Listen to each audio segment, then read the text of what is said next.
Hello, adventurers. How are you? Welcome back to the stream.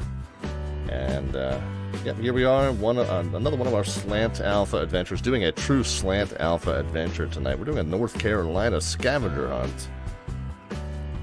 That is actually the second anniversary trip of the Bush League Mondays events. Bush League Backcountry Fly-In Series, hosted formerly by myself and DownwindSim and MelvinLeroy. And even though I'm not directly involved in it anymore, DownwindSim and MelvinLeroy have kept that tradition going on, and tonight is the second year anniversary of when we started those things. And we always so we came back for the first anniversary back to North Carolina because the genesis of the series essentially happened one night when DownwindSim and MelvinLeroy and I think Al South MIA and maybe one or two others were up at Mountain Air Strip, which will end up being the central focus tonight. We're actually right in here. We're at Asheville, North Carolina. But Mountain Air, North Carolina is going to kind of become the central focus airstrip of the evening. And the reason we chose that is because, like I said, about a month before we started these monthly events, DownwindSim and MelvinLeroy were just doing some pattern work at Mountain Air, and now Al South MIA was there as well. And I decided, it was not a regular streaming night for me, but it looked like a cool little place. I was kind of watching in on their streams, and looked like a cool little place, and I decided to kind of crash the party and join in and do some pattern work there. And we got to talking, and I said, you know what? In addition to this cool little place up here, Mountain Air, North Carolina, I had seen a couple of your streams where you had done some, backcountry bush style flying, like up in the mountains and canyons of Idaho, and it just seemed like there were a lot of really neat little places. It's a style of flying that, as of 2 years ago, I had really not done any of. This tiny little bush style airstrips, little grass, gravel, and dirt strips that are kind of tucked in the mountains and the forests and the hillsides and the canyons. So all kinds of neat little strips that you can find throughout the U.S. and really around the world.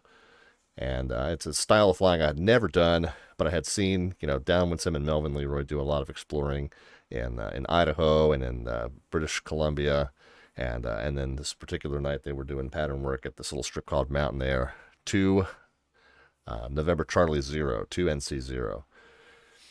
And just looked like such a nifty little place. I didn't have the custom scenery for it at that time.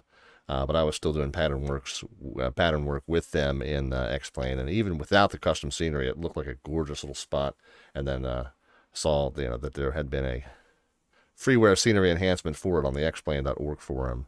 Downloaded that, and it was even better. Well, that was the genesis. I said, so you guys need to take me on a tour of some of these cool little spots that you guys like to go to, because I have no idea where to find them, how to find them, how to get around there. Really how to set up approaches to those kind of places, and they're like, yeah, certainly we'll put together kind of an event for you. We'll highlight 6 or 7 strips that have some good custom scenery work and X-Plane, and we'll put together a little itinerary, and we'll take you on a little tour. And I said, we really kind of do a group flight out of it. Let's invite some friends. And I think that they invited some friends from their stream, and I invited some friends from my stream, and we kind of made an event out of it, and it was so much fun that we kind of turned it into a monthly thing. DownwindSim.com is where you can see the itineraries from all of these events, this being the 25th one. We do it typically on the first Monday of every month. I say we, it's really they at this point. Like I said, I haven't been directly involved in about 6 months. Have done over the 25 events some really incredible trips that I never would have conceived on my own without their ingenuity and their knowledge and their exploration. I guess their knowledge comes from their exploration. Neither of them are bush pilots for a living. They've been exploring in the sim just like I do, and so it's really their exploration and their love of this style of flying that they've shared with me. And I think my favorite ones have been the San Juan Islands up in the Pacific Northwest. You would think San Juan as being tropical. They're not. They're actually, it's an island chain that's up in the Pacific Northwest, kind of lodged between, we'll call it Vancouver, British Columbia, and Seattle, Washington, although it's much closer actually to Victoria, British Columbia, I suppose. They came from Mexico. Who came from Mexico, Qualip? not sure what you mean. Missed the reference there. Yeah, the islands, the Islanders. Okay, gotcha. Yeah, very interesting. Yep, makes total sense actually when you say that. I don't know the history of that place, um, but a beautiful little island chain up in the Pacific Northwest, just south of the Canadian border, up there north and west of Seattle, Washington. And matter of fact, Friday Harbor, the default aircraft for Microsoft Flight Simulator for the longest time, the old school Microsoft Flight Simulator, is up in that island chain. So I think that was probably my favorite one. That's one that we've come back to several times on stream since we originally did it. And I think my second favorite one is probably the trip down the Arkansas River. That we did a bunch of, we stopped along a bunch of sandbars down the Arkansas River, and DownwindSim had put together a big custom scenery that labeled them with sail banners, and there was a word puzzle associated with it, and it was a really fun trip to find these 26 specific sandbars down the river, and then put together the word puzzle at the end, and that was a really cool trip. I think that was one of my favorites as well. And then I guess my third favorite one was one that we did out in Alaska, where DownwindSim again, and I've started at that point calling him the mad scientist of X-Plane, because this is where he started really flexing some of his, not just his modeling skills, as he's done so much of the custom scenery work for these trips. But then started and again putting in word puzzles and such as well. Well, he really outdid himself on this one trip that we did in Alaska, coastal Alaska, where there was even some functionality, little Easter eggs that were built into like the flight services station frequency. You could tune into that, you would hear a message about a downed airplane that you then had to go find at a certain glacier entrance. And then at one of the cabins that was modeled at one of the airports, there was some notes on a picnic table about another aircraft in distress that you had to then go find as well. And that was a really awesome trip. I don't think I ever found either of the two downed airplanes, but did find the custom strips and enjoyed exploring the little cabins in the area of and I forget what the name, not the Kalusik River. The Kalusik is in Greenland, but another K name I think in coastal Alaska, that was associated with a river, and some like I said, some really neat custom scenery features with that custom script coding and those custom sounds that DownwindSim put in. So he has promised us that tonight we are going to encounter some very interesting and clever scenery modifications that are associated with non-directional beacons and the ADF radios. So we've got the PropStrike Studios Cessna 172, and it does have an ADF radio with the ability to put it into monitoring mode, where you can hear the broadcast over the radio signal that you're tracking toward or away from. And so we understand that that's going to be part of our itinerary for the night. The itinerary details are at downwindsim.com, and the custom scenery details are at downwindsim.com. Now, for tonight's and for some of these trips, the itinerary details are really kind of vague. The event officially starts at 8 Eastern Time, 45 minutes from now.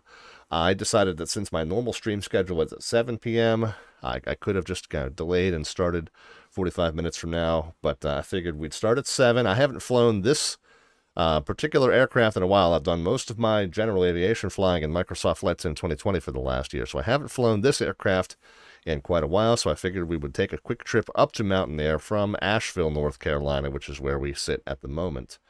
And so we'll go ahead and refamiliarize ourselves with the aircraft and figure out how to get to Mountain Air. And we are also under air traffic control services. We're sitting here at Asheville, and Atlanta Center is online. Now, Asheville would have a tower and an approach controller as well, but on VATSIM, when an overlying controller is staffed, but an underlying controller is not, the duties of those lower positions get inherited by the higher positions. So this Atlanta Center controller is going to be talking to us as though he or she or whoever is the ground and tower controller at Asheville. So just to show you on the sectional where we are. Again, Asheville, North Carolina. It's got one north-south runway. We're going to take off to the north and fly. We're basically, this is plotted the direct path, but I think really to give a better sense of what we're going to do, we're going to go kind of straight out to the north, and then we're going to pick up this highway, this interstate highway, to the north and east. And I'm going to plot it on SkyVector just to get a sense of the distances, so I kind of know how far I should go. Looks like to the edge of the Charlie is where we're going to pick up this highway in the city of Asheville. So about 10 miles, 11 miles north of the airport is where we'll first pick up this highway.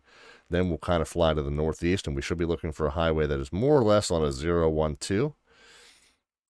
And then that's 6 and 7, so that's 13 miles. And then we'll see some power lines cutting to the east, and we'll see kind of this large peak off to our right-hand side, Mount Mitchell. And that's kind of where we'll head off to the east and look for this intersection here, I guess, just east of Bald Creek and Burnsville. And, that'll be kind of our cue to set up for an entry into Mountain Air. It is kind of a tough spot to see. And if you remember from the last time we did, I guess it was a year ago when we did a trip here, we did have some trouble kind of spotting it. But we are going to simulate nice, clear visual conditions today. I think 10 statute miles and clear is what's showing at Asheville anyway. But there is some weather off to our west coming toward us. I don't think it's going to be a factor for tonight, but I'm just going to go ahead and simulate VMC. It's just one fewer program I need to run tonight. So we're just going to simulate clear weather conditions here and standard pressure and standard temperature. So that'll just make it a little bit easier. The flying is going to be challenging enough tonight without dealing with unpredictability of weather in the mountainous areas. So we're going to take one difficulty factor away and still end up with a rather difficult flight. Blind Aviator here says, hey, y'all are flying up towards my neck of the woods, but not quite. This looks like fun. Yeah, the DownwindSim, I should say the Backcountry Fly-In Series, that was, like I said, it was originally kind of the brainchild of the three of us.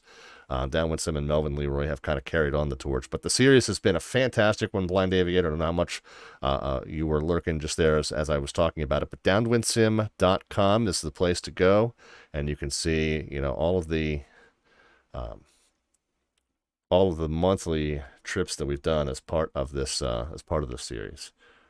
AV8 Productions is here. It says, what yoke and throttle are you using? If you want to check out my hardware configuration, it's down there under the About tab. Everything that I run, software and hardware-wise, is down there. But I'll give you just a quick picture of it at least. It is the CH Products yoke. So that's obviously not a live shot, but that's the CH, the basic. The CH, I believe it's called the LE. It's kind of like their basic yoke. So it's comes built in with a throttle, a prop, and a mix lever there, and some buttons and switches. So that's what I use. And I do have, actually, you guys would probably kill me if you knew this, how long it's been sitting here in the box. I do have a Honeycomb Alpha sitting over here. I just haven't unpacked it yet.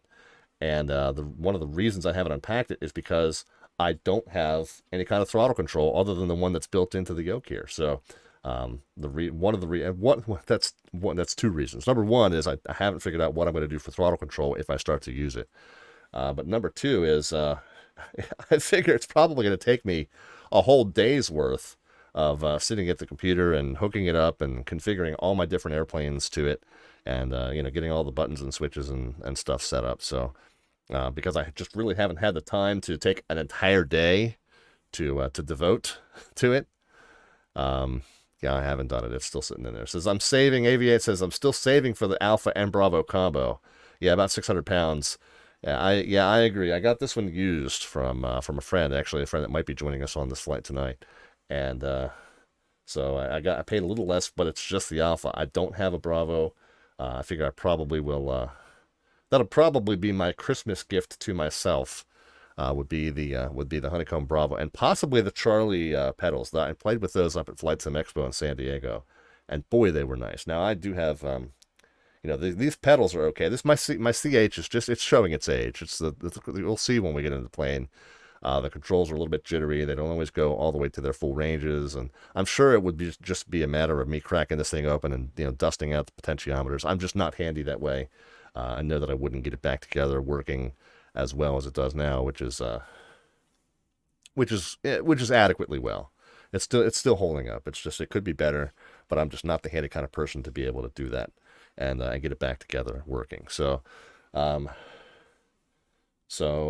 we got the Alpha sitting over there in a box, which I think is probably the first time I've mentioned that on stream. So that's news to most of you that are listening. But yeah, it's over there, and so we'll probably over winter break. Winter break, I tend to get some time off of work because it kind of slows down for a few weeks, and so I probably will take a day at that point and get the thing set up, configured, and all that stuff. So look for that soon. Again, I do have to figure out what I'm going to do throttle wise, or maybe wait until I have a Bravo here. I don't know. Blind says, yeah, the CHX seemed to last forever. My buddy's been using his since 2008. Yeah, this is my second one. And aside from the fact that the controls, the potentiometers are just a little bit jittery, it's still holding up pretty well. All right, let's go ahead and get into the airplane, guys. This is one that I don't really, especially for these bush-style trips, I end up being a bad pilot and not, really going through a full checklist. I kind of just wing it, no pun intended. But let's go ahead and start firing up the plane. We'll get the battery master on, and the nav and beacon lights. I guess we can go ahead and get the magnetos switched over to both.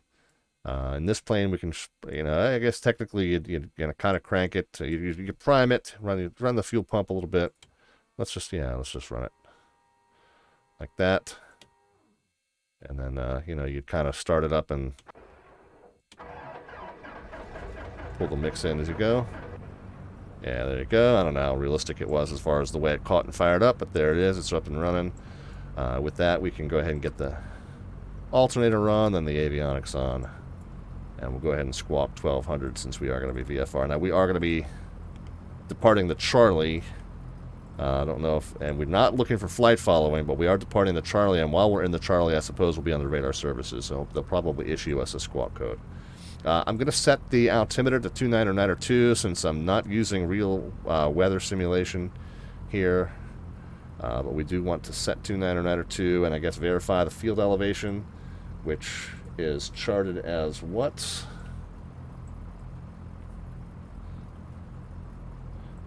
Charted as 2164. Oh, we also have the airport diagram here. 2164 listed up in the upper right of the airport diagram. So, yeah, we're showing closer to 2200, I guess, or 2040. Yeah, actually, we're showing dead on. So I guess we're good there. Anything else with radios at this point? No. I guess we will tune in the Atlanta Center frequency, 32. And then we're going to do a lot of this on 22.8. So we'll just tune one of the radios to 22.8 and be ready to park it on that for the evening. But 3297 is going to be our, again, it's Atlanta Center, but they would also be our Asheville ground, Asheville tower, and Asheville approach controllers. So 3297, so then you can hear that going on. The other thing to do before we roll is to set our trim and our flaps for departure. And I think we're ready, guys. We're parked up here at the South FBO off of Foxtrot. So Foxtrot and Alpha to 3.5, I think. Like I said, we're not doing real-world conditions, but the current real-world conditions are 3307, so I assume they are going to depart us to the north here. The other thing is that there is some construction going on at the airport where this western runway was not yet a runway, or had just not, it was no longer a runway. I guess one good thing to do would be to scoot the camera up here and see what we've got as far as, was it here or was it McGee Tyson where there was, I think it was McGee Tyson maybe, there was a discrepancy over which was the runway and which was the taxiway, so maybe it wasn't here. This looks fairly consistent with the taxi diagram, so I guess we're good there. Alright. All right, back into the aircraft we go. Let's go ahead and get on going. And again, 1141 Atlanta 11 miles north. We're going to pick up this highway kind of out to the 012 for another 13 miles. And then where the highway and the smaller road split, there'll be a kind of a valley off to the right, and that's where we're going to pick up our destination. 426, cleared visual approach, runway 8 left. Alright, parking brakes off. Southwest 2521, RNAV. Taxi lights on. Left, Mike 2, clear for takeoff, wind I think we are ready to taxi.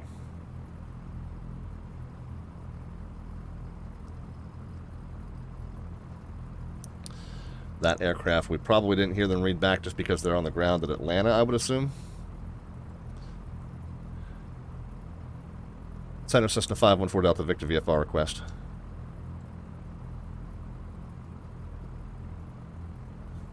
November 514 Delta Victor, say request. Yes, so we're on the ground at Asheville. We got the weather, looking for VFR northbound, no flight following. We're Cessna 170. We're really a 172, but tail dragger.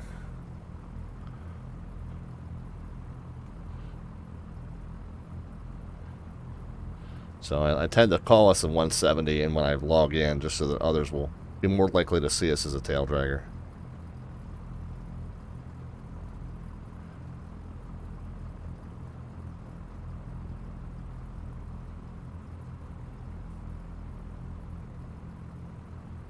And Cessna 4 Delta Victor, maintain VFR at or below 5,500, squawk 2011.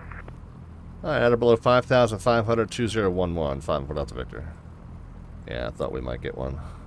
And 4 Delta Victor, read back correct, runway 35, call for taxi. We're ready to taxi. We're at South FBO off Foxtrot.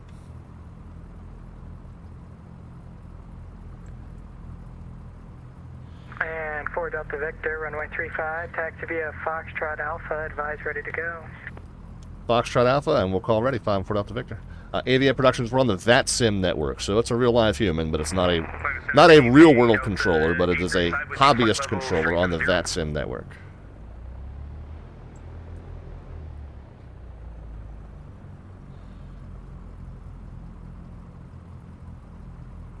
But it is a real human.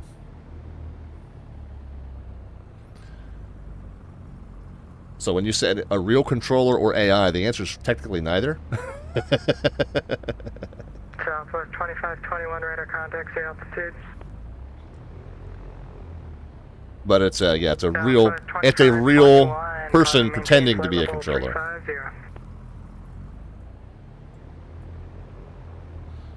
Alright, so here we are entering Alpha from Foxtrot. Delta 835 with you, flight level 370. Delta 835. And the other pilots that you're hearing are indeed other human players flying on the VATSIM network.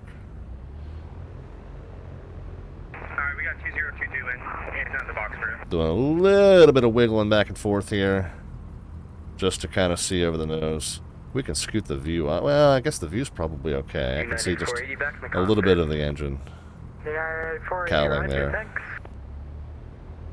Oh, you know what I didn't do? Again, not following my full checklist here. Bad pilot. Didn't sync my, Delta 426, 13004, runway 8 left, clear to land. What are we heading on? About a 160 right now? 41, I'll let you know when you get closer to the airport. We're just heading on 689, cross a 160. We're taking off on a 35. Landing east, the altimeter 3016. Air Canada 689. People, yeah. Bad pilot, good flight, hopefully. Fingers crossed. Atlanta altimeter 3016. Expect landing east. Going to zigzag the nose just a little bit here, just so I can kind of see ahead.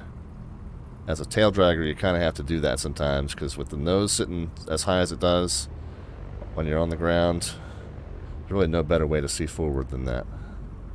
So we'll just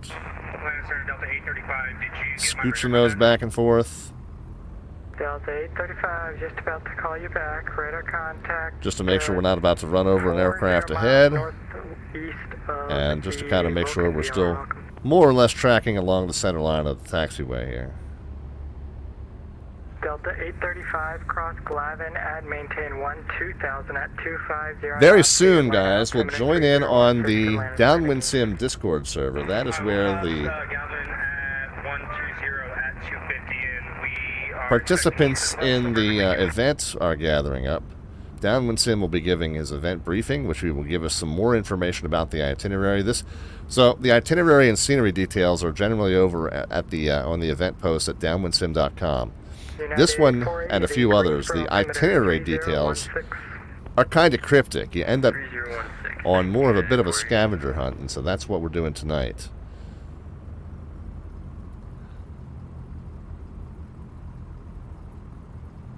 So we're at Alpha 2, so we got one more to go, I think.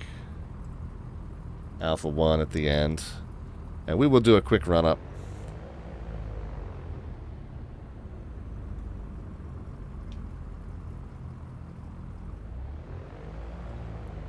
He told us to report ready. So that means he knows we're probably going to do a little bit of a run-up here just to make sure the magnetos are firing. We'll throttle up to 2,000. We'll switch to just the right mag. The RPM drops a little bit, but should recover when we go back to both. Okay, switch to just the left mag. A little bit of an RPM drop, but recovers when we go back to both. Alright, we are good. Flaps and trim are set for departure. Center, Cessna 514 Delta Victor at 35 Asheville, ready. And 4 Delta Victor, proceed on course from my 35, clear for takeoff. Alright, on course, clear for takeoff 35, 514 Delta Victor. On course for us is pretty much straight out, so that's what we'll do. Strobes, Pito. Landing lights off, taxi lights on. Delta 426, welcome to Atlanta, taxi to the ramp via Bravo, Delta, Foxtrot. And let's see if I can take this thing off without ground looping it, guys. It's been a long time since I've flown a bush tail dragger. Flown the DC-3 plenty, but haven't flown a tail dragger this light in quite a while. No, I know, furry co-pilot, you're going to need to wait, dear.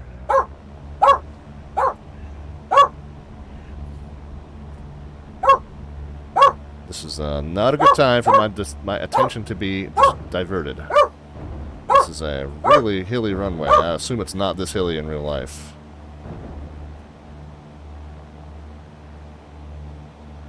Alright, away we go. Tap the brakes to stop the gear from turning.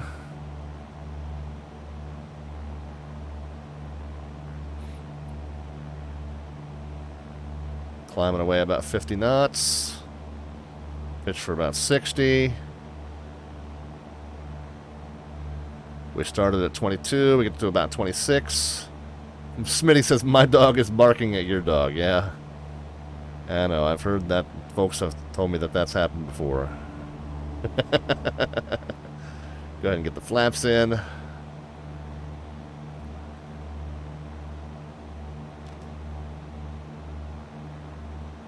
And note our takeoff time of about 7:34 Eastern. Obviously, we're simulating day conditions here, guys. Daytime. Daytime VNC. We're actually We're actually in XP11 tonight. We typically fly general aviation on Flight Sim 2020 and our airliner stuff on X-Plane, which we don't do a lot of airliner stuff because this is more of a general aviation channel, really. But the custom scenery mods that are part of our scavenger hunt tonight are all for XP11. So that's what we're in tonight with Ortho 4XP scenery throughout the region. So that's what you're seeing. This is the PropStrike Studios bush mod of the Cessna 172, although we're logged on as a 170, so people will see us as a tail dragger. It is a tail dragger variant of the 172. But yeah, no, it is. We are an X-Plane. I always forget to change the category Aviate Productions, so I typically put it in the stream title that we're an X-Plane rather than Flight Sim 2020. We do fly a mix of both sims on this channel, though. I do want to be a little little bit right of. Let's see. What is the deal? What are we doing as far as where we're going here? I know it was 11 miles, but it was slightly right of runway heading, right? It was about a 3.5, so almost due north, almost a 000 heading, or 360, whatever you want to call it. So we'll set the heading bug for 360. We took off at 34 after, and we're climbing at about 90. So that means about 8 minutes, I guess.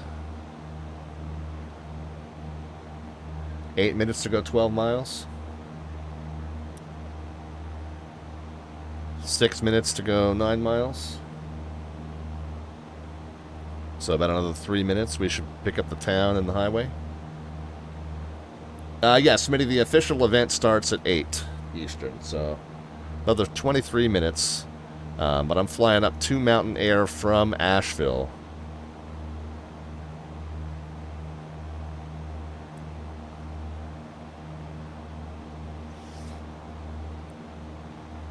November 514 Delta Victor, radar contact, recycle transponder, squawk 2061. Alright, 2061, 514 Delta Victor.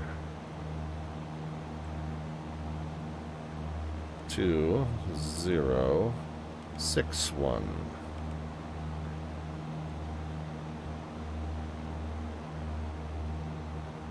United 480, contact Washington Center 133.72.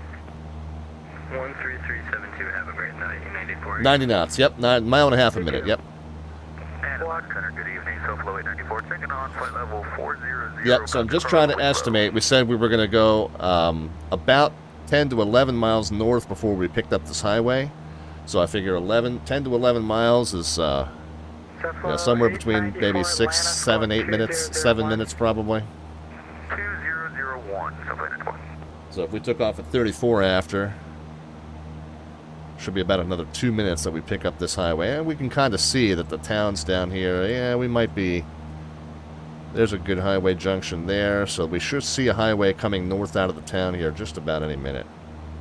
If I edge over to the right, we might see it. And Cessna 4 Delta Victor, squawk VFR, frequency change approved, have a good one. All right, frequency change approved, squawk VFR. We'll see you 5 4 Delta Victor.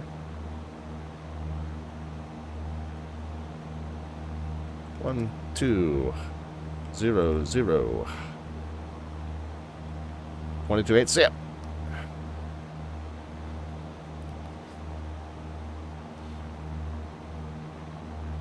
Alright, so we're definitely over the city of Asheville.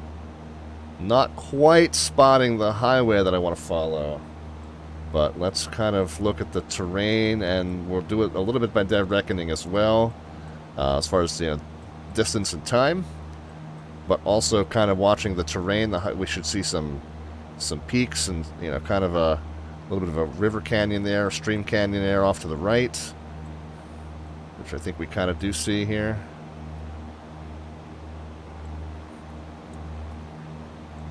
Yeah, maybe that there.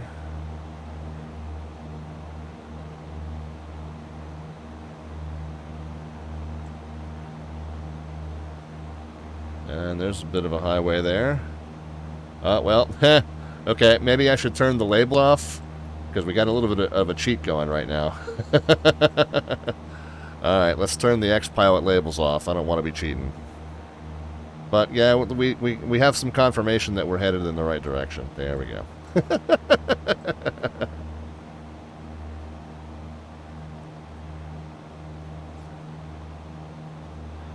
Alright, and we're at 6,000. I filed 7,500.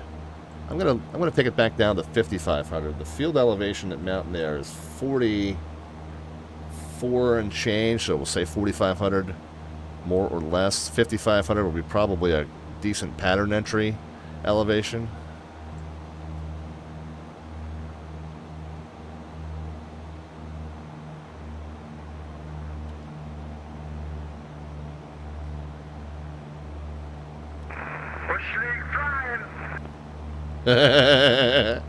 Sounded like our friend Rob Valkyrie.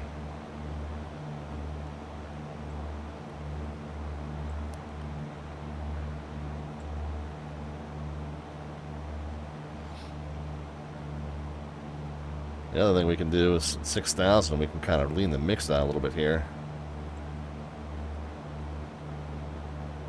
Get some of our power back while not giving up as much fuel to do it. Yeah, there we go.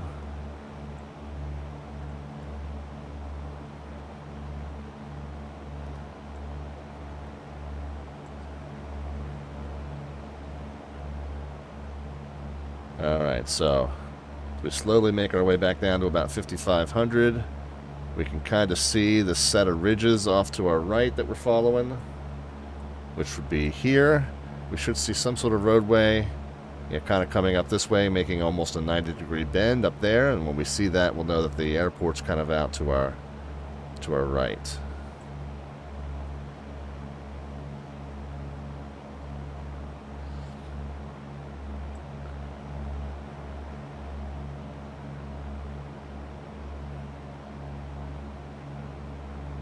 And like I said, it is often a difficult place to spot.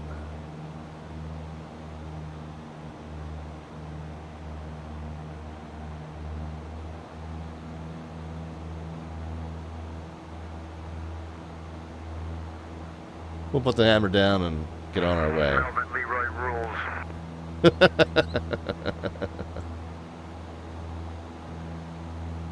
We love MelvinLeroy.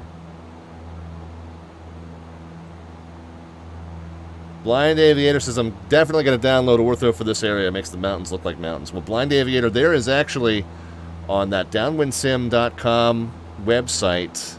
Oh, here's our highway that we're following here. You guys can see it, maybe. DownwindSim actually pre-cooked the Ortho for this area because he did some custom work to kind of smooth out that runway at Mountain Air. So instead of having to go through that whole Ortho process, if you're not familiar with it, you can straight up download it right from the event post for tonight's flight. There you go. Got to start downloading it now, he says.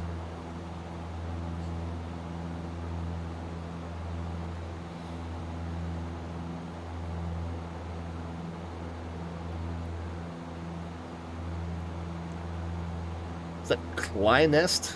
Kleinest, how are you? Welcome to the stream. We're up in the mountains of North Carolina, just north and east of Asheville, North Carolina. We're going to a strip called Mountain Air, 2NC0.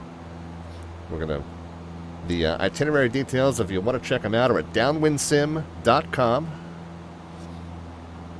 And joining a group of friends that are all going to be flying some sort of a bush-style scavenger hunt, more or less.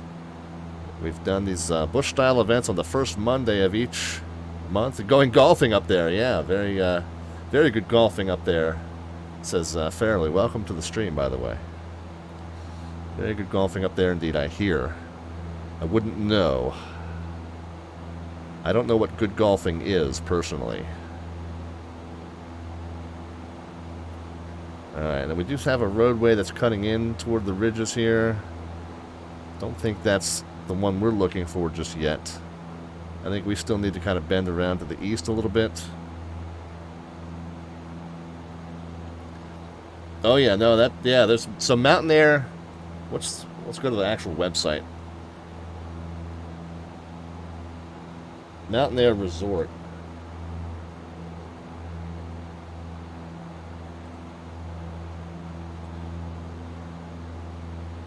Yeah, so here's the website for the actual place. And yeah, they've got golf, they've got a pool, they've got, you know, it's a beautiful mountain and lake resort area, spa type place. I mean, it's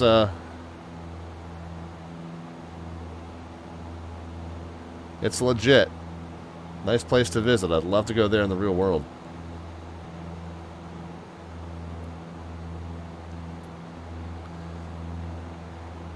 Blind says Elk River Airport's pretty fun to fly into as well. You can use the Dollar General as a reference point when flying in. I don't know if the Ortho's that good.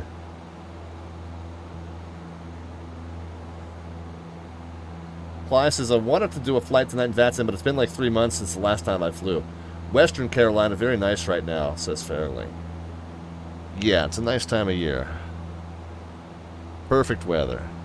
Alright, so I kind of need to keep track here.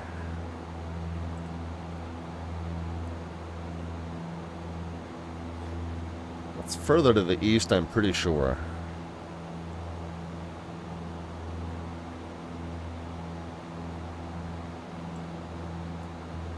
It's almost like it's up this next road or next ridge almost. I think it's kind of like right on the corner over there.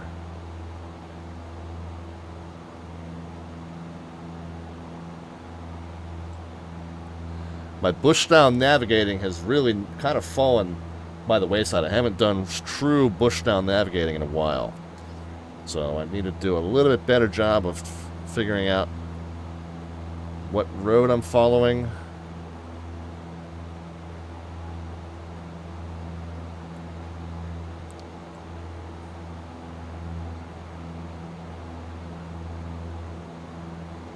Looking for something a little bit more major.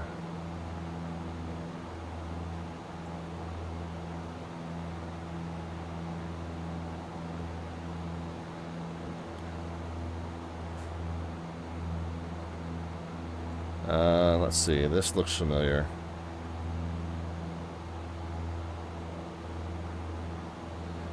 Okay, that might be... Well, hold on.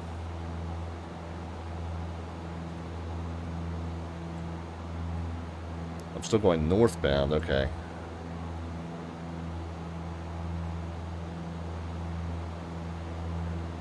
Akron Nerd is here. What's going on, Akron Nerd? Alright, so I'm still following a couple of roads that are going north and then maybe northwest.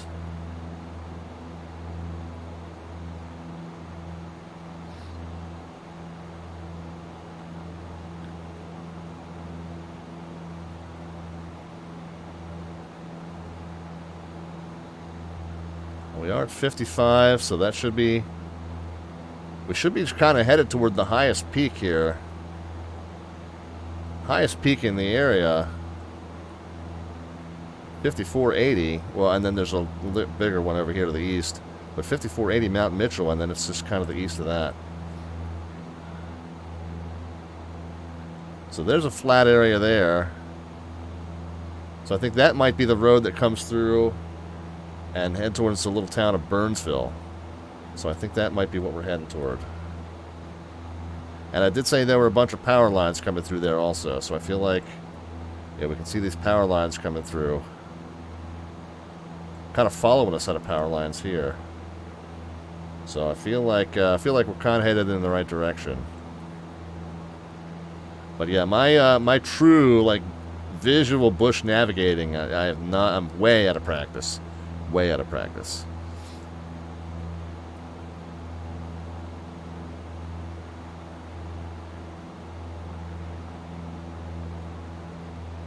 "10 minutes until the official event starts," but let's pop in.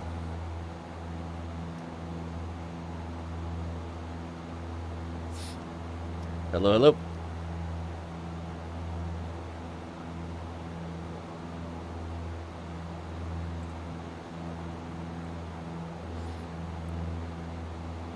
Hey, Josh, how are you, man? Good. Victor 4288 is here. How are you?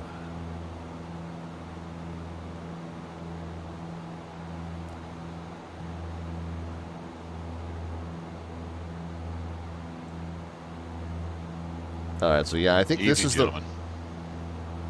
There's the man himself.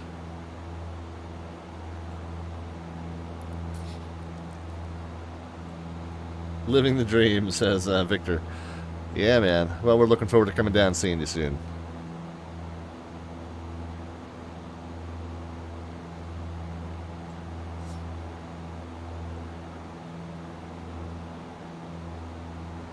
Alright, so I think as we round the bend here to the right, we should be kind of seeing our path into the airport. Or actually...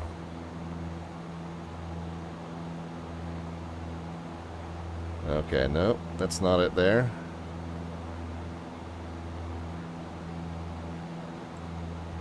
"33 days, yes, sir."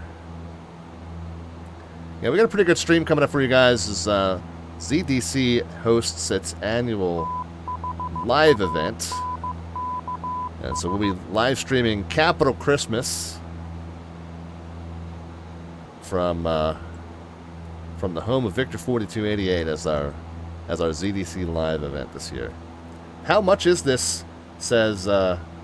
ZJ, welcome to the stream. So we're flying in XP11 tonight. I don't know, actually.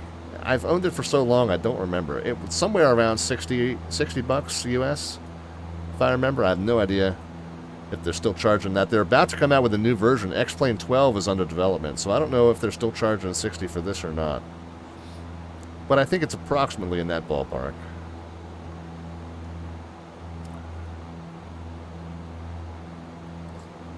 Alright, so what do we got down there, guys? Is that, what am I headed? I'm headed not quite east.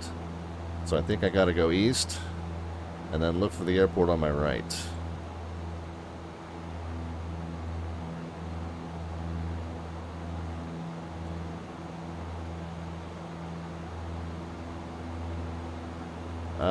Is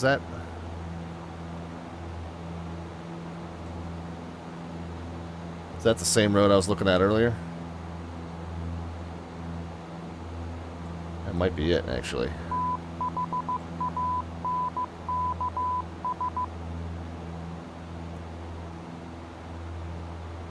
Band of 717 is here.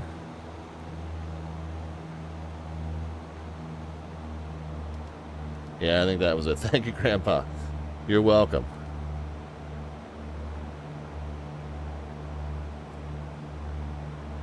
Yeah, I think that was it.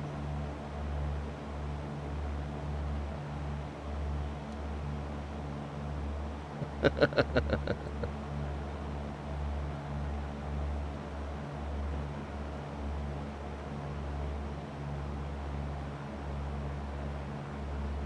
got the middle school joke of the day for you.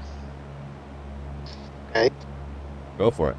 Did you know that you do not need a parachute in order to skydive?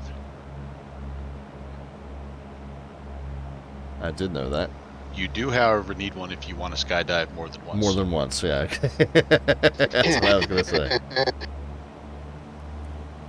Tip your All waitress. right. Yeah, I think this is it, guys. Mountain Air traffic, Sky, Cessna 514 Delta Victor, right base, runway 32, Mountain Air.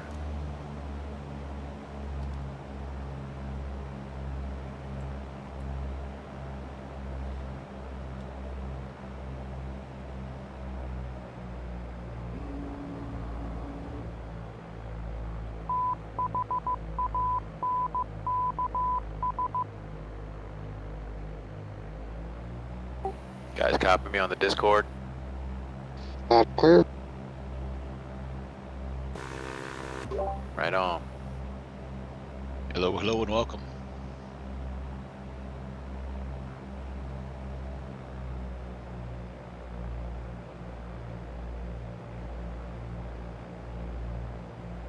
Yeah, there it is. That's okay. We're going to make a kind of a short right base.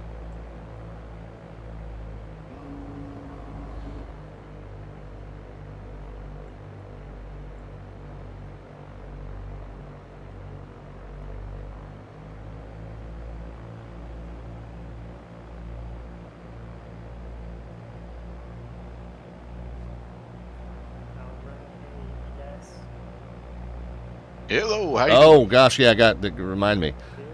Throw in some landing rate predictions, guys. Vertical descent rate Doing well. in terms of feet per minute. No bot command necessary. Just a number into the chat, positive or negative, and keep in mind I haven't flown this plane in a long time. Closest gets an entry into our raffle. Sorry, thank you, Acro Nerd. Thank you for reminding me. Just a number into the chat, guys.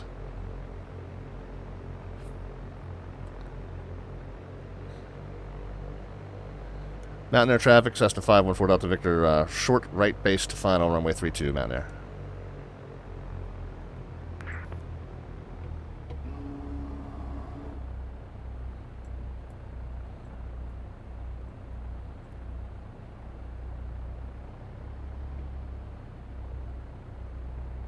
It's definitely a bush-style approach, guys. This is high and steep. This should be go-around territory, but we'll make it stick.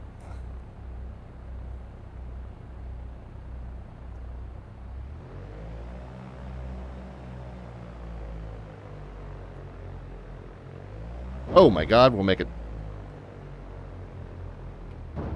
Jesus. Okay, yeah, I haven't flown this plane in a long, long time.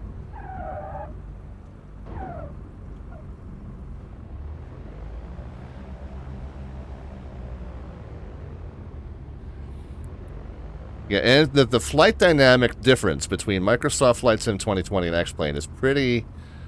Welcome to Mountaineer Airport. Great landing.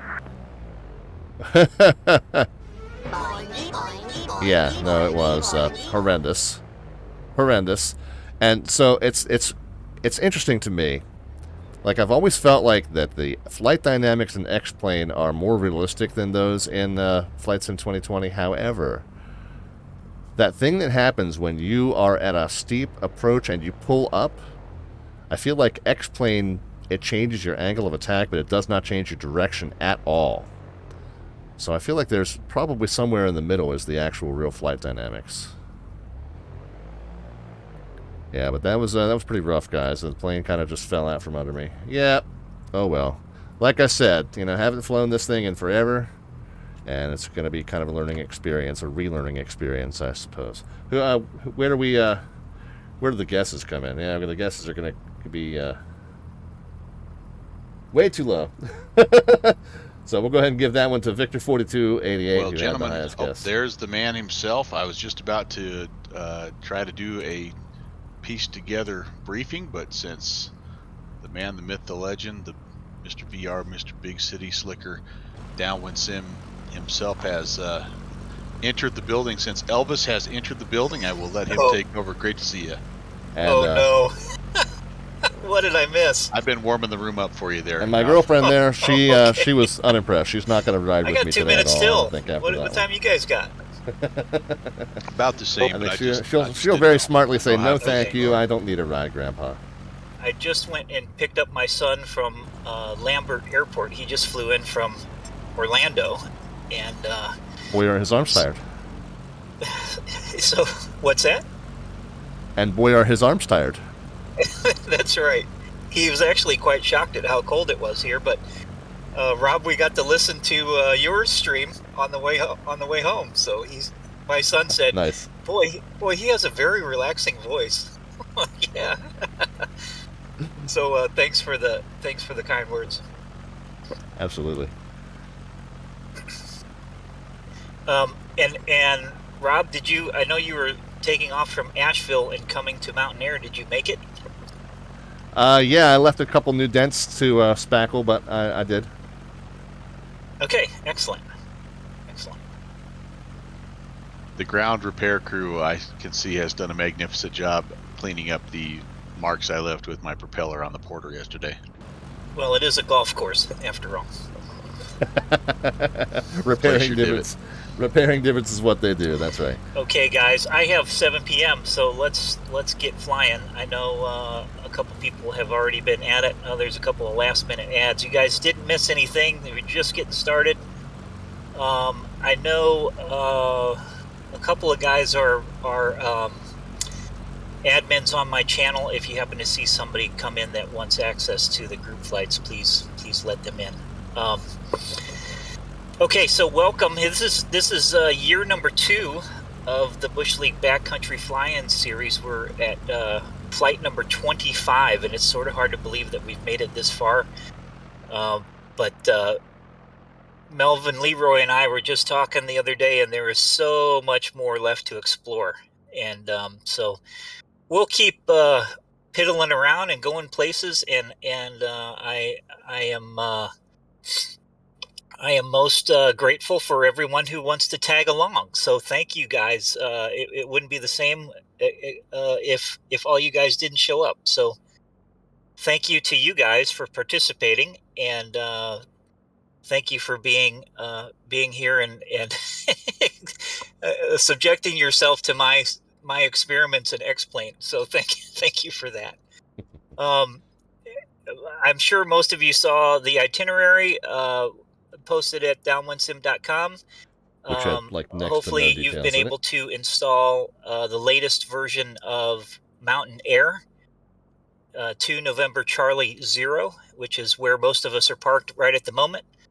I'd encourage you to look around and just take in some of the scenery. It's a nice spot. Also, there's a couple of requirements on this flight that we've never done before. The aircraft that you happen to be flying needs to have the ability to tune in a non-directional beacon using your ADF radio, and also be able to monitor that frequency. So like typically you would tune in a VOR and be able to monitor the Morse code from that station. Well, in the same way, non-directional beacons work the same way. So they have a carrier that also has audio on it that's typically Morse code. So your airplane will need to have that capability. Notice how he worded that, guys. I see that Lee is here. Lee, I'm glad you got your plane squared away, and that's absolutely awesome. If for some reason your airplane does not have that capability, or if you happen to be flying in Microsoft Flight Simulator, I have made some accommodations to you or for you. So if you get stuck and have no idea what to do, I would say send me a private message on Discord, and then I'll give you a little hint. Let's just leave it like that. And MelvinLeroy, am I forgetting anything? The weather looks nice. I would suggest that you fly this during the daylight hours, because where we're going is going to be really difficult to see at night. Yeah, that was the only thing I was going to say, is maybe bump your time slider back just a little bit, because you're going to need daylight. Okay, any questions? Yes, I do. This is John Smith. Thanks for putting this together. You said hopefully we were able to download the latest Mountain Air airport scenery. Was that one of the ones that you included on your page? It was, yes. Okay, thank you. That's the one, so I should see the cones, etc. So he says Bush League Alpha, Bush League Bravo, Bush League Charlie, Bush League Delta. So he doesn't tell us where these are. Airport A, Airport B, etc. He has not really told us where any of these things are. He's being really cryptic tonight.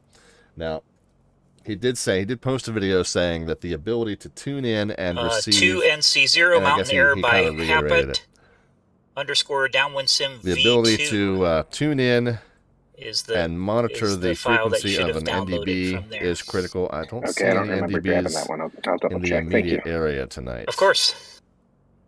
And again, if you guys get stuck, I'm going to be just kind of hanging out. I'll probably bring up the rear here, but if you get stuck, I'll be monitoring my Discord. And if you get stuck or at an absolute complete loss, then shoot me a message. Where is the closest NDB? Have a great time. Thank you again for coming. And blue side up unless you're flying over the ocean. Rob, Valkyrie. I still don't know where I'm going. All right, so I'm looking for I'm gonna follow on the people. sectional. You're going to follow people? If you know where you're going, you may depart whenever you'd like. And the winds, I think the winds at this point favor takeoff on runway 34 if you're flying real weather. So that's probably what we should use. There's very little turnaround spots down on the other end there, so it's probably a one at a time kind of out. Looking at the low chart, where's the nearest? Might be room for another one. Maybe two at the other end at the most. Skylark, downwindsim.com gives you the itinerary details. Well, you do have to back taxi, but there's a turnaround spot down there. If you got two small planes down there, they probably could fit without touching wings. I'll leave it up to you guys if you're feeling. I guess the closest NDB is this one over here, Fiddlers. So I think it's the one he used in his in his example as well. What are we looking for? Yeah, Farrelly, he's being real Anyway, cryptic have a about great this one. time, and thank you again for your participation. But and also one I other would thing guess, that I'd just like to say, at the end of the night,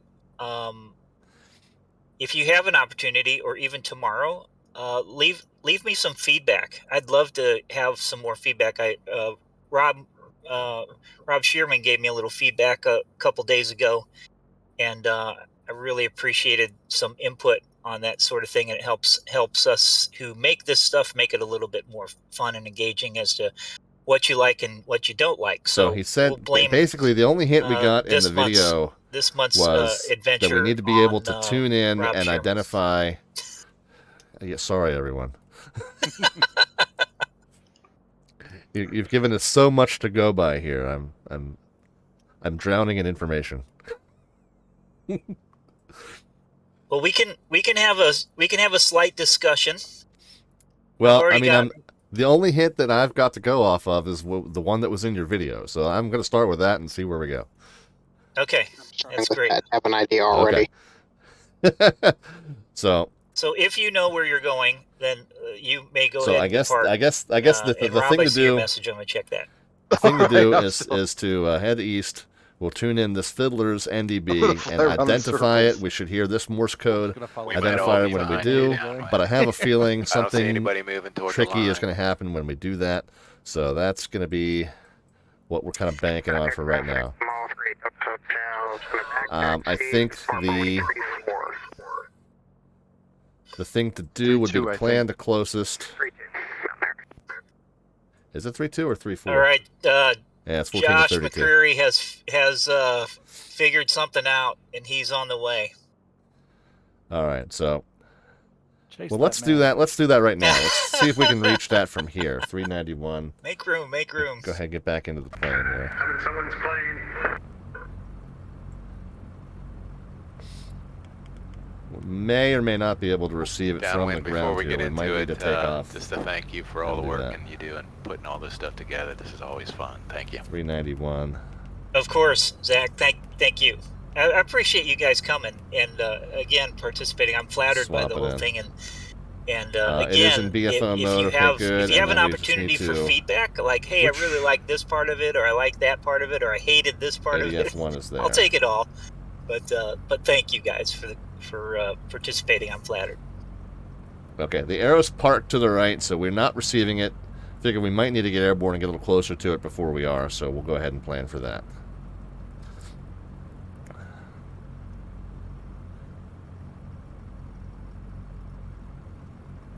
Alright, so that means we got to take off.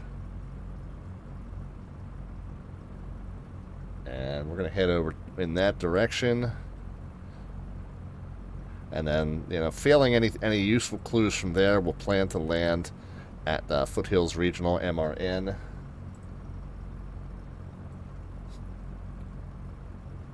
But we'll see what happens.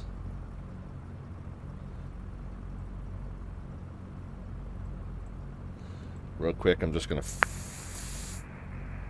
file to NC0 to KMRN. No alternate departure time 0015. Time en route, we'll just say half hour. 3:30 left in the tanks, no idea. Probably 5,500. And file that. Alright. So again, the only clue that we got in the prep video was that we needed to be tuning in and identifying these NDBs. So something tricky is going to happen with one of these NDBs, guys. That's my guess.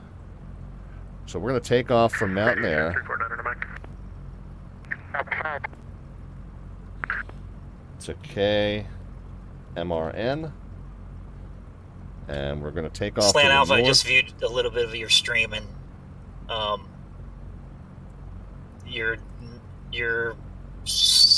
kind of cold on that one. Okay, appreciate that.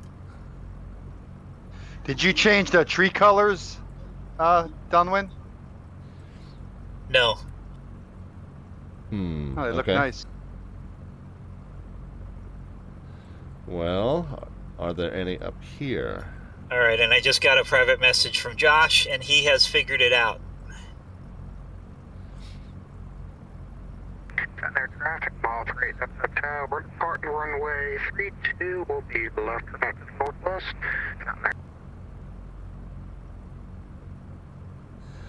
Well, Skylark, okay, apparently... here's your first hint. Thank you guys for your patience, number one. Apparently I'm the wrong one to ask. The clue has something to do with the updated scenery at Mountain Air and a frequency. Okay. It's kind of like a scavenger hunt. Okay, so then what we need to do then is look around here. That's clever. Ha ha! Flatus 3499 Mike back taxiing for runway 32 Mountain Air. Steve, do you got it? Affirmative. Yep, okay. Attaboy. There we go. There we go. Alright, well the funny thing is... I can is... just remember how to fly this plane.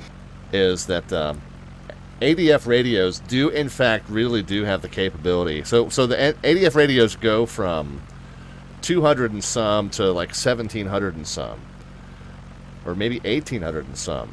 But between like 530 and like 1600 or whatever it is the AM radio band. So the two are coincident. So if you get lost and you know where an AM radio station broadcasts from, you could tune that frequency on your ADF radio, and it will point to it just like an ADF beacon. So he's cleverly put this this advertisement here for News Radio 570, and he's placed somewhere in the scenery. Exactly. Exactly. Somewhere in the scenery, he's placed a beacon transmitting on 570. May or may not be coincident with where this radio station actually broadcasts from. But wouldn't surprise me if it is the real transmitter location of this radio station. But something is going to happen when we monitor this, guys. This is WWNC Asheville, your home for the Clay Travis and Buck Sexton Show. Weekdays noon to 3. Proud to be an Iowa radio station. WWNC News, Annie West reporting. New businesses are popping up in the Tar Heel State more than ever. The Secretary of State's office reports nearly 130,000 business creation filings have been processed so far this year, which is more than 50% over 2020 totals during the same time period. The office is upgrading technology to help speed up new business filings. Cleanup continues at Max Patch. Cleanup efforts are continuing at a popular mountain spot in western North Carolina. The U.S. Forest Service shut down camping and fires at Max Patch in Madison County just over 2 months ago due to an increase in garbage and vandalism. Is that your daughter? Says volunteers showed up on Saturday to pick up trash and educate hikers. Yes. One Forest Service official says people have been very receptive. In other local news, the Mountain Air Resort is hosting the 2nd anniversary of the Bush League Backcountry Fly-In Series. The pilots are meeting again at the unique North Carolina community on Slickback Mountain and starting another cross-country flight towards the west. The one-of-a-kind group flight will depart Mountain Air and then head west to a private airstrip called Flaglore, located between Greenville and Morristown, Tennessee, about a mile west of Interstate 81. Mountain Air will be open to the public before the group flight departs. Annie West reporting, AM 570 WWNC Asheville. This is fantastic. Alright, I might... Just west of 81, she says. This is your Weather Channel forecast. Temperatures up and down a little bit through midweek. Ultimately, it is going to be a lot cooler by the end of the week. Some rain along the way. Overnight, we can't rule out maybe an isolated shower or thunderstorm, although dropping down to the upper 40s. Some clouds around. You are going to my neck of the woods, Blind Aviator. Oh, wait, somebody help me out. Where is it that she said? Wednesday, partly sunny, lows around 40, highs in the mid-60s, and rain likely Thursday, highs in the mid-50s. I'm meteorologist Mark Thibodeau from the Weather Channel. This is WWNC Asheville, your home Transylvania. for the Clay Travis and Buck Sexton Show. Weekdays noon to 3. Proud to be Between Morristown and Greenville. WWNC News, Annie West reporting. New businesses are popping up in the Tar Heel State more than ever. The Secretary of State's office reports nearly 130,000 We'll listen to the loop again. filings have been processed so far this year, which is more than 50% over 2020 totals during the same time period. The office is upgrading GCY is Greenville. Nobody's trying to back taxi Cleanup right now. continues at Max Patch. Cleanup efforts are continuing at a popular mountain spot in western North Carolina. The U.S. Forest Service shut down camping and fires at Okay, so Max there's Patch Greenville. in Madison County just over 2 months ago due to an increase in garbage and vandalism. So it sounds like maybe says volunteers showed up on Saturday to maybe pick up Hensley. trash and We'll listen educate to hikers. One Forest Service official says we'll listen to her describe it very again. receptive. In other local news, the Mountain Air Resort is hosting the second anniversary of the Bush League Backcountry Fly-In Series. The pilots are meeting again at the unique North Carolina community on This is Slickback Mountain hilarious. and starting another I love cross-country it. flight This is towards the west. fantastic. The one-of-a-kind group flight will depart Mountain Air and then head west to a private airstrip called Flagler, located between Greenville and Morristown, Tennessee. Okay, here it about is, a mile Flagler. west of Interstate 81. Mountain Air will be open to the public before the group flight departs. Okay, West well, that's where we're reporting going. AM 570 WWNC Asheville. Western North Carolina's news and information leader. This is WWNC News. From the 570 Weather Center. All right, This is your that's where we're Weather going. Channel forecast. Temperatures up and down a little bit through midweek. Ultimately, it is going to be a lot cooler by the end of the week. Some rain along the way. Overnight, we can't rule out maybe an isolated shower or thunderstorm, a low dropping down to the upper 40s. All right, we can shut that off now. All right, so the next clue is there, and let's go, guys.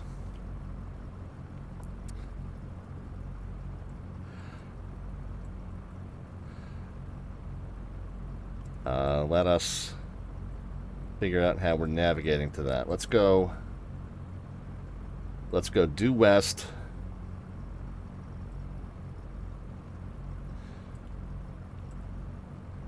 $17 miles.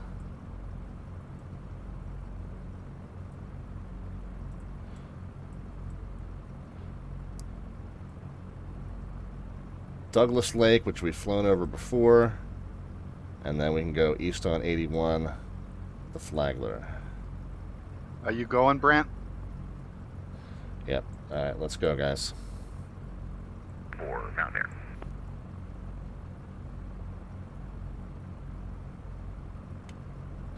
Taxi lights on. Flaps and trim set for departure. Whoops.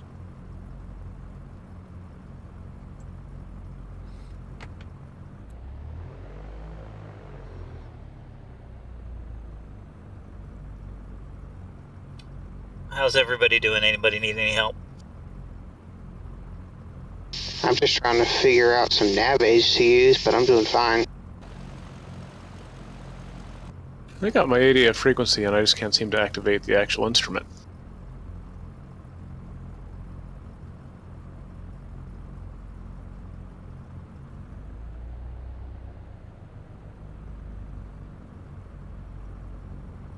Is there anybody out there now? Nobody?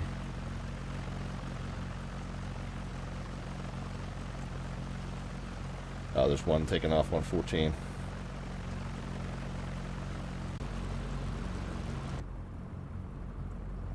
Mountain Air traffic radio check. Loud and clear.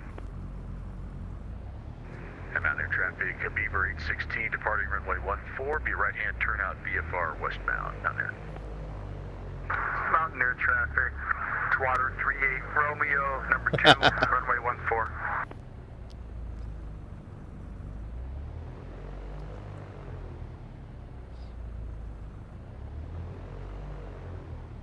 Mountain Air traffic, November 38 Romeo, lining up runway 14.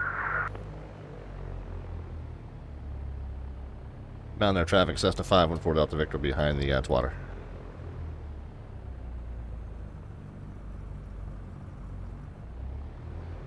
Mountain Air traffic, Carbon Code 62 Mike City behind the tail dragger Cessna.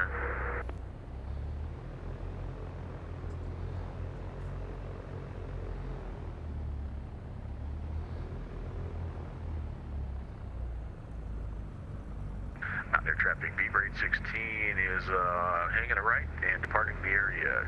Last call, Mountain Air.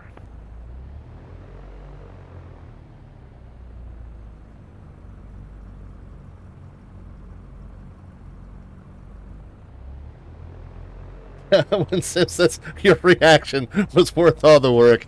Oh my god, no, that was fantastic. Really well done. Really well done, DownwindSim. Mountain Air traffic, 423 Charlie Lima, getting in line.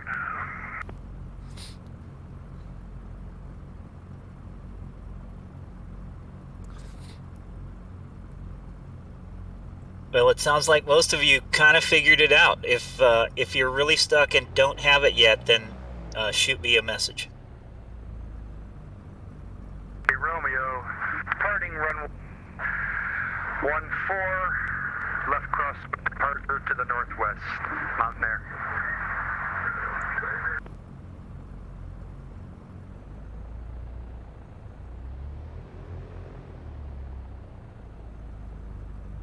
Mountain Air traffic, Cessna 514 Delta Victor landing up 14, Mountain Air.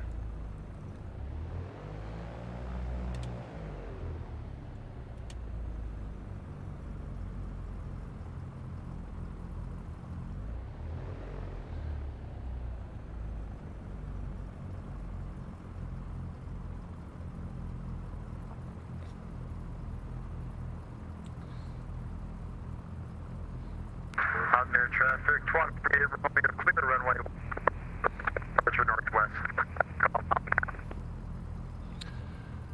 Mountain Air Cessna 514 Delta Victor departing on runway 14. It's going to be a left downwind, northwestbound departure, Mountain Air. All right, guys. Mountain Air traffic, Carpacal's going to be lined up behind the Cessna. Going to be a left downwind departure.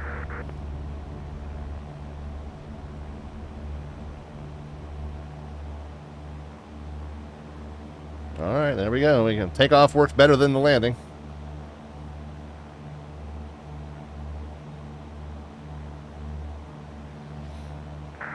Alpha November Tango lining up 14.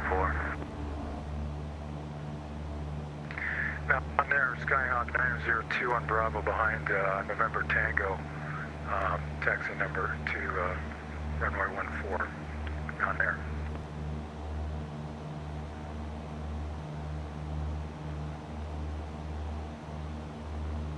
Yeah, so the left downwind kind of puts us over this little town and this little road.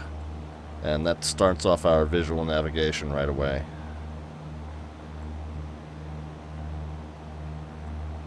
Skylark, yeah, man, you're fine. Just follow along. You're good. Traffic 2 on Bravo, lining up runway 14, holding for November Tango's departure. Mountain Air. Rebuild traffic, ball street up to south, south, over 5 PO, port to the west, 4,000 below. Rebuild. Yeah, we want to kind of go. Mountain Air traffic, 423 turn Lima lining up, holding it late. Let's see, wave bye to our friends. I can't really see them. Traffic, Skyhawk damn low wings, or damn high wings, rather. Runway 14, we're making a left downwind departure down there. Alright, so to the north. Kind of need to spin it around more to the left. To the west, rather. Left and the west.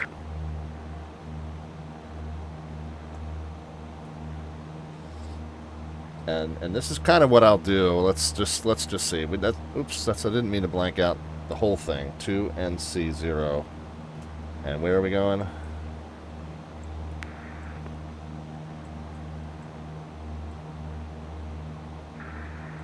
Mountain Air traffic 423 turn Lima. There it is. Departing on runway 8. Mountain Air traffic. Alright, so we are following this to the west now. So, Mountain Air traffic, Skyhawk 2 on Bravo on left crosswind. So what I'm going to do, essentially, as we go, left downwind. just kind of add a point. Add a point. So that's where we are so far. And we'll just kind of keep adding points to keep track of our position. And then the remaining distance and heading will tell us how much further we have to go. And let's keep it at 55.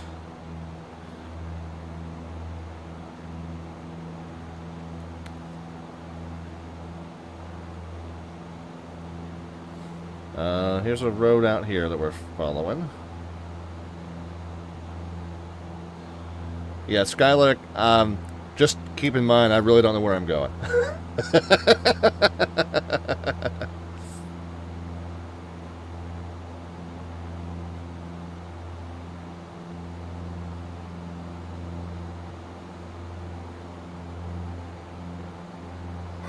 For those of you on the ground still at Mountain Air, let me know if you need a hint. Happy to send you one. I'm still listening to the bug sexton radio in the air. Yeah, I've got it. I just couldn't hear it over the engines. I turned my engines off. Now I can hear it better. Mountain Air traffic, please send what you're Yeah, I will. I don't really know. You know, like I said, because the itinerary details were so vague, I didn't really know what kind of fuel to plan for. I'm not really following my checklist, so I'm really kind of just simming along here at you know at something resembling not even close to realistic flight planning. So if we need to top off the tanks as we go, that's fine. So I'm kind of headed westbound now. I don't know what this is we're following. It's pretty squiggly. It doesn't look like a major roadway. Might be this here. Might be this called Little Creek. Where was we were following a road? Where'd it go? That road looks like it's kind of branching off to the north. Is that consistent with? Well, no, it's not. But we should, if we follow Little Creek out to the west, we should encounter Antarctica. I just sent you a hint. Interstate 26 here. So if we cross Interstate 26, we'll know where we are. Wait a minute. Oh, wait a minute. Okay. There's what looks like an interstate. Okay. So I think we're good here. Let's pick up that interstate, follow it north. So I don't know exactly what we followed, but I feel like we're somewhere around there.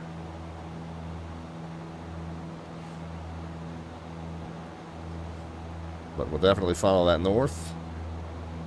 So the last person that called for a hint, what's your Discord name? It's Corey T in the channel, engine 3 or something. I see Corey T. Stand by. Thank you, sir.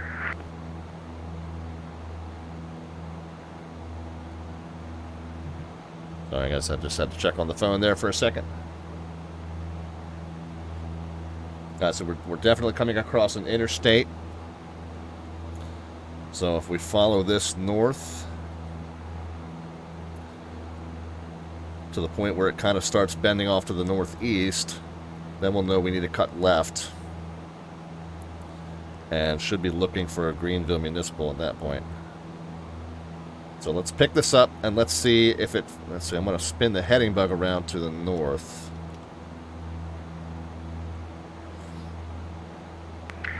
Traffic, actually, that's a 012. So if the road's a 012, then we're on the right track. Lead is Mark 2023 on Discord. Thank you. Down there. Gotcha, Mark. Stand by. Are you expected to consult VFR charts for each airport in VATSIM, asks Kool-Aid. Kool-Aid, it depends on what you're doing.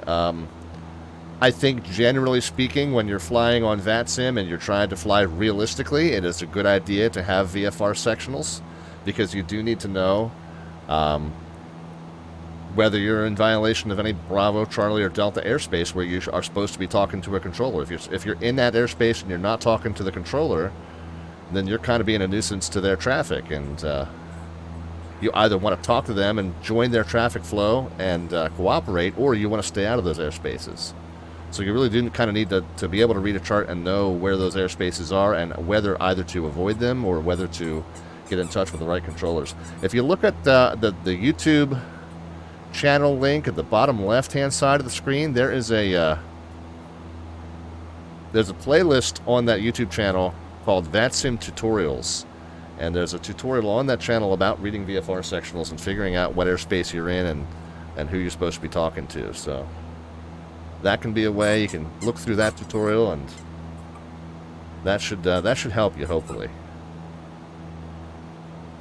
Yeah, so I feel like the road is kind of bending off to the east, so that's why I cut out to the north and west here, but I'm not sure. I'm not sure that I'm at the bend that I think I'm at. So we'll have to kind of have to look at some alternatives and see, like, oh, maybe we follow this highway, maybe we follow that. I don't see anything else that's kind of north and east here. Mountain Air traffic 12 Echo, back taxiing runway tree 2. And are we hopping over a pretty sizable? We are hopping over a pretty sizable ridge here. And then the altitude, the field, elevation, ground elevation drops off precipitously ahead of us. So I feel like we're kind of in the right ballpark here, but I don't think I'm exactly where I've plotted. We may have to do some radio-based navigation cheat techniques, or maybe we can, as we get over the ridge here, we can kind of look for, these rivers and lakes here to kind of get an idea where we are.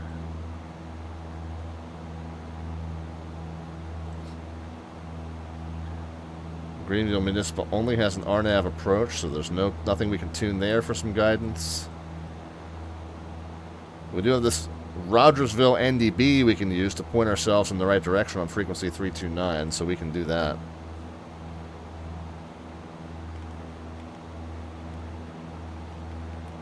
Traffic, mile 3, south, your right base, and northbound, Flagler. Yeah, we're too far away to receive it.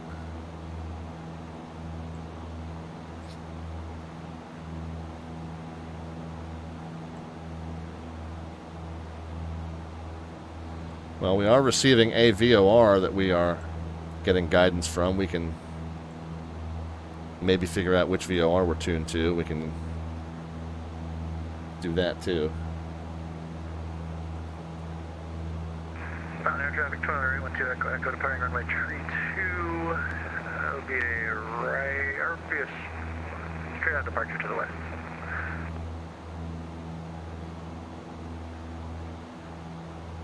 Yeah, what do we got as far as VORs around here, guys? Traffic, green, cleared runway.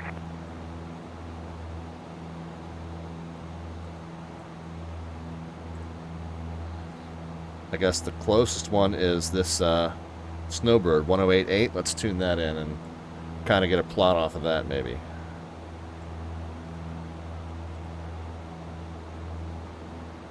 Made it. Alright, so we're 21 miles off of Snowbird. In what direction? Hopefully north.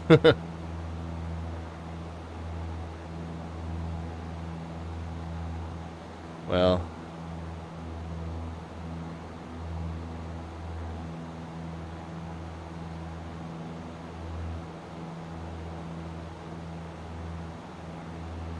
keep spinning that around. So we're out from it on a 060 at 20 miles.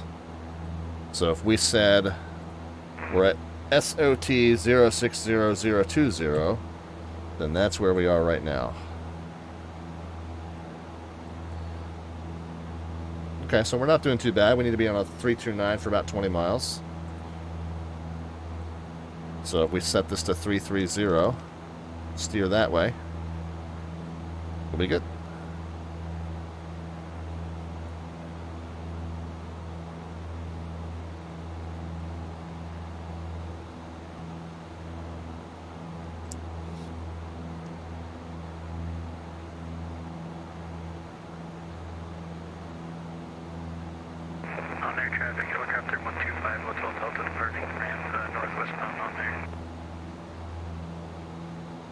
Do we have a field elevation at Flagler? Yeah, it says 1,100 feet. Okay.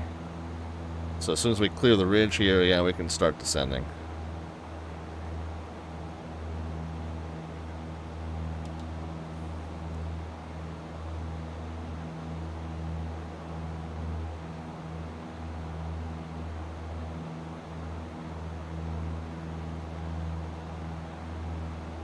All right, there's the NDB that we tuned in and heading to our right. That's good. That matches up. If it's heading to our right, that's matching up with where we think we are. Okay, good. We can continue. See, my visual navigation skills have really kind of suffered, but my radio nav skills are still pretty good. So, you know, again, we can kind of surmise from where we are off of Snowbird. You know, we're now a 050 and 20 miles from Snowbird. So we're SOT 050020. I didn't like that. SOT 050020. Okay, so yeah, we're still tracking along in the direction we think we are. So we need to be on a 329 for 17 more miles.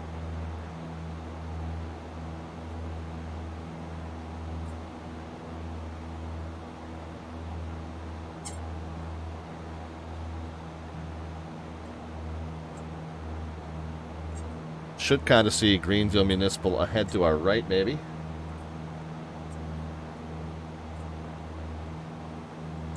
Kind of looks like it might be in there somewhere, huh? Yep, I would say that's it.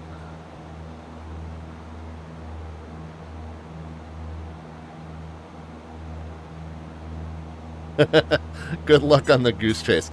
So far, so good, DownwindSim. I guess I didn't take your hint to heart when you said you should take some time to explore the scenery here, the updated scenery here. That was your first hint, and I missed it. So thank you for kind of scooching me back in the right direction. Other than that, I'm enjoying this a lot so far. And I do feel like I'm probably going to fall back on my radio nav skills a lot tonight because, like I said, my visual nav skills have definitely suffered not doing these flights every month with you guys.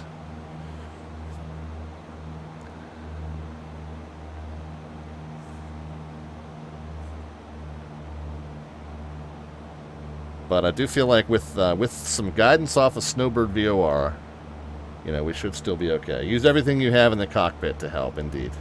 Indeed we shall, sir. Indeed we shall.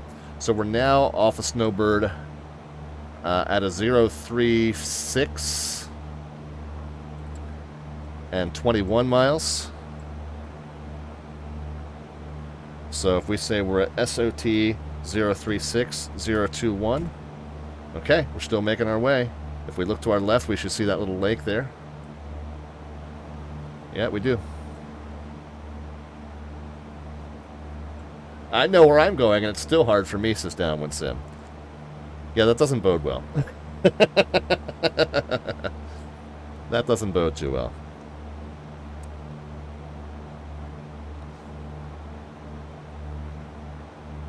So we do know it's immediately along the highway.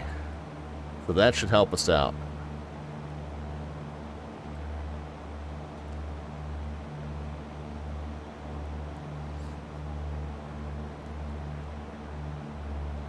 I'm going to pull the power out a little bit more now since we're going down to 2,100 feet for our pattern entry.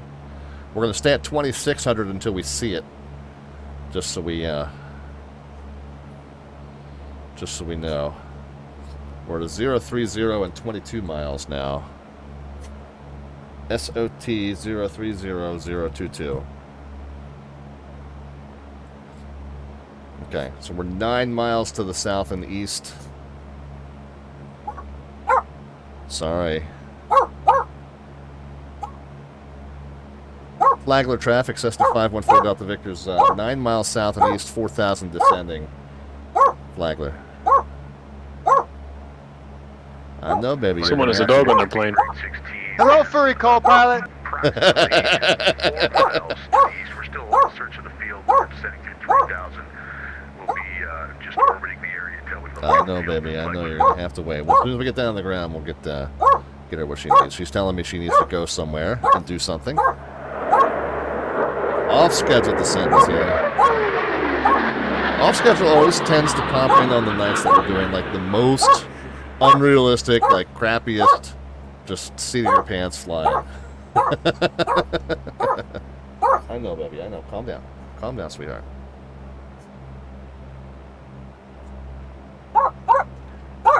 Alright, guys. Hold on for 1 second, class. Hold on for 1 second.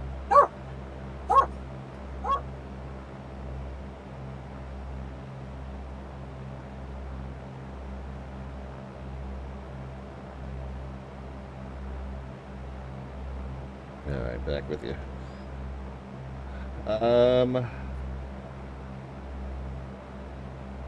I see a highway coming up to our left. That might be this one here.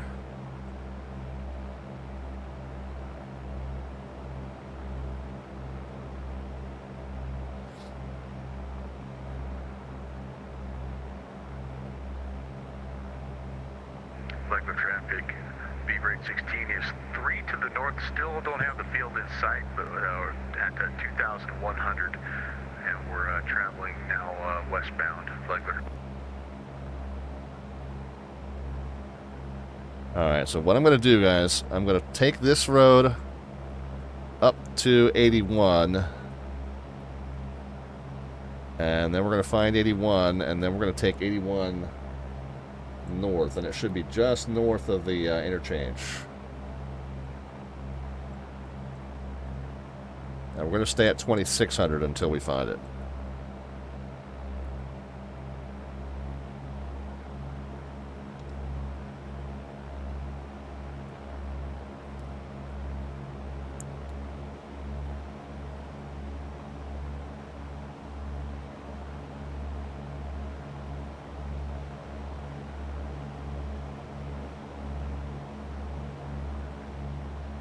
I'm trying to find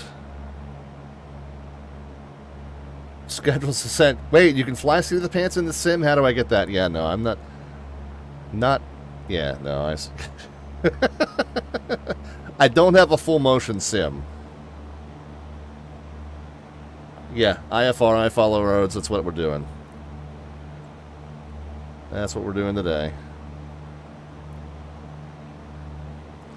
Looks like my directional gyro might be a few degrees off as well. Although I'm in a slight turn. Probably shouldn't adjust that when I'm in a slight turn. I'm going to make it worse.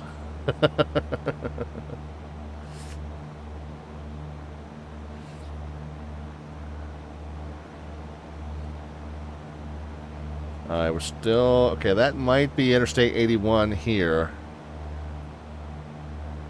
Let's just follow this.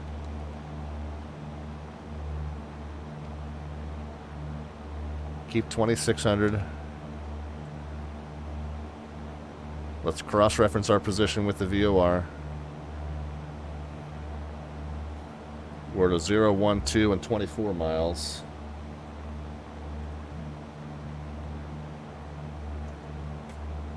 Okay, so we are where we think we are. We're going to follow this road up to 81, make a right, it should be right there.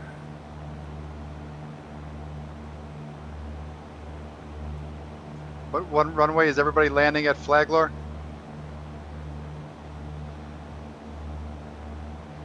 So here's 81. I don't know. Anybody know what runways there are? 15 and 33. Flagler traffic, November 3 Romeo has 514 Delta Victor at his 3 o'clock at 3000, Flagler. Probably 33. I landed 33. Okay. So here's the interchange. The airport should be just north and east of us.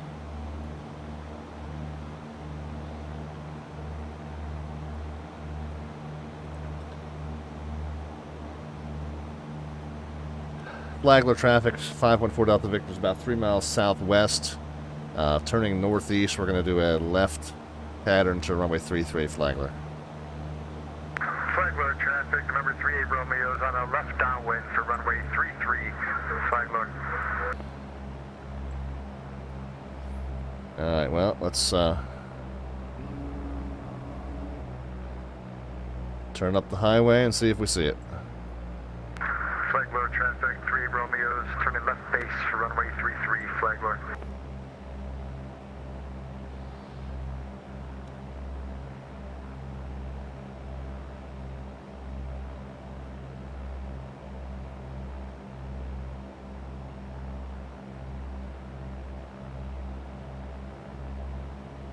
Flagler traffic, 3 Romeo, turning final runway 33, Flagler.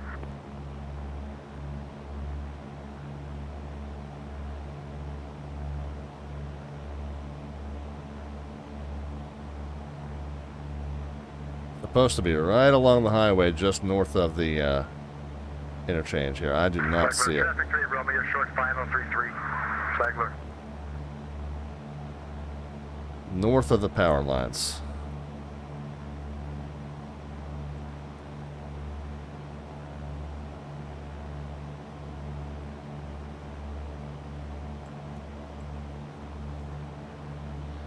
East side of the highway, about a half a mile off.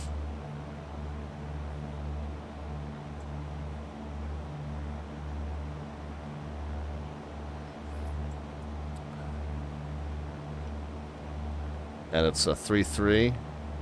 Okay.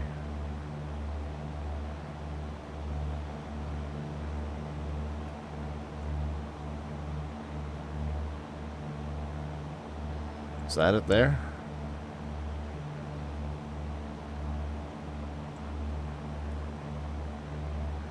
No. Is this it here?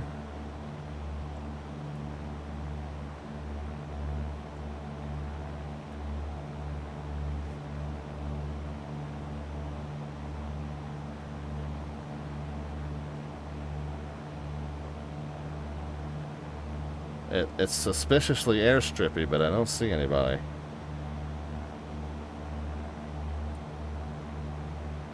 Flagler traffic 3 at Romeo's clear runway 33 after a few bounces. Flagler. That's all that.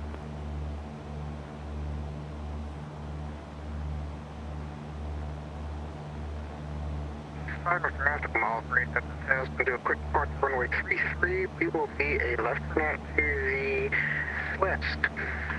Flagler. I mean, that kind of looks like it, but I don't see our friend Rob up here. Oh, there's a lake. I'm looking at the wrong thing then.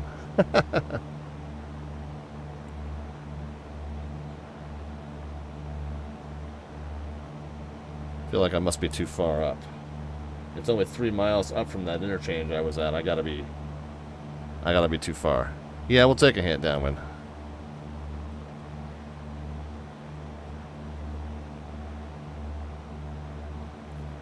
Flagler traffic 423 Charlie Lima. Anticipate crossing the field, midfield, with a left downwind join for runway 33. Flagler traffic. Flagler traffic mall 3 at the hotel is parked to the west. Flagler. Iowa Scotsman's here.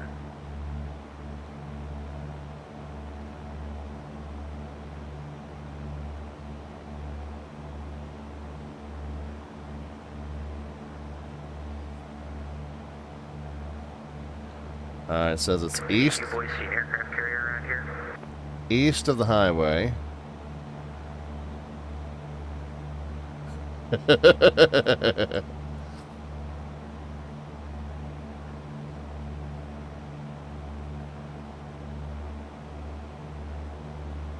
Flagler traffic, Twilight 12 Echo Echo. 8 miles to the east will be entering an extended right base runway 33. Flagler. Flagler traffic, got a carbon cut. We're downwind for the northern runway. Flagler. I keep getting drawn back to that. That's the only thing I've seen that looks like it could be an airstrip.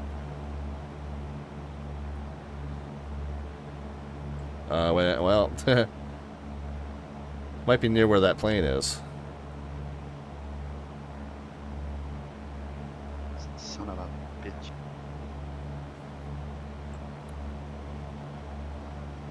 I beg your pardon. At least I'm in the water. Ah. Is that an airframe? Thank you, DownwindSim. I got it. So it was close to what I saw, but it's this field one over here.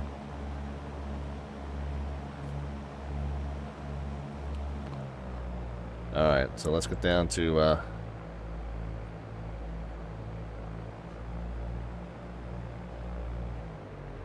Yeah, let's get down.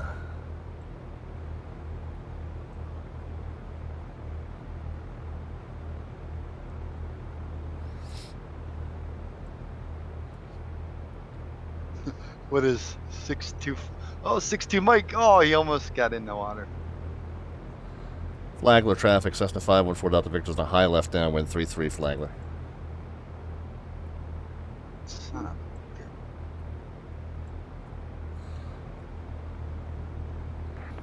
Flagler traffic over the field. Anticipate a left-hand downwind for runway 33.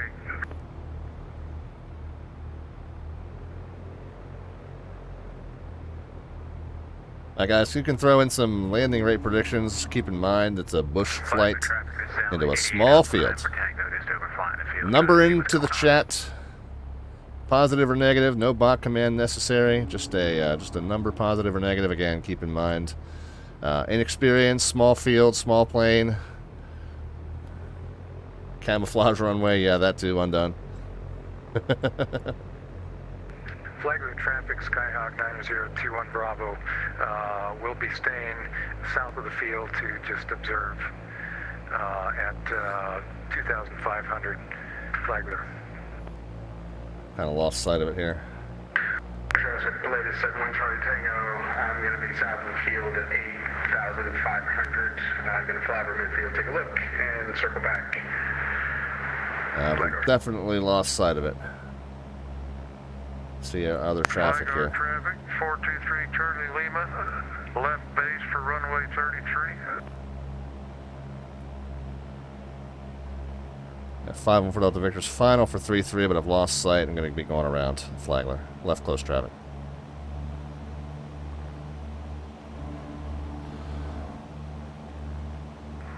Flagler field 423 Charlie Lima.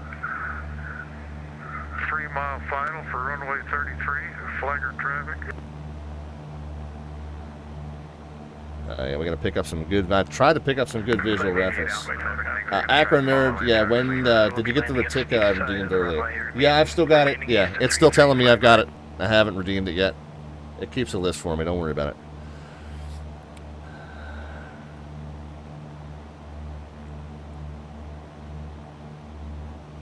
On nights like tonight, I tend to fall behind in chat message stuff, but Twitch won't let me deduct those points from you until I actually tell it I've performed the action, so...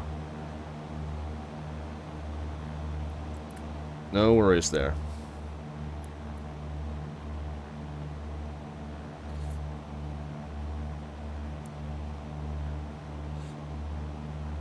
Alright, let's try this again on what we believe to be a left downwind.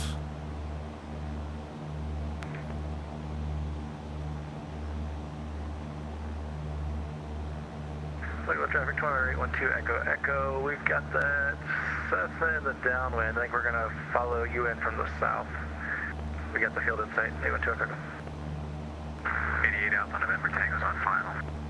33. 423 Charlie Lima vacated the runway. Flagler, Cessna 514 Delta Victor's breaking off the downwind. We're going to proceed south and west along the highway, try and pick up visual of the field again.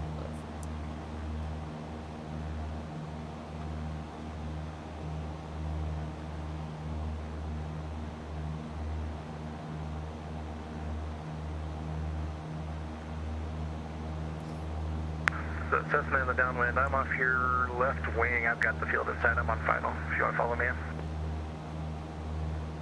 I'll try.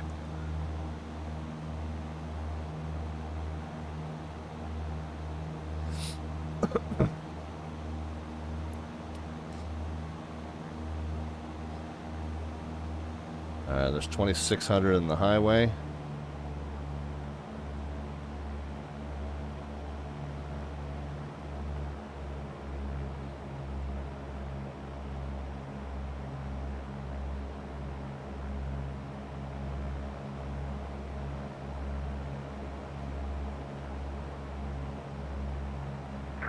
Alpha November Tango clear the runway 33. Flagler traffic 2812 Echo Echo, about a 1 mile final for runway 23. Flagler.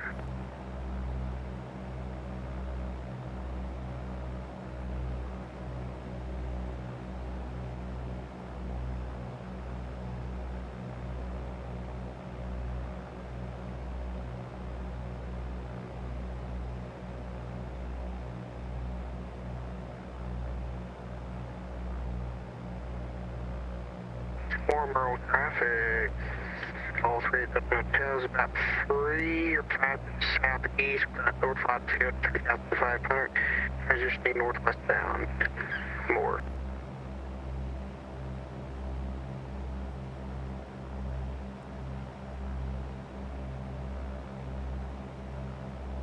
At Flagler traffic, Beaver 816 is just to the west of the field. We'll be jumping into left-hand downwind runway 33.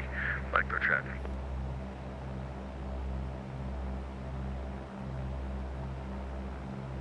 Flagler traffic, Skyline 41 Lima is 5 miles to the east. We'll be overflying and coming back around to join left downwind 33, Flagler. Porter November 3499, Mike is about 2 miles south of the field. We'll be overflying at 4,000 feet and then circling back as well. We'll look for the traffic.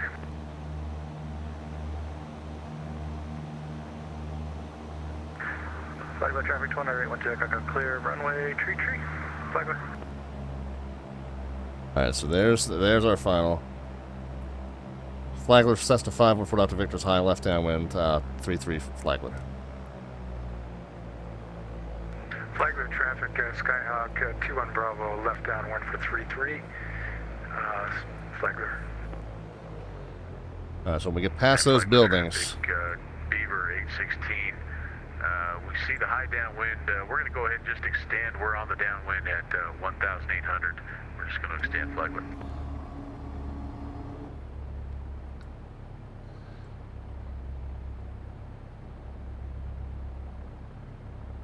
Get past those buildings and make a left, and it should be immediately ahead of us on our left. Phew, I almost hit that shed at the end.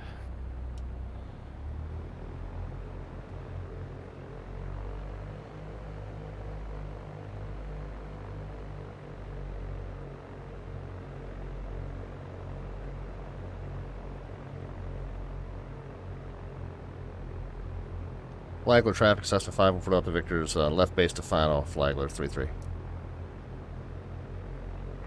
Flagler traffic, Skyhawk 21 Bravo, left base for runway 33, Flagler.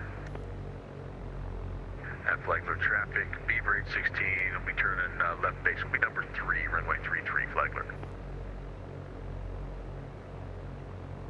Mike is overflying the field at 3,500. Going to make a left turn to enter a steep descent into a left downwind for 33, Flagler. Skyhawk 21 Bravo, braking to the right for doing a 360 and end up on a final for runway 33, Flagler.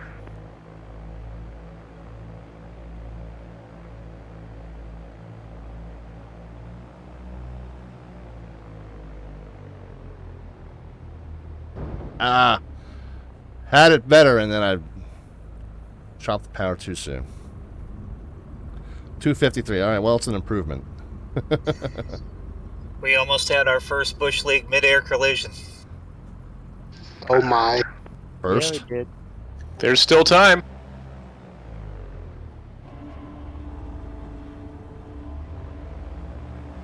I've done a few of these, don't forget, and we've had some closer calls than that.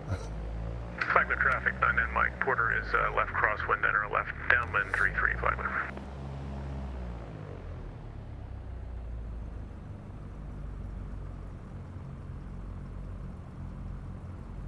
Flagler traffic, Skyhawk 2. Yeah, what was it, guys? Pattern, and I'm going to go up to 2,500. Yeah, I think it was 230 something or other. So I think Acroner's going to have it. Flagler traffic, Beaver 816 on the extended Flagler final traffic, runway. got a carbon cap landing on the pond. Flagler.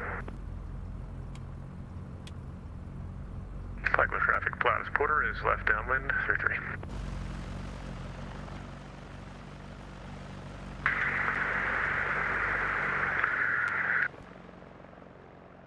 Flagler traffic, Platus 71 Charlie Tango, overflying the fields at 4,200. All right, so we will. Left downwind, if clear, follow it traffic. Flagler. We got one. Left downwind has the Melvin in sight. We'll be number 2 behind him. We got one doing some skating. There we go.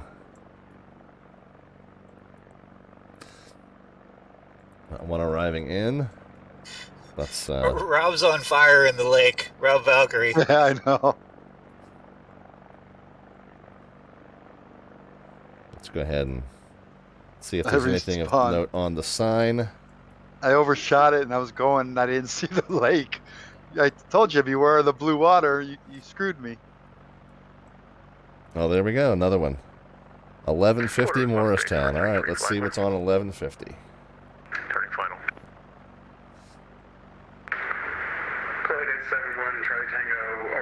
After about 6 bounces. Joining left downwind for tree. I'm at 2800.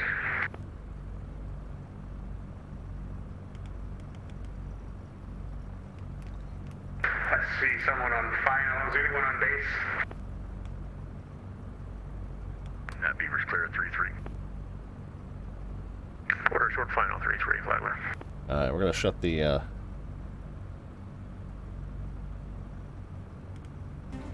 Where you go when you need to know. 105 points. Oops, I guess we need to be in the cockpit. Tennessee Secondary School Athletic Association. I recognize that voice. Nobody Trashes Tennessee, the state's litter. All right, let's start it over. Not that this is exactly realistic behavior, but this will start it over. Where you go when you need to know. 105.7 FM, 1150 AM, WCRK. The Tennessee Secondary School Athletic Association and Nobody Trashes Tennessee, the state's litter prevention campaign managed by the Tennessee Department of Transportation, are teaming up for the TSSAA No Trash November Student Video Contest. The social media-driven contest is part of No Trash November, a statewide litter cleanup and awareness initiative. Through a mix of social media channels using dedicated hashtags, students may submit their video anytime between November 1st and November 19th. Throughout the month, all residents are encouraged to show support for a litter-free Tennessee by using the hashtag #NobodyTrashesTennessee and hashtag #NoTrashNovember in social media to highlight their litter prevention actions throughout the month. For additional ways to participate in No Trash November, visit NobodyTrashesTennessee.com. Tennessee is also promoting many of its fall-themed farm-based activities. Your family can conquer a corn maze, pick the perfect carving pumpkin, or create your own floral bouquet at agritourism farms across Tennessee. Tennessee farmers who welcome guests continually find innovative ways to offer family fun. Nearly 50 Tennessee Agritourism Association members traveled to Maryland and Pennsylvania this summer for an informational and networking tour of agritourism operations. The tour provided insight and activities that farmers can implement here at home. In aviation news, the second anniversary of the Bush League Backcountry Fly-In Series is visiting the Morristown and Moss Isle area. The group of aviators have made their way from Mountain Air Resort just north of Asheville, North Carolina, and are stopping by the Flaglore private airstrip just north of Moss Isle. The group is continuing their trip west. The next scheduled stop is the Lakeview airstrip on Norris Lake, about 20 miles north of Knoxville. The public is invited to stop by and say hello. I'm D.W. Simpson, WCRK News. D.W. Simpson, eh? I love it. That's fantastic. Alright, Acro Nerd was the winner. Natty GG is here. Acro Nerd was the winner. Where in the heck did we even land? I don't remember what it's called, guys. Here's Greenville, it's Flagler. Okay, so Flagler 8TN4. FM 1150 AM WCRK. The Tennessee Secondary School Athletic Association and Nobody Trashes Tennessee, the state's litter prevention campaign managed. So, Smitty, in this aircraft, it's are teaming up for the. It's this what do they call it? Beep frequency oscillator, something like that, and then the ADF monitor button. In different planes, it's going to be different things. DownwindSim did a kind of a little technical instruction video for those who wanted to fly different planes. In the PropStrike Studios Cessna 172, it's just as simple as activating that beep frequency oscillator and then the ADF monitor. But in different planes, it might be different. So, Matty GG with a subscription. Thank you so much for that. Acro Nerd 8TN4 is the location, and so you've got your entry into the November landing rate raffle. We got a lot going on the stream today. Matty GG is one of our recent raffle winners. All right, so we are going to Lakeview Airstrip, 20 miles north of Knoxville. Let's see if we can find it, guys. Let's go ahead and get the... Turn in left base for 3-3. Full stop. Flagler. So there, where's Knoxville? That's, is that over here? So 10 miles goes to the outer ring. 20 miles goes... There, so here's Lakeview right there.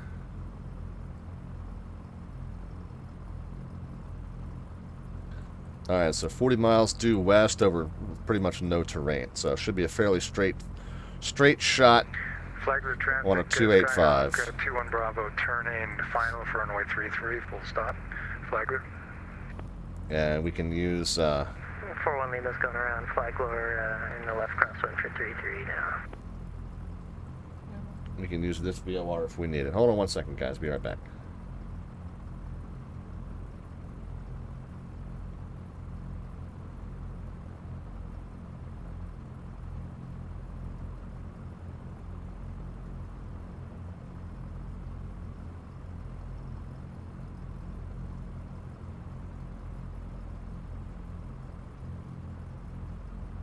Flagler traffic, Skyhawk 21 Bravo, going around runway 33, going around the pattern. Flagler. Welcome back to the sky.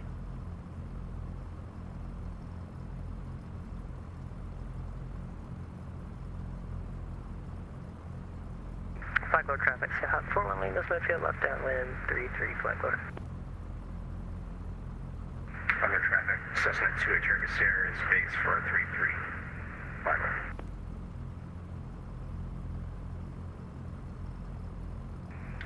Flagler traffic, 2 on Bravo on left crosswind, runway 33. Flagler. Alright guys, sorry, back with you. Yeah, so we are going to depart out. It's a pretty much a 40-mile straight shot on a 285, so we'll go ahead and set 285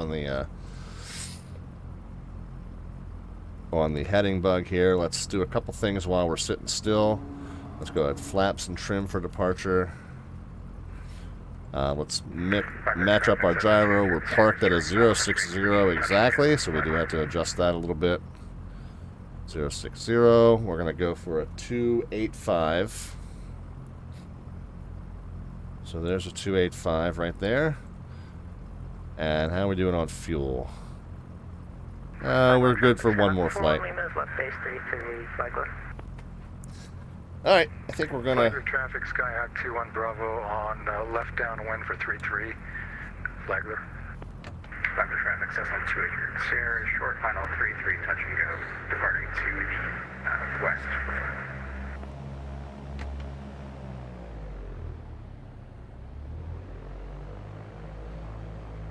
I'm trying to edge out without, like, just trampling all over the runway while these guys are on final.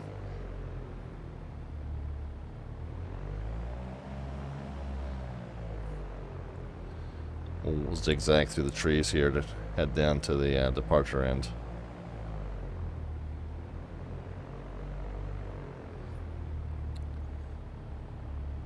Flagler traffic, 514 Delta Victor's taxiing through the trees to the departure end of runway 33, Flagler. Flagler traffic, Skyhawk 21 Bravo, turning left base 33, full stop. Flagler. Flagler traffic 4 Lima, short final 33, Flagler, full stop.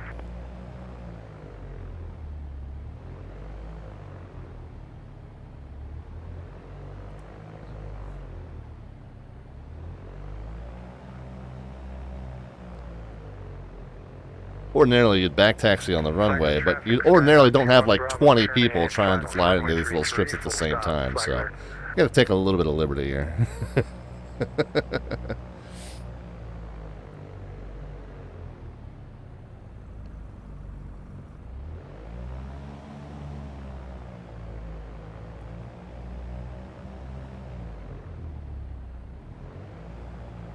Northbound traffic 20812 Echo Echo 10 miles to the east.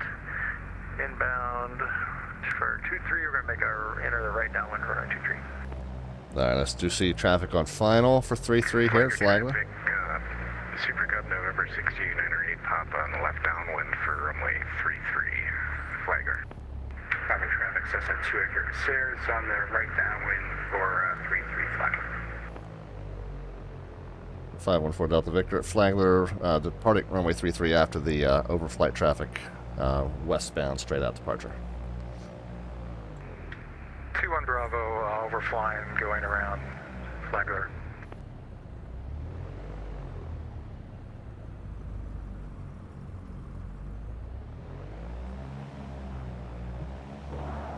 Flagler traffic Cessna 2 Acre Stairs turning base for 33 Flagler.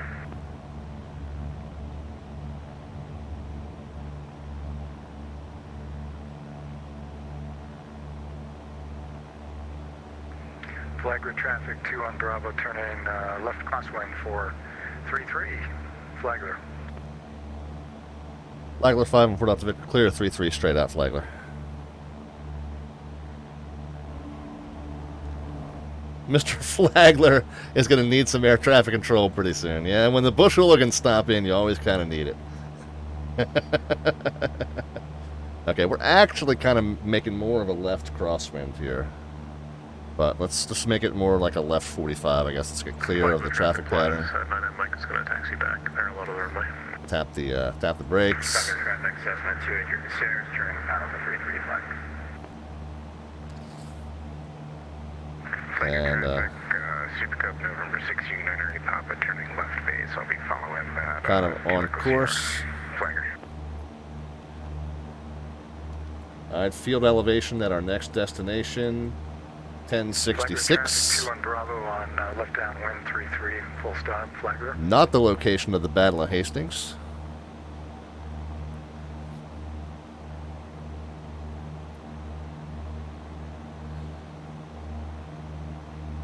So we'll park it at 2600. That'll be essentially overflight altitude. 40 miles, and it's 9:13 as we got off the ground there. We're gonna do 40 miles in what, 26 minutes if we track 90 miles. Flagler traffic. Yeah, 90 knots. Turning left base for 33, Flagler.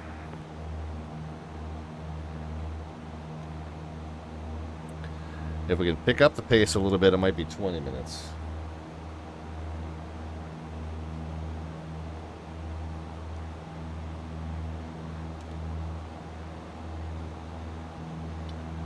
Guys, I'm going to go grab a piece of pie. I'll be right back for more tech support if we need it. Grab me one. Traffic 38 Romeo, departing runway 33 right now, straight out. My pleasure. So we're going to top off maybe close to 120 knots. And bring it off the red line just a little bit. Flagler traffic 2 on Bravo on short final for 33, full stop, hopefully. Flagler. Full stop, hopefully. That's optimism for you.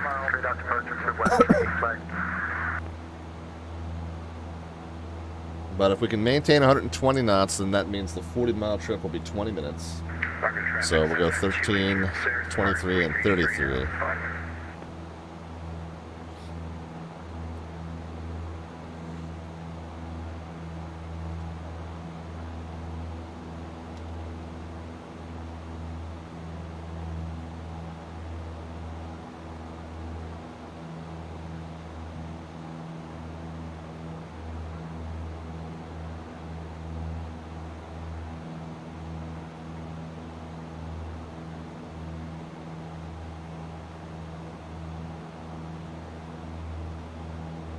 Flagler traffic, 34999, Gazette Porter, taking the runway for departure to the west, runway 33.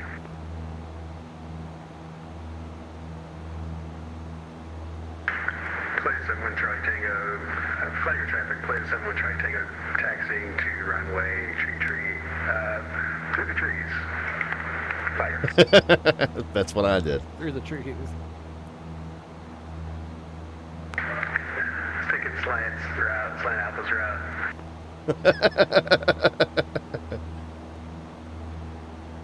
Yeah, I was saying that, you know, ordinarily you just back taxi on the runway, but ordinarily you don't have like 25 people trying to get in and out of there. Yeah, I went down the grass on the other side. I'm afraid to cross, there's so much traffic. And he wins at the next airport. 0000. Traffic, Pilatus is departing the area to the west. 1690 Papa's going this route, and I'll be departing the area straight up to the north. Flagler traffic.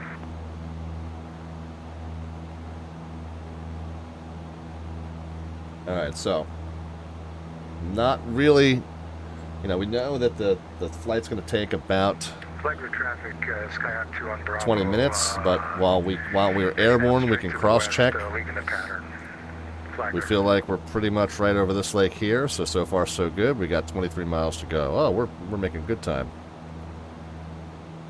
We're not quite there, I guess. We're close.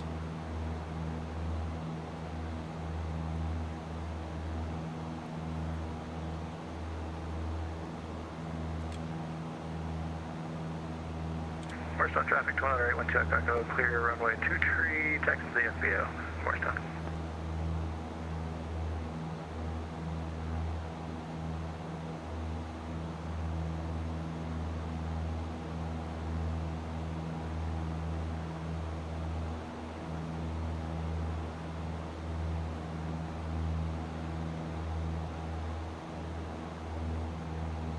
The ortho looks real nice coming out of coming out of this last airport. Oh yeah.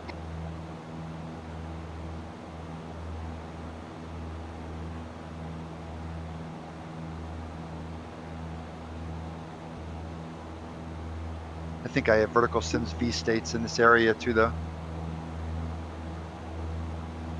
Alright, so we're not 100% sure exactly where on this lake I'm crossing, but I think we're doing pretty good as far as seeing what we expect to see. Morristown should be out to our left, so we can kind of rock Following the wing slant up a little on this bit. one because the twatter for me and Lee doesn't go up any higher than the 900s, the ADF.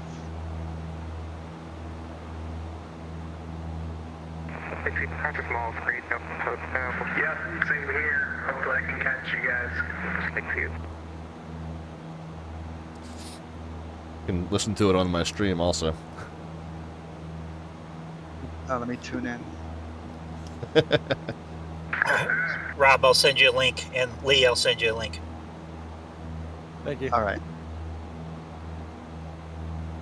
Apparently I followed the wrong clue to the wrong place.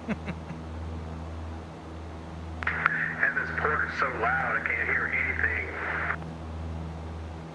Who's this down here at Lakeview? If you push settings, the thing will keep talking, but you won't hear the engine noise.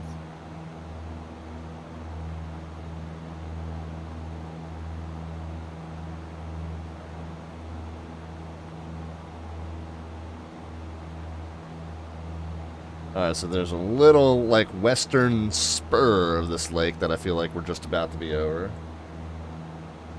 So I feel like that way we might have drifted a little bit to the right of where I plotted myself here. We might be a little further up here.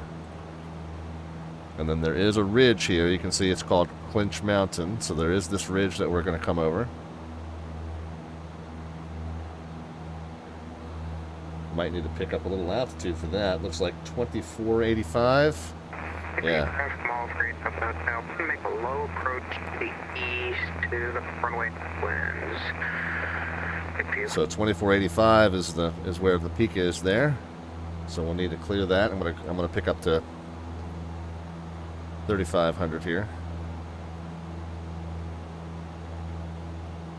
Oh, okay. Actually, Yeah, we'll keep on as we are, but I can see off to the right there's a little pass there. You see it right here on the map.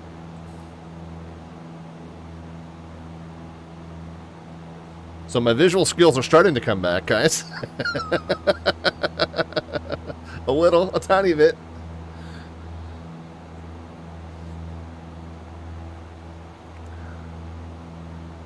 Tell you what, let's aim for that pass, and then we'll know exactly where we are as far as distance remaining to destination. From all three, but that was on the go. We're going to make a quick 180 here and land westbound Lakeview.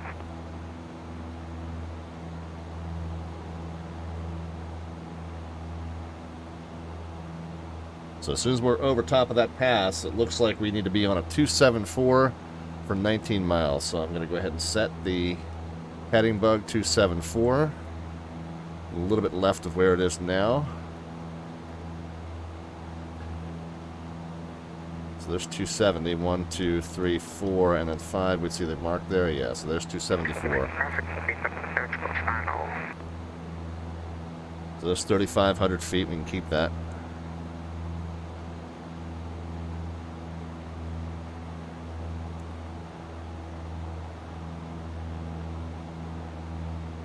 DownwindSim, they've got fuel there at Lakeview, do they not? Melvin stashed a can. We can steal some.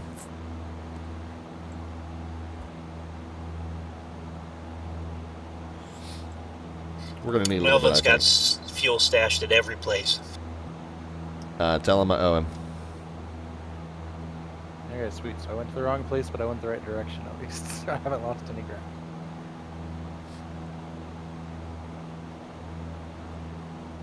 This is Twin here at Lakeview.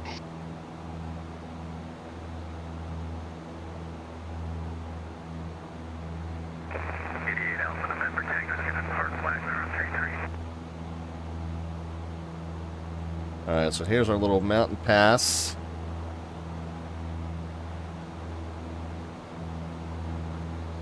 The road coming up from our right, just like it's depicted on the chart here.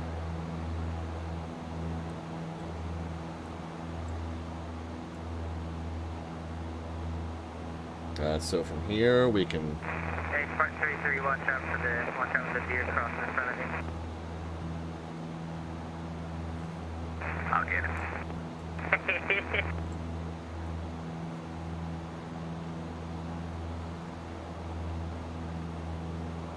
So we'll make a 274 for another 19 miles, according to SkyVector. This one should be somewhat easy to locate, as we do have a body of water. 812 Echo, texting to runway 54, straight out departure to the north. Papa Charlie, only 2.5 hours late. Did I miss anything? You missed me beating the crap out of my bush plane, probably breaking a few struts. I don't remember how to fly this thing. Well, I remember how to fly. I don't remember how to land it. So, a bit further west, you'll be in Rocky Top. You can probably get some fuel there for sure. Come on, get for some corn in a jar, right? Poor old Rocky Top.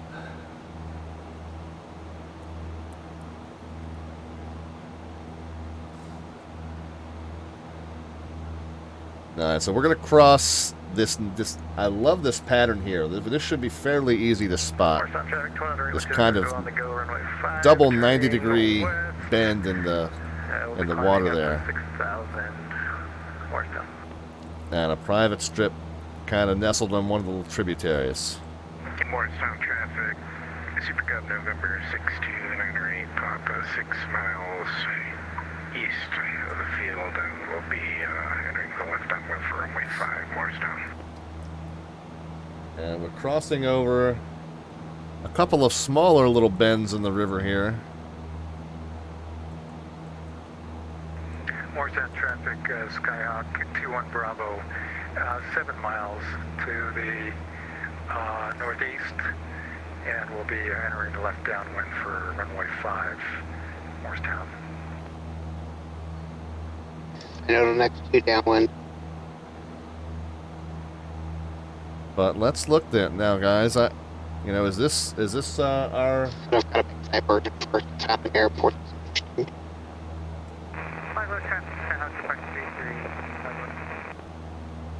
Or is this it here?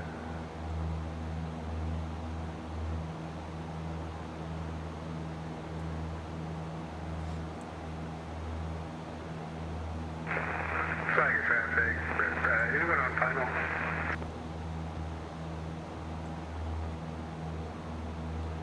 Regular traffic, Duchess, 11816, not on final, will be back taxiing next to the runway though, for approach. Sounds good, flag traffic. Plane 71 Charlie Tango, departing runway 338, to the west. Flagger. Starting to doubt what I'm seeing here, guys. Northbound traffic, Cessna 28 River Sierra, it's on the left downwind for runway 5 at Morristown. Alright, I think I probably haven't gone far enough. I think what I'm doing is I'm crossing over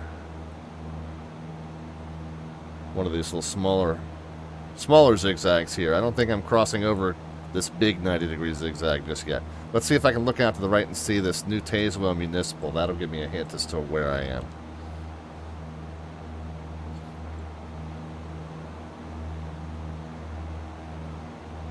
Oh, that might be it right there.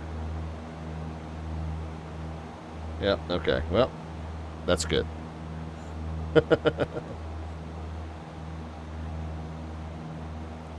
Okay, so over top of this ridge, there's some more water, which I think might be the water that we're looking for. Okay, good.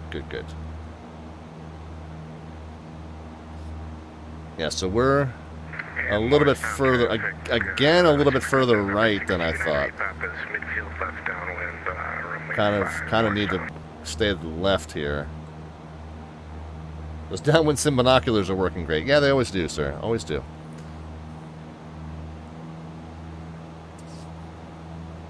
Alright, so this is the ridge we're gonna hop, and then, we might be kind of looking down in that area. There's definitely some air traffic there, so I think we're in the right ballpark.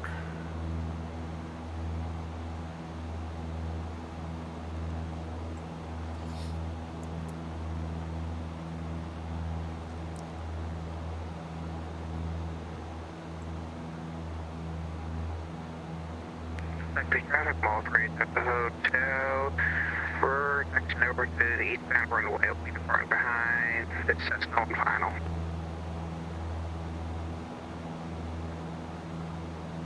And actually, if we come off of New Tazewell and go straight, yeah, I would say it's definitely going to be somewhere down here off of the water somewhere.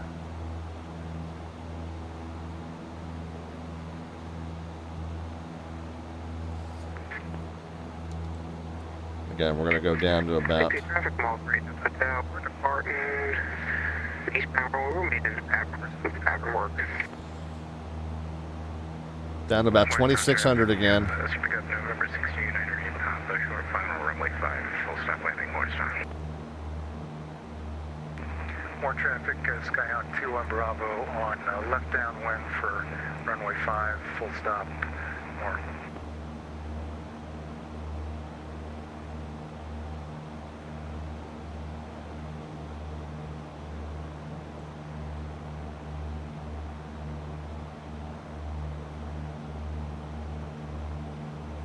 See some air traffic coming up that way.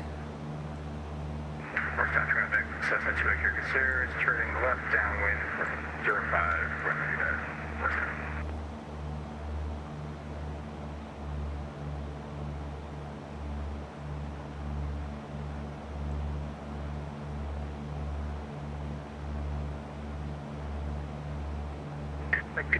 This looks a little airstrippy right here.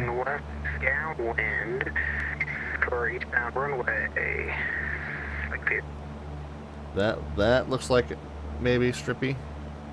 Yep, more traffic, 908 pounds is clear.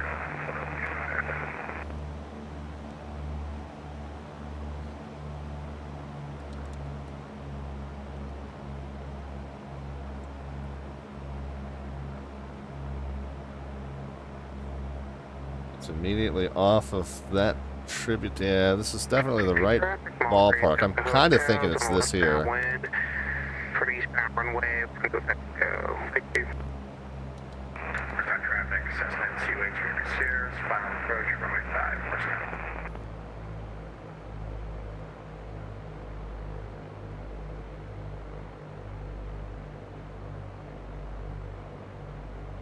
Gotta keep an eye out for that traffic, guys. Lost sight of him. More traffic, Skyhawk 21 Bravo turning left. Was it? Hold on. Is it this here? 5, so stop. No. Okay. Oh yeah. Start putting those predictions in, guys. I'm not even sure I see the airstrip yet. But go ahead and start putting in those predictions for the vertical descent rate upon touchdown. No bot command on this channel is necessary. Just a number into the chat, positive or negative, and yeah, you. Hopefully the landings will get better as we go tonight, but you know, there are no promises on that.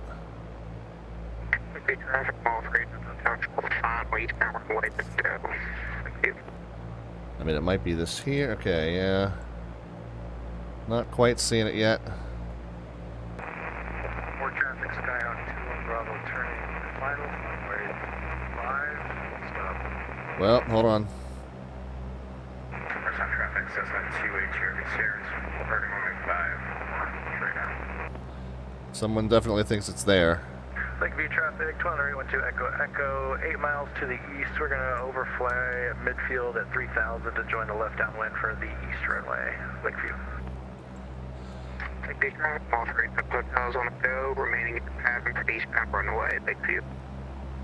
Lakeview traffic, Cessna 514 Delta Victor, left downwind for eastbound runway Lakeview. We're following behind you, I got my sight. Yeah, I'm midfield right now. Behind Delta Victor.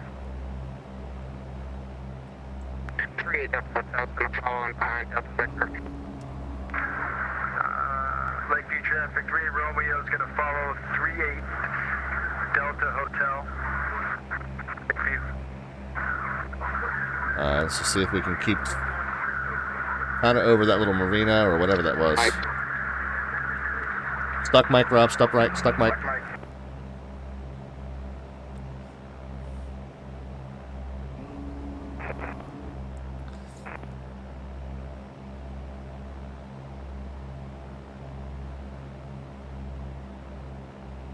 Lakeview traffic, are you on the pattern around 2100? What's y'all's altitude?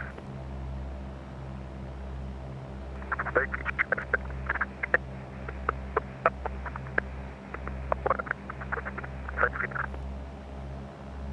That was extremely broken, whoever that was.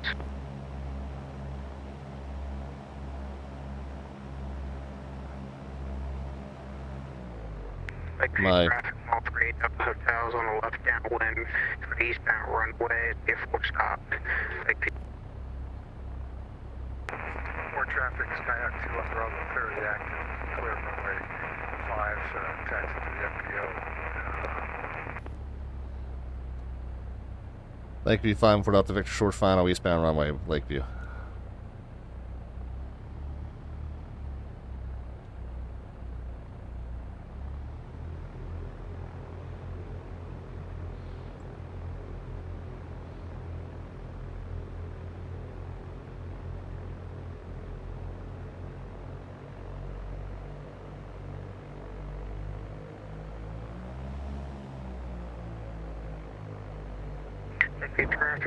Oh, 200. They all are getting better.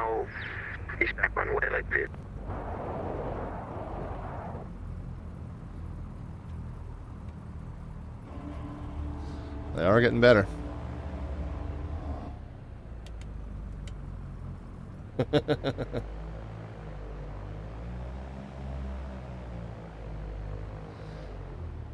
Lakeview 514 Delta Victor clear. Lakeview.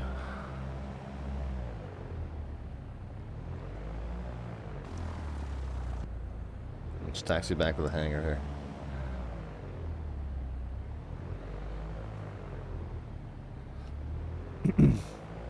Take the traffic.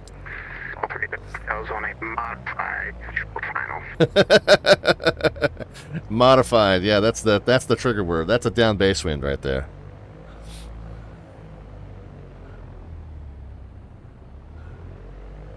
We know all about those on this channel. Traffic, 3 Romeos on a left downwind for the eastbound runway, Lakeview. I think I might see our hint. Well, we'll check on that in just a moment.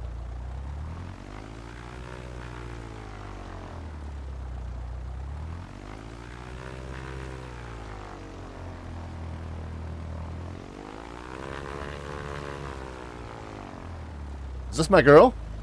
Is she right here with somebody else? Lakeview traffic 1212 Echo. Oh no, some new girls. Okay. I got a new girl now. Left downwind for the eastbound runway, Lakeview. She's a lot like you. Traffic, 3 Romeo, short final, eastbound runway, Lakeview. With a left turnout to the west. Alright, let's see. First of all, yeah, who was the winner on that one? Pro Coastman with the win on that. Came in with the 205. So 220, 150, 175, 198. No, Dunkmac is the winner then. 200 was the actual. Dunkmac gets it. Dunkmac was 2 away. Pro Coastman was 5 away.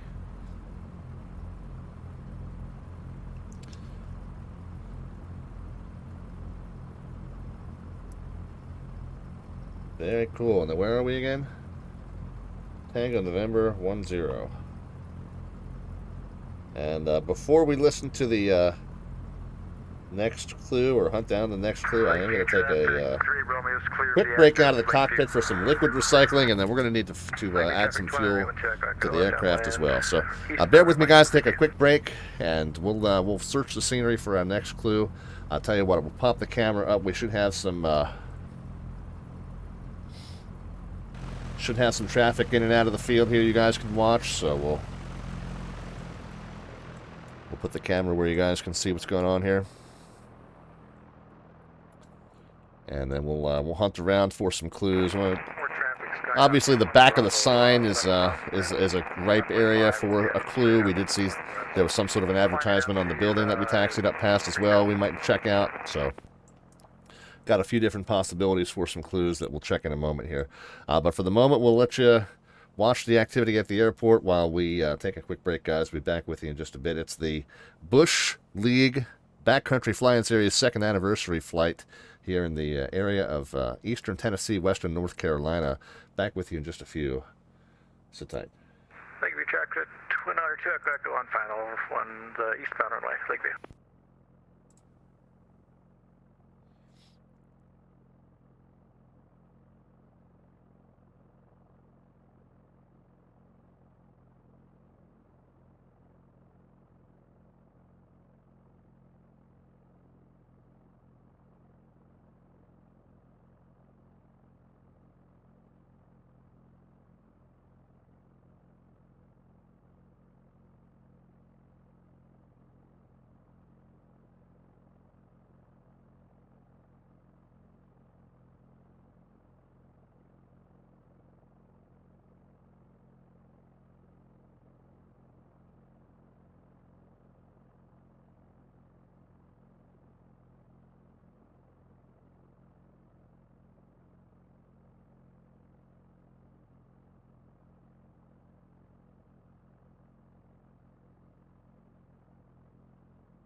Lakeview traffic, 1208 Tech, I can clear the eastbound runway, Lakeview.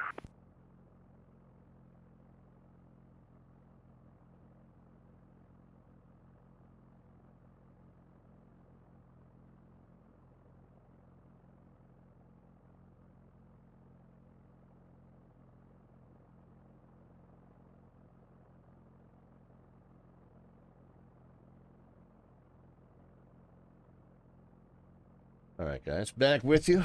Welcome back. We are at, where are we? I don't even remember.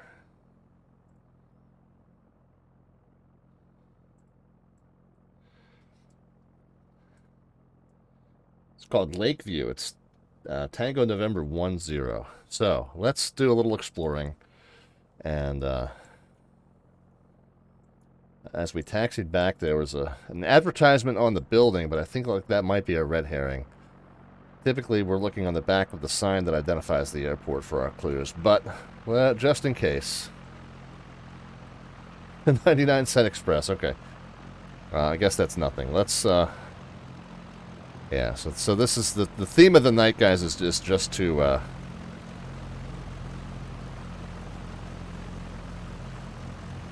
Just to tune in the AM station that's on the back of the sign. It might get trickier later, who knows. DownwindSim always has something up his sleeve, but what was that quickly? I forgot it. I think it was 760.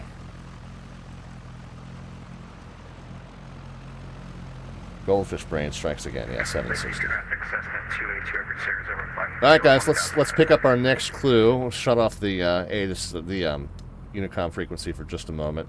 760 is what we'll tune in. We'll go ahead and monitor the ADF. And 760. By the way, this is not that unrealistic to think that you could tune in a commercial AM station on your ADF radio and monitor it in a plane. It's something that you can actually do. You're listening to Talk Radio 92.3 and AM 760 WECR. Knoxville's talk you can trust. Traffic on I-40 in Knoxville is stop and go after a multi-vehicle crash on the Holston River Bridge east of Knoxville. The crash scene has been cleared, but it will take a few hours for traffic to return to normal. No serious injuries were reported in the crash that left a box truck perched atop the concrete median between the eastbound and westbound lanes. At the Knoxville Zoo, black bear Milo died Thursday due to age-related health issues. The bear was 22 years old. Milo and his brother Odie were rescued by the Alaska Department of Fish and Game when their mother died in 1999. Is that who it is? At the Fort Worth Zoo before coming to Zoo Knoxville in 2001. That's fantastic. They lived out the rest of their lives in Black Bear Falls. North of the greater Knoxville area, aviators are participating in the second anniversary of the Bush League Backcountry Fly-In Series. Early today, they departed Mountain Air Resort just north of Asheville, North Carolina, and are headed west in the 24th flight by the group. They've stopped off at a private airstrip called Lakeview, located on the banks of Norris Lake. The group continues to head west to their final destinations at the Voss and Lee's private airstrips just south of Somerset, Kentucky. If you're in the area, stop by to see them off. Slight chance for scattered rain. All right, we got it, guys. I thought so. DownwindSim's been nice to us in that the clues are fairly straightforward. I thought for a second, DownwindSim, that the overturned truck was going to be the food truck, the Bush League food truck. So I thought we were going to have to go check that out.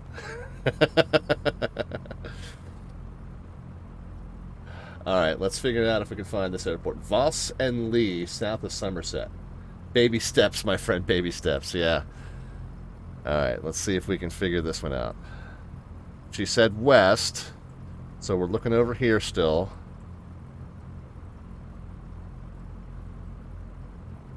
A bunch of fields down here. Let's look. West of Somerset. What we might do is, if we don't find it readily here, we can go to Google Maps and look up Somerset.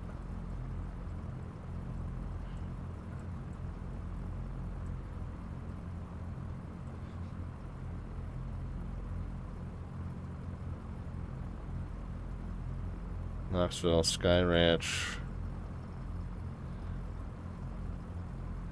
Meadow Lake, Ferguson, Flying Circus Airstrip. That would have been a fun one to end at. West Wind, Monroe. I'm looking for Somerset. I'm not seeing, it's not jumping out at me. So what we might do is we might jump over to Google Maps.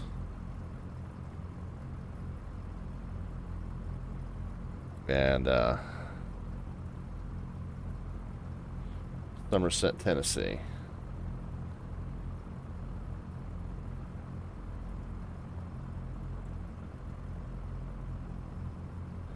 That's just east of Nashville. Are we really going that far?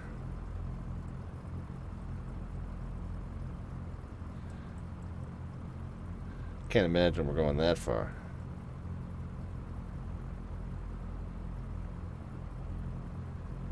Yeah, no, that'd be a little too far.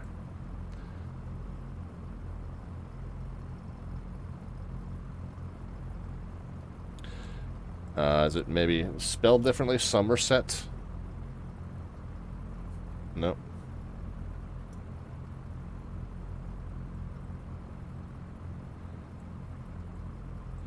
Where are we? We're way over here, yeah.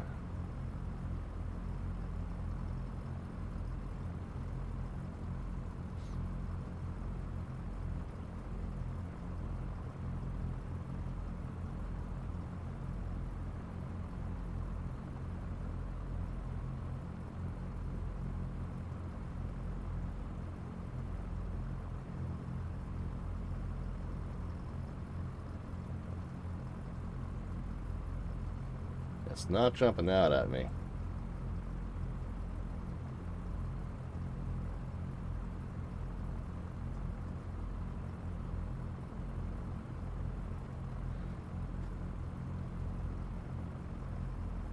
Well, the other thing she said was, I think she said it was called Voss and Lee. I don't know if I heard that correctly.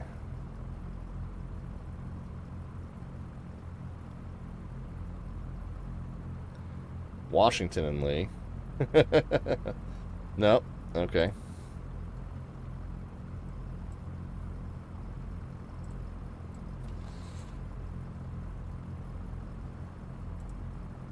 Let's go back to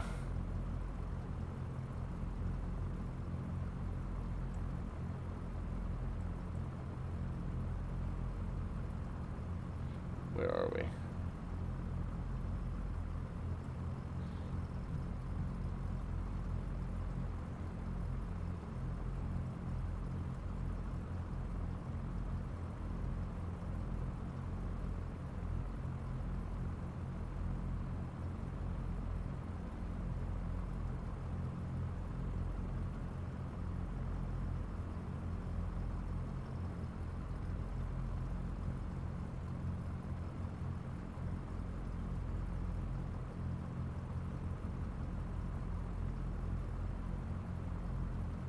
Let's listen to it one more time. You're listening to Talk Radio 92.3 and AM 760 WETR. Knoxville's talk you can trust. Traffic on I-40 in Knoxville is stop and go after a multi-vehicle crash on the Holston River Bridge east of Knoxville. She definitely said west. The crash scene has been cleared, but it will take a few hours for traffic to return to normal. No serious injuries were reported in the crash that left a box truck perched atop the concrete median between the eastbound and westbound lanes. Oh, so there's Boss. At the Knoxville Zoo, black bear Milo died Thursday due to age-related health issues. The bear was 22 years old. Milo and his brother there we were are. rescued by There the we are. Alaska Department of Fish There's and Game Somerset, when their and mother there's died in 1999, Boss and was Boss cared for and at the Lee. Fort Worth Zoo before coming to Zoo Knoxville So it's in two 2001, different where they airports. lived out the rest of their lives Alright, we in can Black shut that Bear off. Falls. So she literally said boss like a boss, and Boss and Lee. Now she said that like, I'll tell you what, I'm going to turn it back on because I need to hear her say. You're listening to Talk Radio 92. She said that like it was one location, Boss and Lee. WETR. Knoxville's talk you can trust. Maybe we go to both. I-40 in Knoxville is stop and go after a So there's multi-vehicle Somerset. crash on the Holston River Bridge east of Knoxville. The crash scene has been cleared, but it will take a few hours for traffic to return to normal. Somerset, Kentucky, No that's the serious problem. injuries were reported in the crash. That's that why I left couldn't a find box it. truck perched atop the concrete median between the eastbound and westbound lanes. At the Knoxville Zoo, black bear Milo died Okay, so Thursday we're not due going to age-related McGee health Tyson. issues. The bear was 22 years old. Milo and his brother Odie were rescued by the Alaska Department of Fish and Game when their mother died in 1999 and were cared for at the So Fort 56 Worth miles before north coming and to west. Knoxville in 2001, where they lived out the rest of their lives in Black Bear Falls. North of the greater Knoxville area, aviators are participating in the second anniversary of the Bush League Backcountry Fly-In Series. Early today, they departed Mountain Air Resort just north of Asheville, North Carolina, and are headed west in the 24th flight by the group. They've stopped off at a private airstrip 25th flight, though, isn't it? located on the banks of Norris Lake. The group continues to head west to their final destinations at the Voss and Lee's private airstrips just south of Somerset, Kentucky. If you're in the area, Somerset, stop by Kentucky. to Okay, say she hi. did say that. Okay. So, I didn't, yeah, I'm looking at Somerset, Tennessee. That's my bad. So, she did say Kentucky. She did say final destinations, plural, which I didn't catch the first time. And she did say the Voss and Lee private airstrips, plural, which I also didn't catch the last time. We do have this Cumberland NDB on frequency 388 we can use to tune in and navigate that way. But basically, if we depart westbound, or we'll depart consistent with traffic flow, whatever they're using. I think most of us were making a downwind to the east, so we'll do east and then left downwind. But it's basically a 319 for 56 miles. So we'll do northwestbound departure. Let's go ahead and, I think we said we were going to need to add some fuel. Let's do that. That's weight and balance. There we go.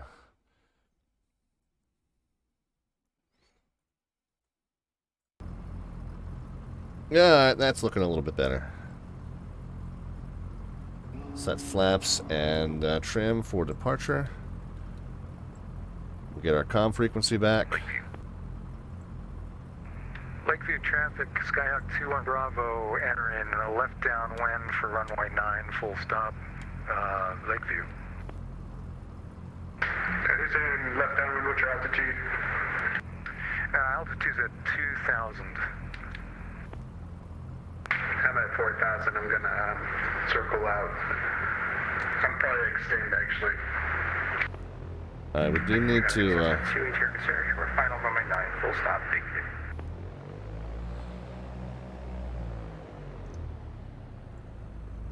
Good traffic, Mall 38 out. We're going to taxi our pit eastbound runway behind Fort Dr. Victor.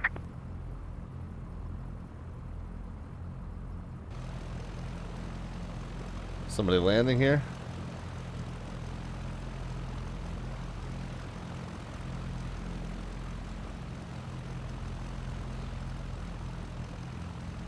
Alright, there they are. Lakeview traffic, Cessna 514 Delta Victor. After the arriving traffic, we'll be departing runway 9, left downwind at Lakeview. After the arriving traffic goes around. Lakeview traffic, Skyhawk 21 Bravo, turning left base, runway 9, full stop, Lakeview. Lakeview traffic, for 71 Charlie Tango, plane 71 Charlie Tango, left downwind extended, 3,500 for runway 9, Lakeview.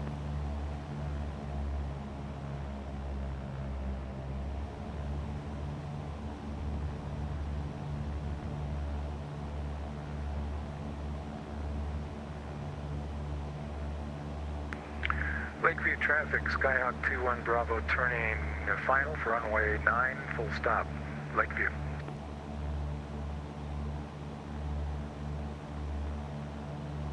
Lakeview traffic, Cessna 514 Delta Victor, clear runway 9. Gonna go left downwind departure, Lakeview.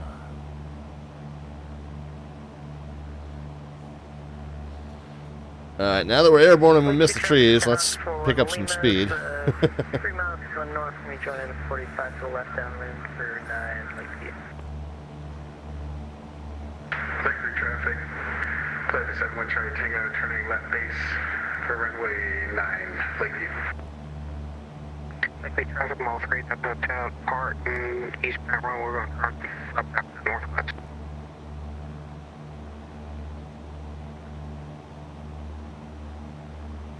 I know which airport I'm going to.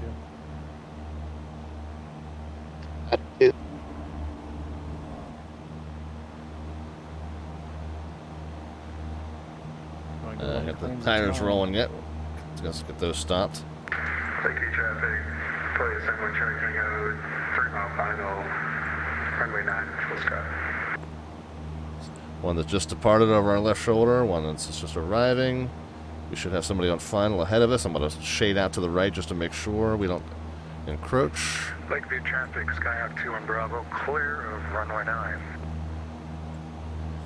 And we want to be on about a 320 anyway, so we'll go ahead and turn out a little bit to the north and east. Spin the heading bug around to kind of mark that.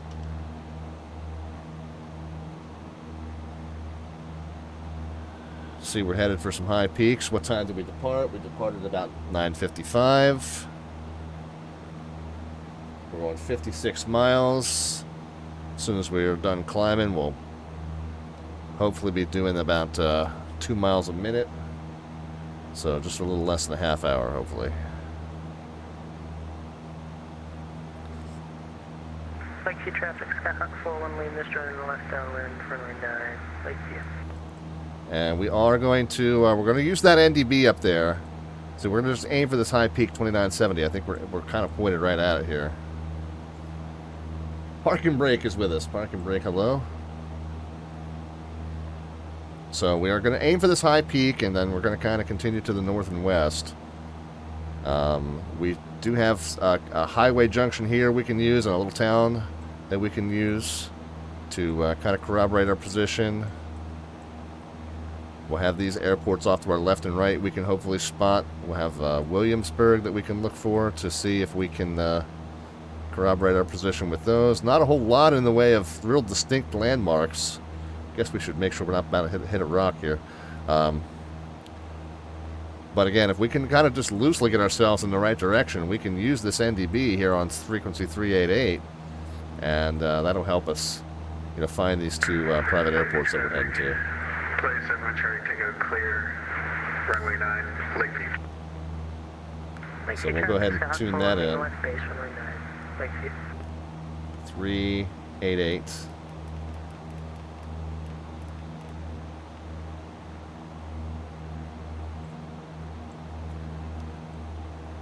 Swap it in.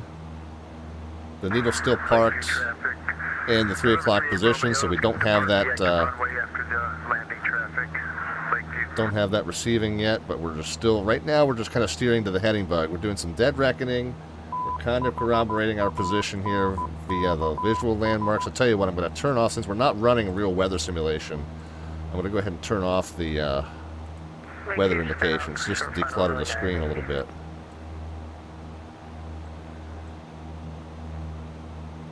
But yeah, we're clearly passing over this Owl River. We got the follow there from X-Solo24. X-Solo, welcome. Doing a bunch of visual flying tonight. Yeah, we're at 4,500. I think we're at plenty of altitude. We're going to level it off here.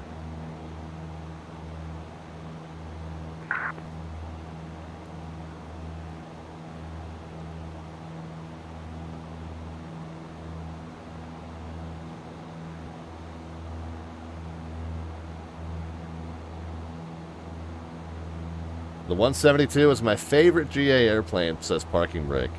I cannot say the same, to be honest. But for bush-style flying, oh, good fixings is here. For bush-style flying, this PropStrike Studios tail dragger variant of the 172 is really, really cool. There she is there.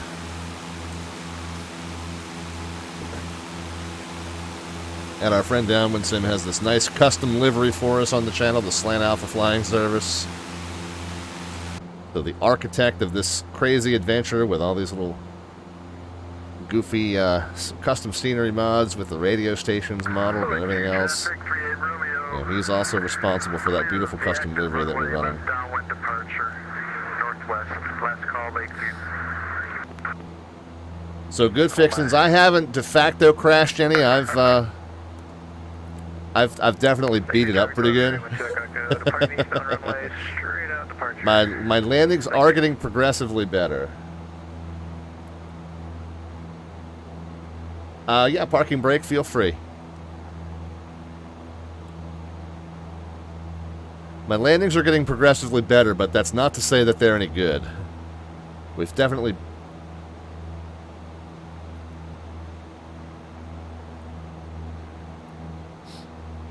Oh, BFO mode might disable navigation reception. I don't think so. I think I did see the arrow moving earlier, but I'll test you on that and we'll see. Be departing the left downwind to the west, Lakeview. Yeah, no change yet, but we'll see. We'll continue to test that theory. And that if that happens in the real thing DownwindSim, of course, we don't have any assurance that it would happen in the simulated version either, for sure. But we can, like I said, we can test that theory for you. I mean, for right now, the dead reckoning's good enough. Yeah, good fixes. There was definitely one that went swimming at least once, possibly twice.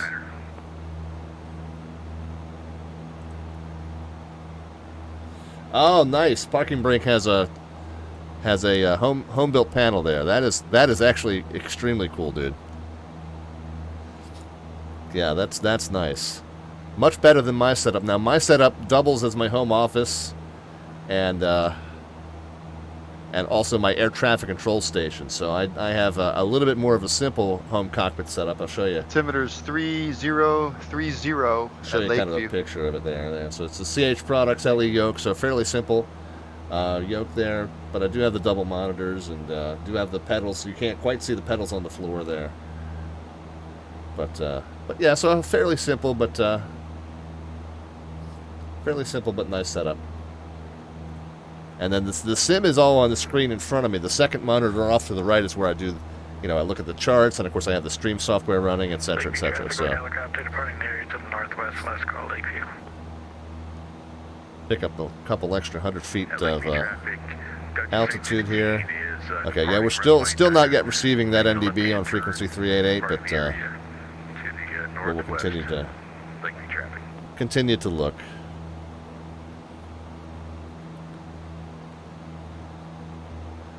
Did I, okay, no, I didn't close Sky Vector. Okay, here we go. So again, we're kind of jumping a ridge. I think we maybe have jumped that ridge already. We still have some terrain features off to our left and right. We should be kind of headed toward this little town and this highway junction. I don't think we've passed that yet.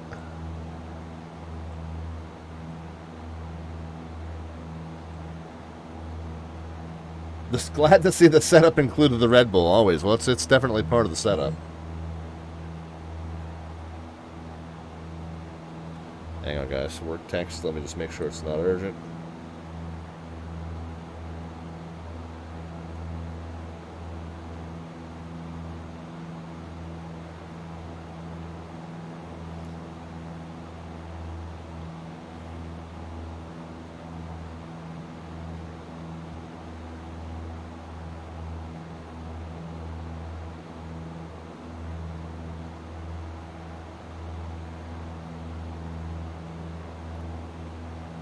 Semi-urgent.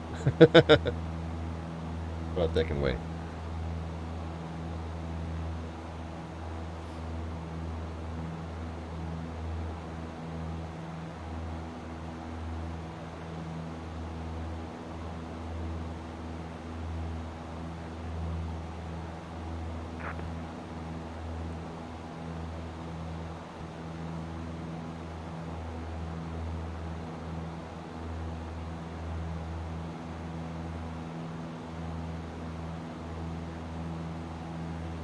Do we think we're seeing this this highway?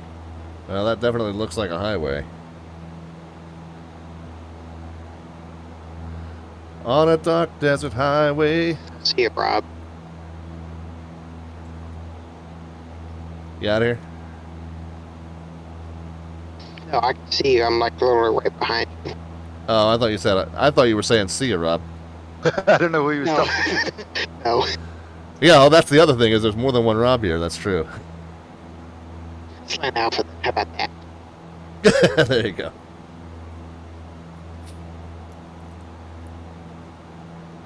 Yeah, Okay, Bill so- Ray, check your 6. I love to So- sing about the moon and the June and the springer. I love to sing Yes, I about a do. sky Yes, I do. above Not blue particularly or well.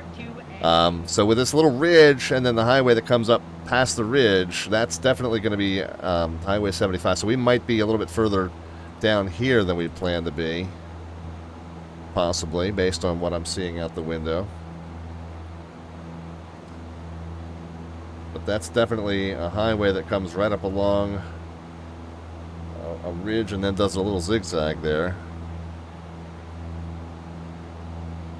So if it comes right up along the ridge and then does this little zigzag, yeah, maybe that's it there. Okay, I think we're good.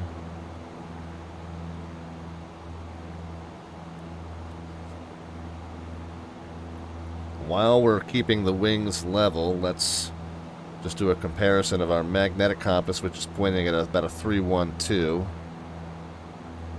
And this is off by a little bit, as they tend to be. So that's why we're not navigating directly to where we think we are.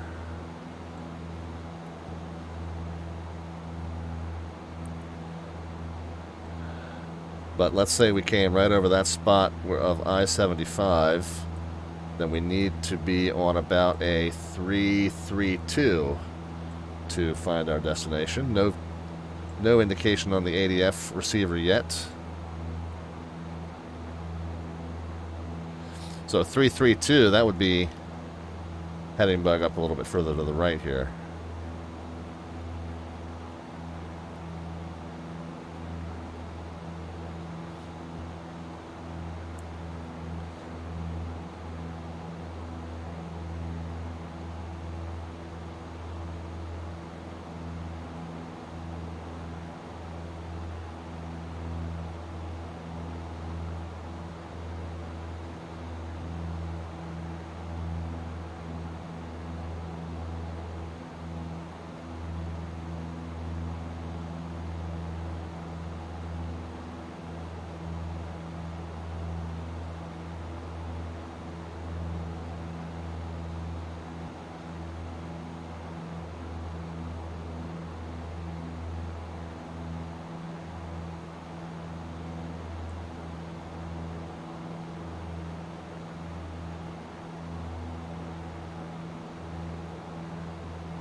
I'm gonna level it off at 4.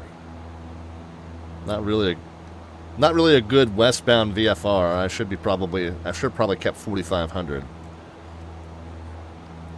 But I'm trying to descend. When you're within 3,000 feet of ground level, you don't really need to adhere to the westbound, eastbound VFR altitude conventions. And ground level here is probably...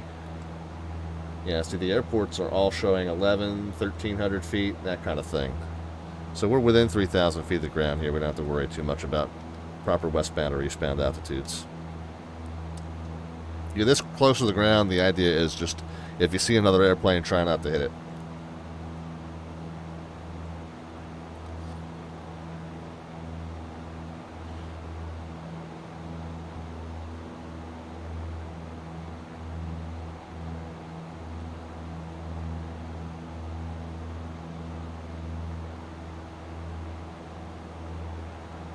Still nothing on that NDB. I mean, we do have pretty good corroboration of our position visually here.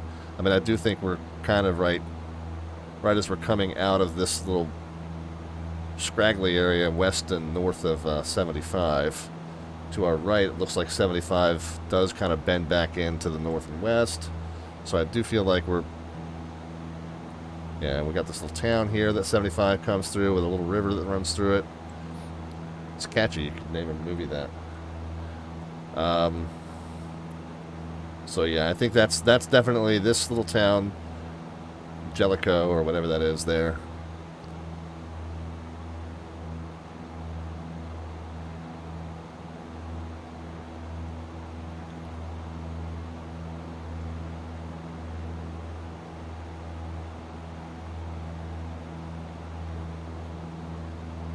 So I think we're good with our position being approximately this. Means that we need to be on a 332.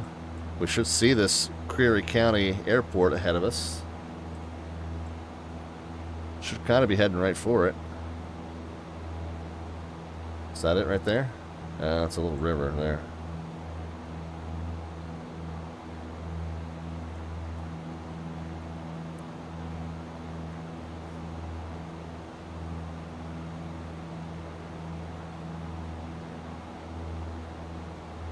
Airport.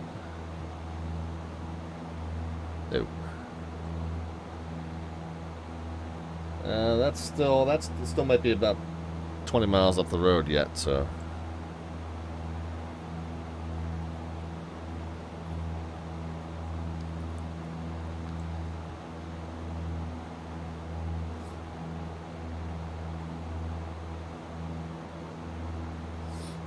Well, I'll tell you what, guys.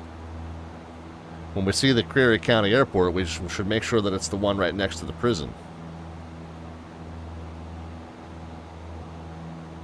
Then we'll know we're in the right spot.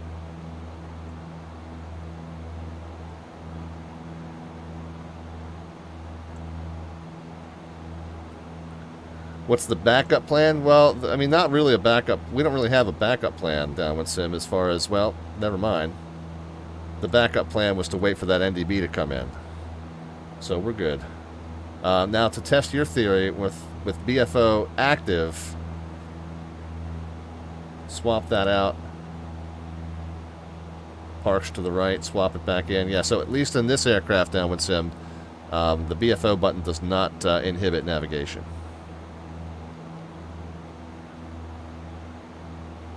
Yeah, don't pick up any hitchhikers. People, that's good advice. Not when you're... Yeah, we're lost and we're passing by the prison.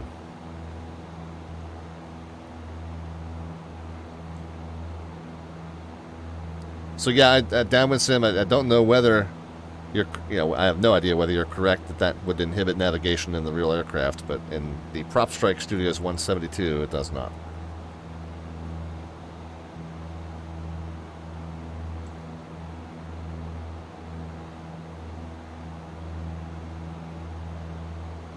Must have read that in the book. Yep, and I have no idea. I did know, just anecdotally from stories I've heard pilots tell in the past, that you certainly can tune in AM stations and listen to broadcasts. Because after pilots talk about that's how they listen to their favorite sports teams when they're on those long evening cross countries. Use the ADF radio to listen to their favorite sports teams on the local AM stations they're passing over. And I've even heard stories, or maybe read a story. Might have been one of Richard Bach's essays, talking about one of his real world flying essays. Of course, he's wrote a lot of philosophical fiction, but it might have been one of his essays. He was talking about kind of losing his bearings about where he was, and he tuned in a commercial AM station on the ADF and used that to kind of point his way to where he needed to be.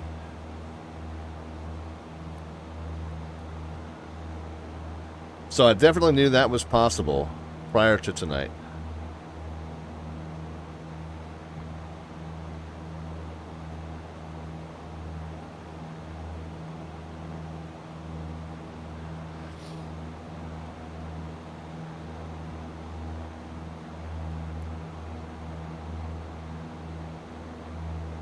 Step on the ball here, says, greetings from Miami, Jason from Expo. Good to see you here, man. I love the Twitch username, by the way. I know you've stopped in here before.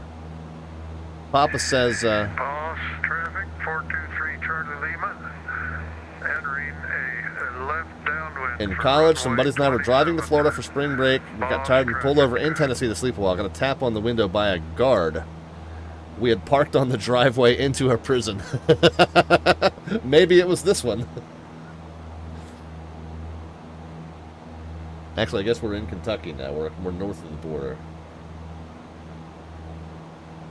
Oh, Eric says, I passed my first Boston Wings flight after watching your videos. Very cool, Eric. Very cool. Glad that the series is helpful to you. Cumberland River. That's what I'm tracking too. I'm not close enough for the beeps yet. Same here.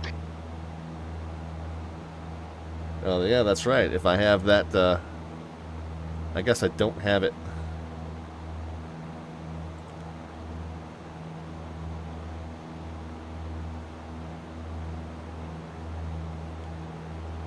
Yeah, with the BFO active and the ADF radio active, we should be hearing that. I didn't think X-Plane simulated that as a normal course of action, or maybe Just watching my radial on London. And once they maybe go we're up too far 20 out more or degrees, something. I should hear the beeps. Yeah, my ADF came in, and I hear him.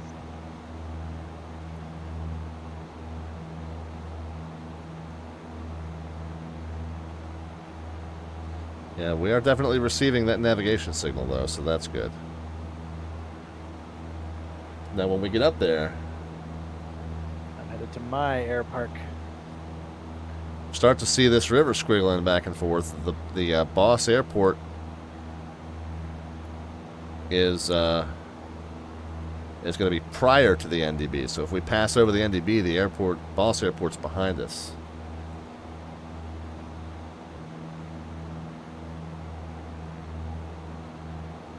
It's great looking at VATSIM right now, says Good Fixins, and seeing everybody buzzing around like a swarm of flies. Yeah. Yeah, it does look a little bit like that, doesn't it?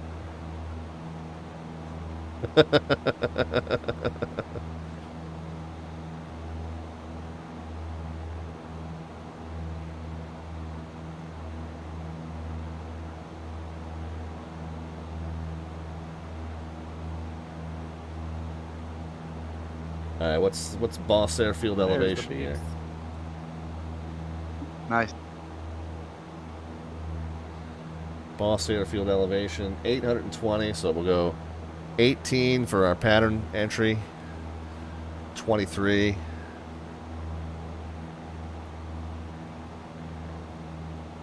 Would be our overflight.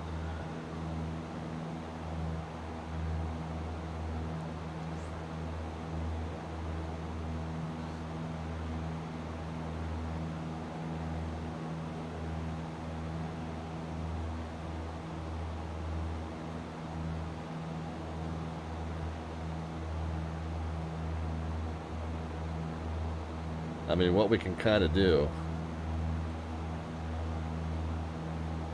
we can kind of plan to come, you know, toward the NDB and then just kind of fork out to the right and then take off again, do the same path, and then fork out to the left.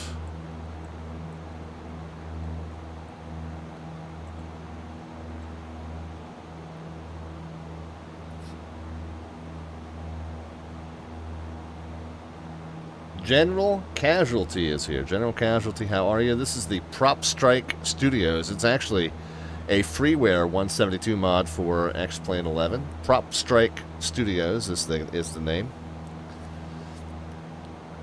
Listed as the Ken Miles Bush 172 mod, and there's a tail dragger and a tricycle It's variant. like the altimeter at Lake Cumberland, just north. Ken Miles is that NDB is 3027. Apparently, he's a famous bush pilot from British Columbia, I guess. And so the aircraft is modeled after the one that he uses.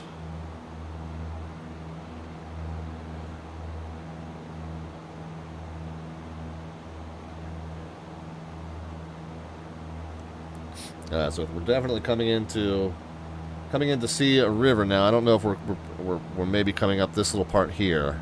I don't think we're at this part out here to the west yet. So if we're coming up this little part here, we might actually see the airfield ahead on our left.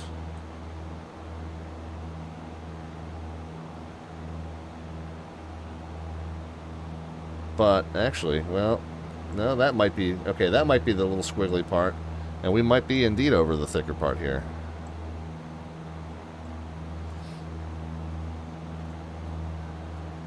And this greenery, well, okay, I thought maybe.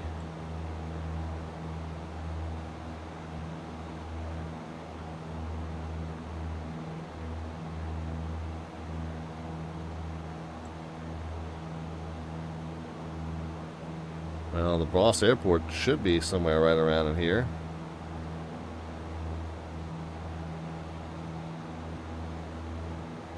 Oops.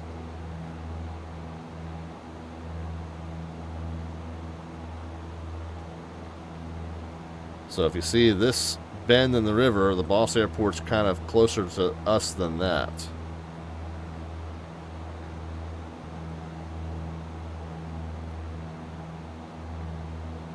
So if that's that bend in the river, the Boss Airport should be like in here somewhere.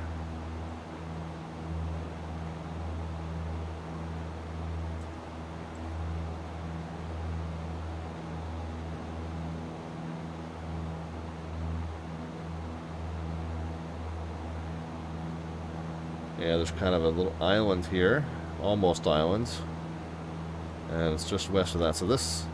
I'm passing somebody on my left. Might be it, or at least we're in that ballpark. All traffic, Mall 3, the hotel. We're probably 5 minutes out. We're going to be inbound. Yeah, it's definitely right in here somewhere, guys.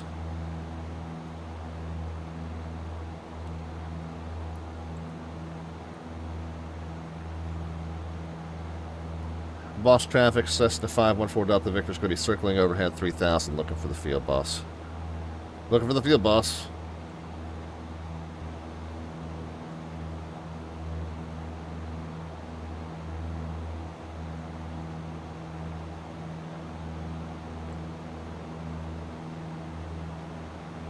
I mean, that's kind of my... Well, I see a windsock.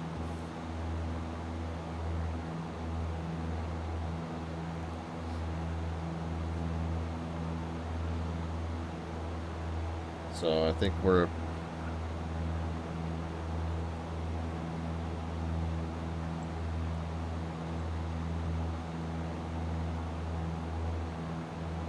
Yeah, I'd say this looks rather suspiciously airstrippy, wouldn't you guys?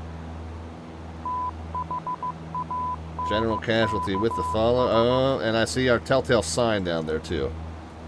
Yep, that's definitely it. Okay.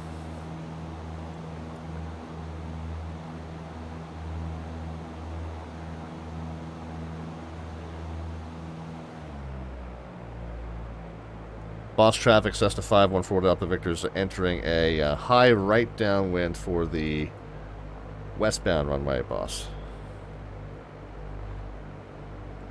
All traffic, Mall 3, hotels, probably 3 to the south. Level 8,500, still looking. We thought we had it, but we're still looking.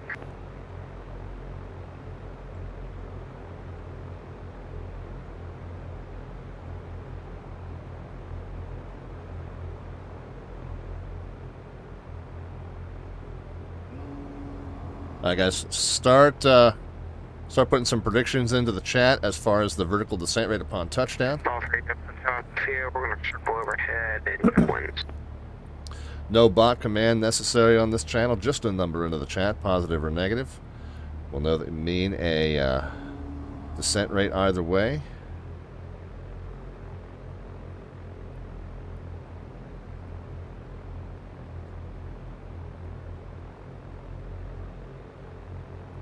Boss traffic, Cessna 514 Delta Victor's right downwind to right base for the westbound runway at Boss.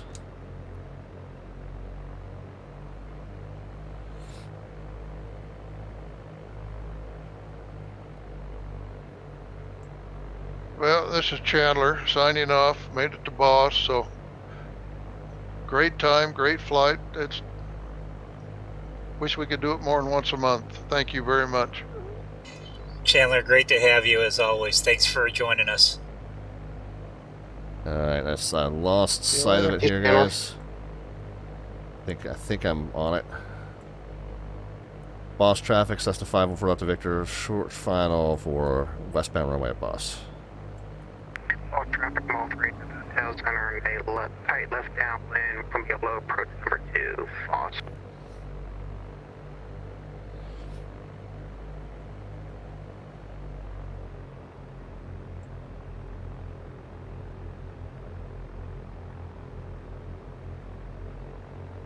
Alright, guys, we'll see if we can still make this the best landing of the night. Again, we start by setting a really low bar for that. Left base for runway 27 westbound runway, boss. Mike Rob. Yeah, it's a stupid Bravo throttle. Mall 3 hotels, left base to final approach. Bravo, yo.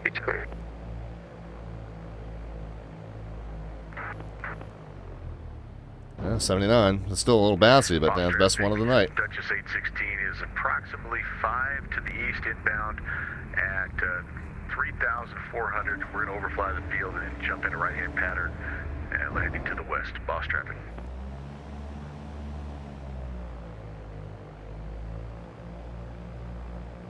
Boss, 5-4 out to clear of westbound runway, boss. Boss traffic, white helicopter 4 southeast. We'll overflight enter right down on 27, boss.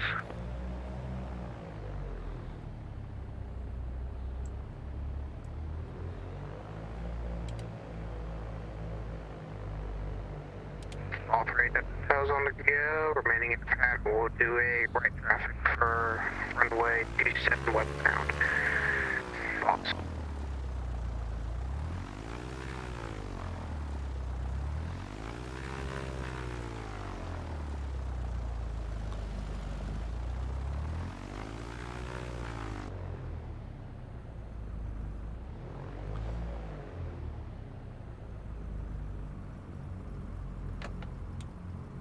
Alright, parking brake on, taxi light off. Let's, Boss traffic, 38 Romeo, we're on a final for the westbound runway, boss. Boss traffic, all 3 at the hotels, right downwind for westbound runway. We got a 1 hour on time. well, first of all, let's kind of take a peek at what we got in the hangar here. It's not about Great Britain, it's about Great Butter. Lee's Air Park. Yes, 79 was the actual, I think, yeah. We're going to enter a left base, runway 27. Welcome to Boss. Be sure to visit Lee's. We know we got one more to do. I'm being told it's good fixins for the win here. Let's see. 150, 180, 88 was the guess for good fixins. That was his winning guess the other night when he got it dead on, and that's what precipitated his win at the landing rate raffle that we pulled on Saturday. But not meant to be tonight, but that does get him the closest, it looks like. 79, this is 101, 120, 177 from Smitty. Yep, there you go. Good fixins. Good fixins at Boss Airfield, which is 08 Kentucky, 08 Kilo Yankee, on 11-1. Okay, very cool. One more landing to go for tonight. We're going to go ahead and listen to the last radio clue, or at least second to last radio clue, possibly. Don't know if there's another one over at Lee's that we will listen to, but we'll tune in 1240 and see what we hear. We'll smell what we touch. I have no idea what I'm saying at this point, guys. All right, let's switch off the CTAF frequency just so we can hear. I think it was 1240. I've forgotten it that quickly, but I'm pretty sure it was 1240. 1240, BFO is on. I'll swap it in. I think we already got the... Yep. You've educated me. That rocks. Exactly. That's how I like it. On Somerset's News Talk 1240, WSFC. Annie West reporting for WSFC AM. She gets around. Somerset. Halloween celebrations were a big success this year. If there's something strange in the neighborhood, who are you going to call? Somerset's Benjamin Foster might be on the other end of the line. Foster is a host of the Midnight in Kentucky podcast, as well as a researcher, author, and yes, a paranormal investigator. The native of neighboring Russell County still calls the Lake Cumberland area his haunt, so to speak, and has made a name for himself looking into local and regional claims of the bizarre. Also, speaking of hooligans, the Bush League Backcountry Fly-In wrapped up their second anniversary flight right here in the Somerset area. Lee's Airstrip and the Boss Airstrip played host to the final landing spots of the group's 24th flight together. We caught up with some of the founders of the group flight, DownwindSim and MelvinLeroy. Hi everyone, DownwindSim here, and I'm just thrilled that we've gotten to spend 2 years together, making new friendships, exploring great parts of North America, and it's been a real treat to continue to push the envelope as far as what the simulators offer, and of course nothing better than the friendships. So thanks for tagging along this time, and again, yes, Smitty, Annie West, I think, was played by DownwindSim's daughter. Brett, aka MelvinLeroy, wishing Mrs. was on one of the other original ones. Bush Hooligans a happy 2-year anniversary. Tonight we return to where it all began, the unofficial club headquarters of Mountain Air. Over the past year, we've continued to I don't take think our Lee and I aircraft can far tune and the wide in search of ADF the best and Ed locations boss. to get some dirt on the tires. For me, every trip is more Same enjoyable here. than the last. Stand by, I'll send it to you. Turned around or Yep, slightly 1240 over there bend an too. airframe. Yes. The reason I keep coming Yeah, I back can't with the do it. friendships I've made during these adventures. I honestly can't wait until the next time we get to fly together, bust each other's chops, and celebrate when one of us manages to sneak our birds into one of those angry little scratches. So to all the hooligans, I say skol, and let's do it again next month. And of course, the junior first officer had this to say. Happy anniversary, Hooligans. Is there a way to change That's that, it Lee? for WSFC Some of the things you AM sent me? 1240 News, Annie West reporting. That's fantastic. I don't think so. I tried manually putting in the number and the data ref, but it wouldn't let it go over 999. That is fantastic. Maybe just the limitation of that aircraft's programming. All right, now we do have one more to visit. It says be sure to visit Lee's, so we will do that. I'm not sure if that means we got another clue to get, or if it's just kind of maybe a last minute. It's Annie West again. I know she gets around, right? So again, may or may not be another clue over there, but we'll take off westbound, and it's only 6 miles to the north and west. So hopefully we won't have too much trouble seeing it. We'll just see if we'll just see whatever else is there. And we haven't done a whole lot of like physical exploration. I guess we probably should have. DownwindSim likes to put a lot of little touches in. And some of these guys, like the scenery would include some of the little Easter eggs. Like you'd walk around, and I remember the one in Alaska where you found like a note on a picnic table that led you to a downed airplane or something like that. Ooh. Somebody just making their way in a nice big king or something like that. Looked very much nicer than my landing. So we need to get back onto CTAF and go ahead and get ready to depart, and we'll go out to just to the north and west here for 6 miles. See if we can find Lee's. Alright, so CTAF back on. Let's set the flaps and trim. I think we're good there. Go ahead and get the parking brake off and the taxi light on. And let's just kind of do a quick pivot. Yeah, there is traffic on final, so we'll wait.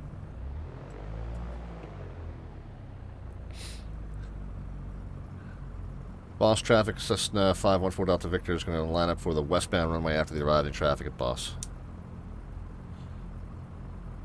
It looks like it might be a helicopter because of the way it's coming in. Is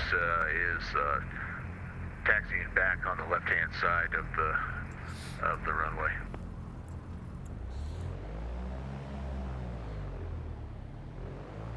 I don't hear anybody else on their way in. 88 Alpha November Tango, clear the runway, or the other runway, boss.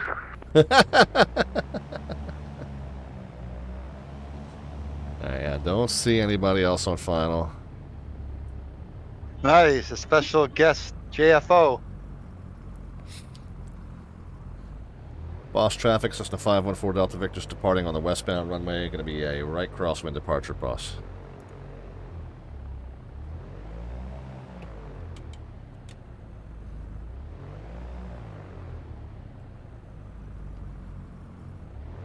Away we go.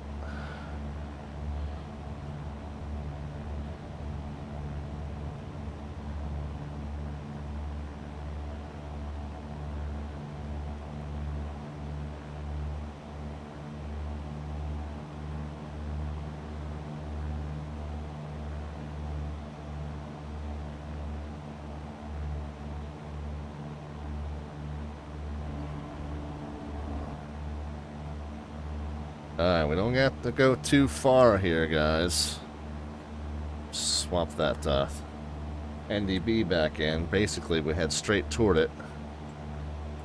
And straight through it, and there should be an airport directly across on the other side of it. We can kind of look for this little water feature here.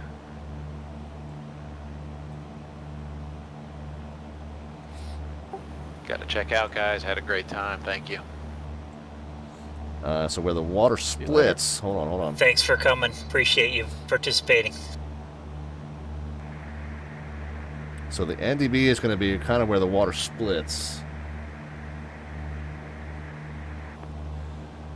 Alright, Lee's 970 elevation. So we'll basically go to 2,500 to circle around and find it.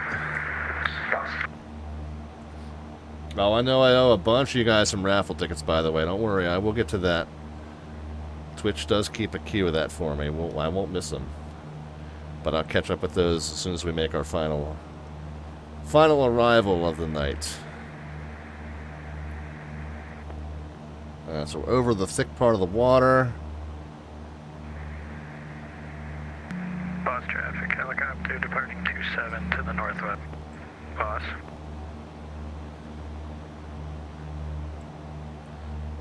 Alright, let's get 2,500 and then keep it. Okay, so there's where the water splits right there. There's the split. Then the NDB should be passing basically right below us here. It should be flipping over. And then off of that NDB, we should be basically on a 307. So we're kind of pointed right toward it. Let's level it off at 2,500.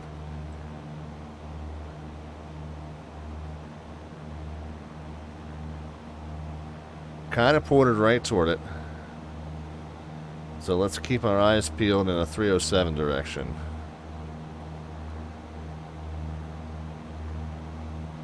I mean, that looks suspiciously airstrippy, as I like to say. But I see some flat ortho buildings. I don't see any model buildings there. I like that DownwindSim uploaded the ortho tiles. I hope he keeps that up. So there's some feedback for you, sir. Sorry about that, guys. Boss traffic, November 38 Romeo, departing runway 27, straight out to the northwest. Boss.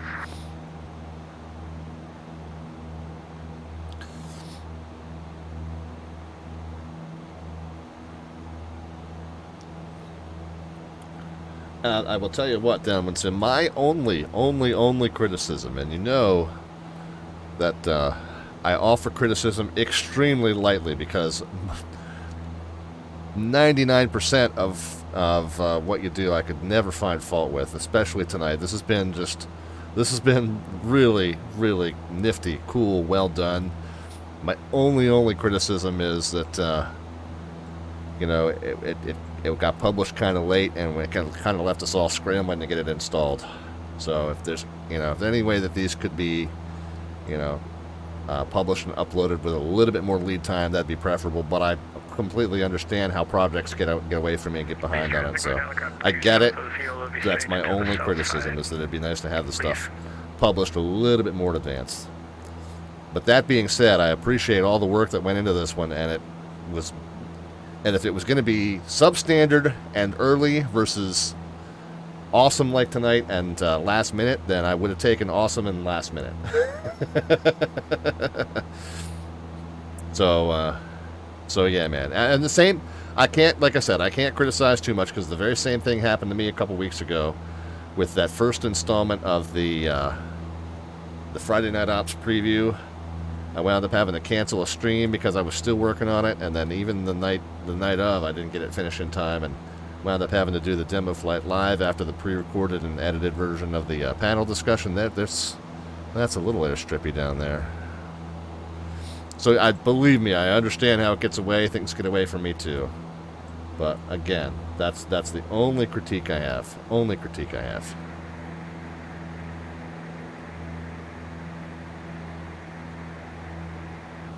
But like I said, that being said, I completely understand how it happens. Been there and done that.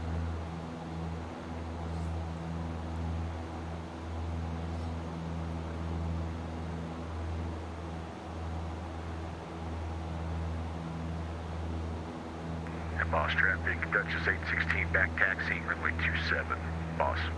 Alright, I feel like we probably have missed it, but I'm just going to circle around in this area at 3,000 looking for it. I mean, that's...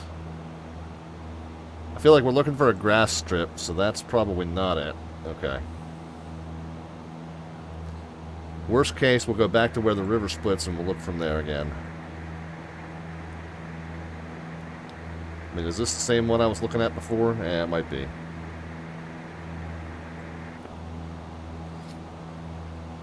And traffic that's queuing up, all I hear is static. I'm on the ground at Boss right now, so I don't know if you're out of range. Hey everybody, it's Annie West reporting live. Just wanted to say thanks for flying in the second anniversary flight. Dutchess 816 departing, runway 27, making a right-hand turn via Celebrities among us, guys. Celebrities among us. Thank you. Somebody grab her autograph. All three of them put down, turn left downwind, I have my lead. Police traffic, number 38 Romeo's over flying the field at 2,300. We're going to enter a left downwind for runway 9. Please. And traffic, all three hotels on slow west downwind base final low approach, eastbound runway. and I don't know if the real first name is Annie, but Miss, if you're still listening, nice job on the voice acting. Really nice job. Thank you. My first name's Anna, but I also go by Annie in real life. Okay, So very cool. All right. Nice to meet you. No, well done. Well done. Very, very, very professional sounding. Yes, very cool. Very cool indeed.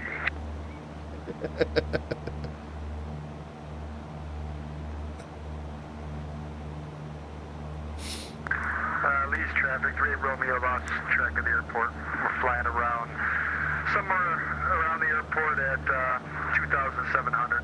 Lee's. Lee's traffic, all three traffic, I'm trying to know. I'm circling above the field about 5,000, looking for a way in bus.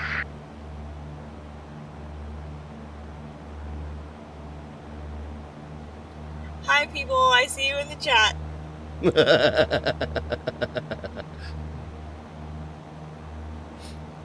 Which chat are you watching, Anna? Mine? Slant Alpha? Maybe in the Discord. Oh, okay. Lee's traffic, number 38 Romeo has 514 Delta Victor. It is 12 o'clock. We're at 3,200. Please. Yeah, and I don't know which chat you're saying hi to, but the Slant Alpha stream has definitely some folks saying hi as well.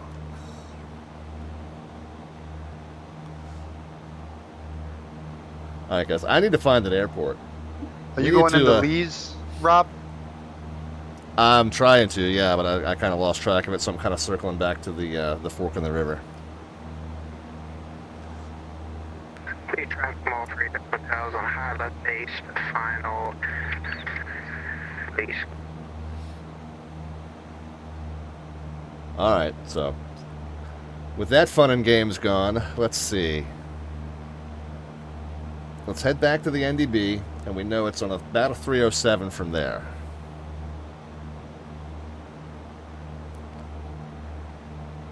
I'm also trying to get back down to about 3,000.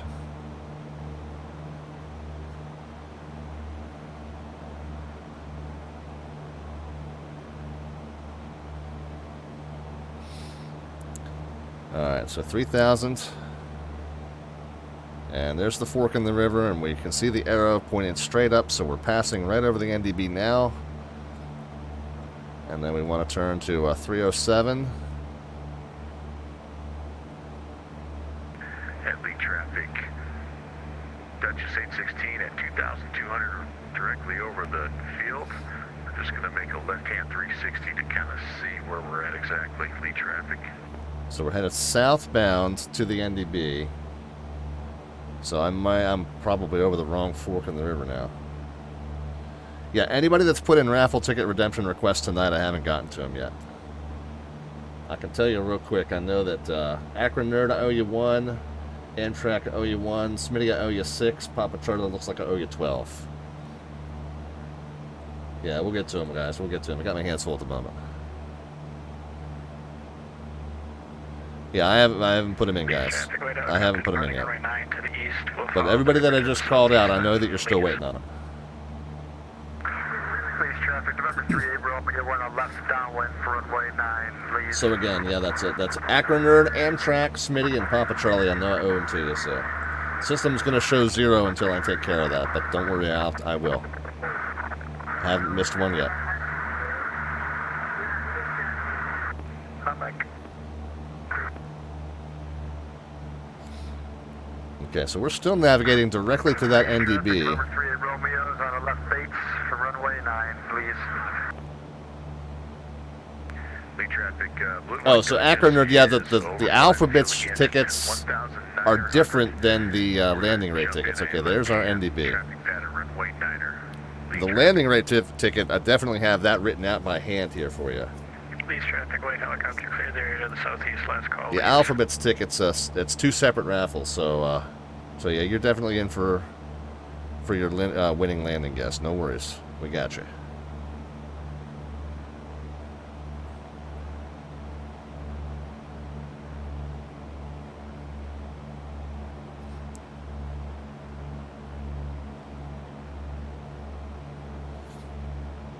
Lee's traffic, Cessna 514 Delta Victor's Overtop, Cumberland River, NDB, 3,000 we're looking for, Lee's. Lee's traffic, Duchess 816, left crosswind, runway 9er, Lee's traffic.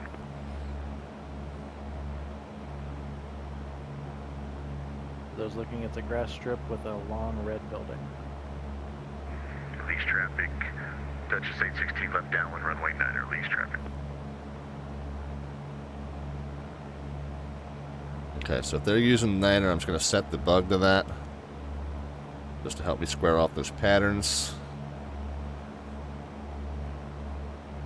I'm kind of chasing the NDB, but we are at the fork of the river where we need to be, so we're good there.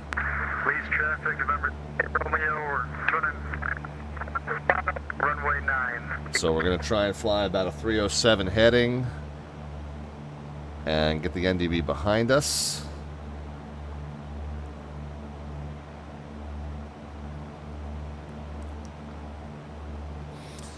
The fact that it's oriented west-east, runway 9, kind of helps us because we know that we're looking for something that's kind of jutting off diagonally to our left. Left base, runway 9er, Lee's traffic.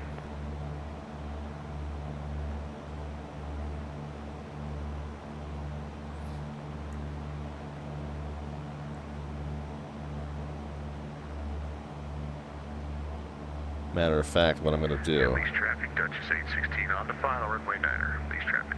I'm going to turn due north, and then we'll know this should be straight off to our left at a 90-degree angle.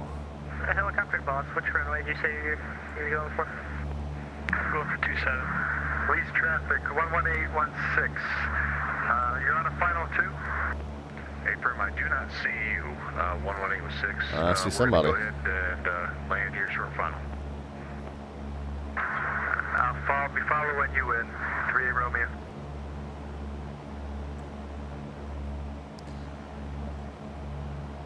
That red building should be a clue there.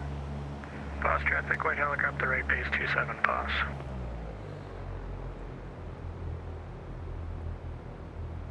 And Lee's traffic, Duchess 816, touch and go. We're going to get out of the way of the landing traffic.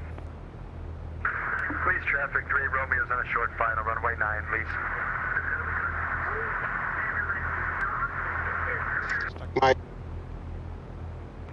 Boss traffic, white helicopter, short final, 27, boss. Left crosswind, runway 9er, Lee's traffic. Boss traffic, Skyhawks overhead at 3,000. Come back around to the left downwind, 27, boss. Lee's traffic, Cessna 514 Delta Victor's a high left downwind, 2,500 descending, midfield at Lee's. All right, guys, last call for those predictions. Traffic, Dutchess 816, now on the left-hand downwind. We'll look for that traffic on the high downwind, least traffic.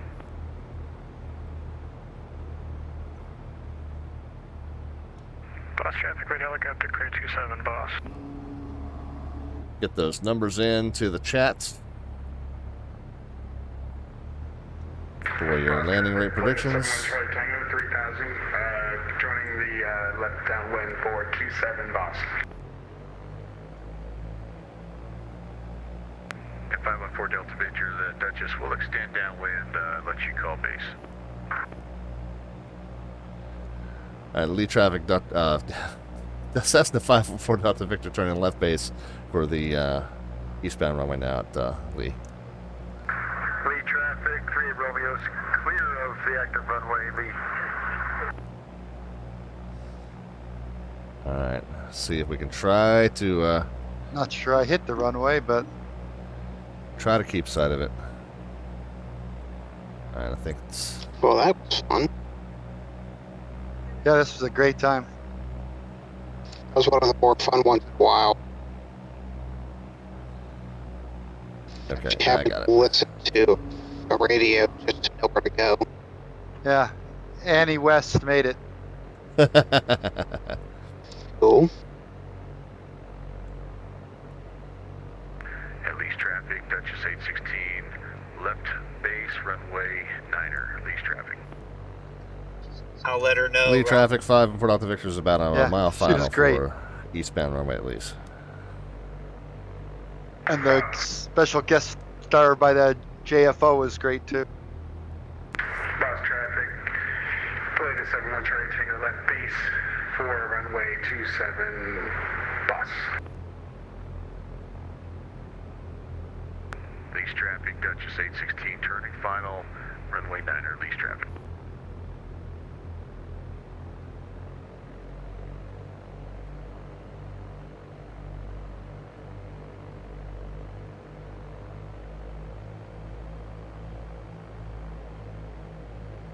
Boss traffic, play to 71 Charlie Tango, turning final, runway 27, boss. Oh, dang it. Thought I was going to grease it on there, and I was higher off the runway than I thought. We'll take the 253. Slam it down. That's what a bush plane does anyway. Thought I was going to grease it right on there, guys. Again, it's just that I haven't flown this aircraft in so long, and I lost my touch for it. But it's all right. It was fun. These are tough strips to get in and out of.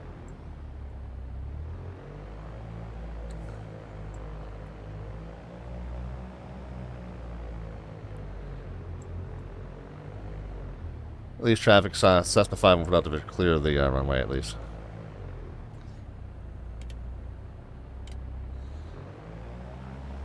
Alright, let's pull up and say goodnight to our friends. See if there's one more. Yeah, 253 Acroner gets another one. Is that right?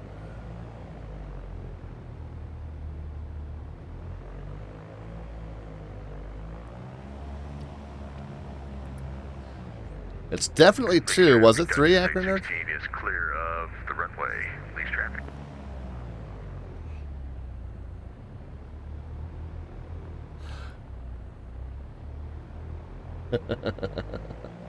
Boss traffic, play to 71 Charlie Tango, taxiing to parking, bus.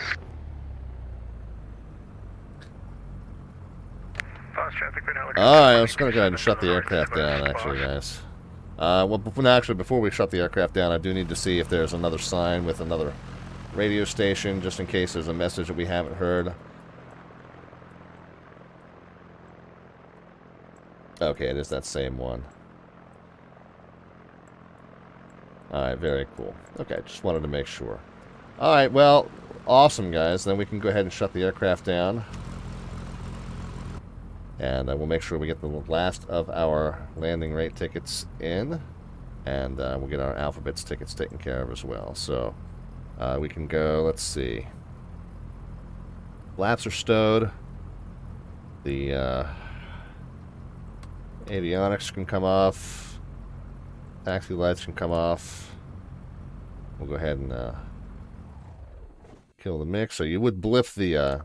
sometimes you like to blip the magneto switch just to make sure the magnetos do in fact kill power. The magneto switch does in fact kill power to the engine, but you just blip it real quick to make sure the engine does start to die. That means, because there's a lead on there that if it comes loose, it won't kill power to your mags, and you're sitting on the ramp with live mags. Somebody bumps your prop as they walk by, could start it and hurt them. So that you always want to kind of blip it real quick and just make sure it does in fact cut the mags off. But then you kill the power by the mix. Beacon and nav light can come off. And then the alternator and battery. And I think that's going to do it for us. All right, very cool. Let's take a peek outside. We got an untextured aircraft there. I'm not sure what's going on with that. But there we go. And pop the plane up and watch the rest of our arrivals.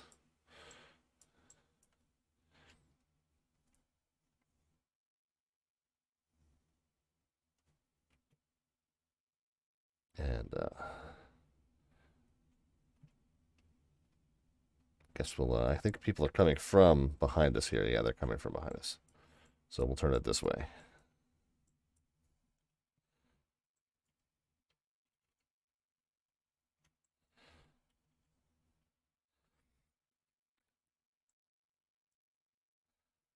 All right, guys, there we go. There's a King Aaron primer under construction. Yeah, there we go. Oh, we got a helicopter flying over there. Okay, very good, guys. Very good. All right, well, thank you guys for flying along with us tonight. It's the second anniversary of the Bush League Backcountry Fly-In Series, hosted by MelvinLeroy and DownwindSim. DownwindSim.com for the itinerary details. We do this every single month on the first Monday. I have not participated in many of them as of late, but always a great group to fly along with, and some very interesting stuff that we've done in our 2 years and our 25 events. This one was really, really well done as far as the custom scenery mods that DownwindSim, as I call him, the mad scientist of X-Plane, really outdid himself on this one. And kudos again to Mrs. and Junior Miss DownwindSim for their part in it as well. So very well done, sir. And this is just a lot of fun. A lot of fun for folks to watch. I hope that they all enjoyed. Guys, DownwindSim.com. If you want to see some of the other itineraries that we've flown, I can certainly recommend the San Juan Islands and the Arkansas River sandbar hopping as two of my other favorites. But man, 25 events, and so many of them have been just so fantastic. So great fun, guys. If you want to check out the different places that we visited, we've visited British Columbia numerous times. We've been in the mountains of Idaho. We've been in the canyon lands of Utah a few times. We did another one over here in Mountain Air area 1 year ago, and then we did one up and down the 81 corridor and the Shenandoah Valley and the Appalachian Mountains here of Virginia once as well. What else? Oh, the Yakutat Glacier Camps. Yeah, that was the other one, good fixins. That DownwindSim got a little tricky and had, that was the one I was talking about. I was trying to remember the name of the river. But the Yakutat Glacier Camps, that's another one where he had the flight service station that had a recorded message on it. Thank you for participating. And there was a message on a picnic table somewhere that told you about a downed airplane you had to go find. So yeah, there was really some really good ones that we've done in the 2 years that we've been doing these. So anything to do with Jake's bar, yeah, indeed. Yeah, very cool. All right, so once again, DownwindSim.com. Well, for me, guys, that's going to wrap it up for tonight. We are a general aviation flying stream. We typically fly for you Mondays, Wednesdays, and Fridays at 7 p.m. Eastern Time, most of the time. And we mostly fly general aviation, although we do change things up for you every now and then. We are mostly on our normal show schedule for the month of November, which is good. We do have one special stream coming up 1 week from today. We're going to be on all day, 4:30 in the morning Eastern Time until 11:30 at night Eastern Time. That's going to be our 2,000 follower extravaganza, celebrating the fact that this Twitch stream now has over 2,000 followers, which is incredible to me. Your continued support and enjoyment of the stream is just it's humbling. I do this mostly for my own entertainment. The fact that you guys enjoy it as well is really just icing on the cake. But the continued support that you guys have shown the stream is just It's just incredible to me. We are going to celebrate 2,000 followers with that all-day stream. It's going to be one of those that we don't do slant alpha radio navigation. We're going to do 6 flights in the 757, the flight factor 757. So we're also going to be in XP11 for that stream, although we fly a mix of X-Plane and Flight Sim 2020 on this channel. You'll mostly see Flight Sim 2020 these days. But on that Monday the 8th, we are flying along with 6 legs of the VATSIM charity event called World Flight. World Flight, for those of you who don't know, it's a charity event that goes on for an entire week, non-stop, and about a dozen teams around the world with not full motion, but full-scale airliner cockpit replicas that are flown on the VATSIM network non-stop for about a week. From Sydney, Australia, around to Sydney, Australia, in a series of 40 to 50 legs. Thanks for we're going to be flying Josh. along Really with legs 10 to 15. So the 6 legs that come through the continental U.S., starting in... I got to get it in front of me now. I don't remember. Starting in Vancouver, I believe. Let's get the show schedule in front of me.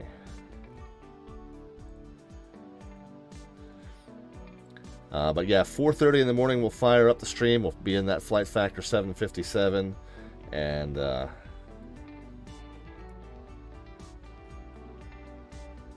oh goodness, I don't even have it on the show schedule as far as the exact 6 legs. Well then, let's bring up the World Flight 2021 schedule, because this is going to be kind of a cool one, guys. Leg 10, Vancouver to San Francisco to Denver, Chicago, New York, Jacksonville, and Acapulco. Those 6 flights are the ones that we're going to fly along with. World Flight, like I said, so it's a dozen teams flying on VATSIM for a week nonstop. Each team has multiple crews, so it's not the same crew flying for a week nonstop. They do rotate crews. But they each stream their adventure for the entire week. They solicit donations for the charity of their choice. Each team has a different charity that they support. The UK team has typically done, a suicide prevention charity in the UK and in England. I know that a couple of the Australian teams have flown to benefit the Royal Flying Doctors Program. Team USA has flown in support of the All Children's Hospital in St. Petersburg, Florida, where the Team USA is based. And this year, for the 6 legs only that I'm going to be flying along with, I'm going to be collecting donations on the stream that day. 100% of donations collected on the stream that day will be benefiting the Animal Allies Rescue Foundation in Baltimore, which is a all-volunteer program that helps homeless pets be replaced with new homes. So we're going to solicit donations for that 16 or 17 hours, whatever it is, and all the money that we collect on the stream that day will be sent to Animal Allies Rescue Foundation. For each of our 6 landings, we will give away 1 prize from the Slant Alpha prize vault for the closest predictor to the vertical descent rate, kind of the same thing we did today. But also, anybody who donates at least $10 is eligible for a raffle entry into our grand prize raffle for that day, so a 3rd raffle on the stream. The grand prize for the donation raffle is a Flight Sim Expo 2021 San Diego t-shirt. I did get an extra t-shirt when I was out there in San Diego, and that will be our grand prize for the person whose raffle ticket is pulled from donating toward the stream that day, which will all go, like I said, to benefit AARF, or ARF as they are affectionately called here in Baltimore. It's the organization that brought 2 of our 3 furry co-pilots to us, so we're very proud supporters of them already, and very proud to be able to do the stream a week from today, where we will be donating 100% of the funds collected to ARF. I'm sure they will appreciate all of your generosity. You guys show me so much generosity over the 3 years plus that we've been streaming. Hopefully you'll show them some generosity a week from today. Anyway, so that, like I said, will be off of our normal schedule for that. This next coming up stream, we're going to be continuing our Douglas Overseas series, again in XP11. Man, we're flying a lot of X-Plane for you this month. This is a series that we've been flying for over a year and a half now. We departed out of Baltimore, Maryland in our AeroWorks DC-3 for XP11, And in a series of hops, we've gone up and over the North Atlantic, down through the UK, across mainland Europe, and we did ourselves a nice tour of the Mediterranean coast and islands, and then came up back through mainland Europe, through the UK, Faroe Islands, Iceland, back to Greenland, and in our next episode, we're going to be down the coast of Greenland from Kulusik, down to Narsarsuaq, and make our way down the southeastern coast of Greenland in that AeroWorks Douglas DC-3 for XP11. Do you want to see the full show schedule? The About tab underneath the windows got it, along with some information on the stream. You can also find that on our Facebook page and on our Discord server. If you want to know what's coming up in the short term, Facebook and Discord are Facebook and Twitter are great places to follow us. Slant Alpha on both of those, or join the chat 24/7 by jumping in on that Discord server. Al South MIA made a late stop in. Al says, I've been watching from Melvin's channel. Just wanted to say hello, Al. Thank you very much for stopping by. Appreciate you being here. Sorry it took so long for me to get back and say hi to you. What else, guys? We were talking earlier about the VATSIM tutorials that we have over on our YouTube channel. The YouTube is mostly an archive of our old flights, so we'll shoot this up there and you'll see it within a couple days. But also feel free to check out that YouTube channel if you're interested in getting onto the VATSIM network, but you're not sure what to say to controllers, or how to put together a route or flight plan, or how to read a VFR sectional, what all the little markings mean. You can hop over to those tutorials. We've got several others as well that you can check out and hopefully find useful. And I guess that's going to wrap it up for us then. Oh, wait a minute. Hold on. Who what was that last landing? That last landing was...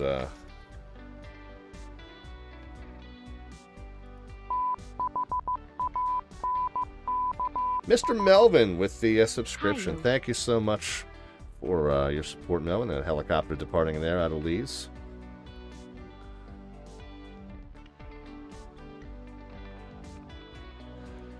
$253 was the actual. Let's go back and see who the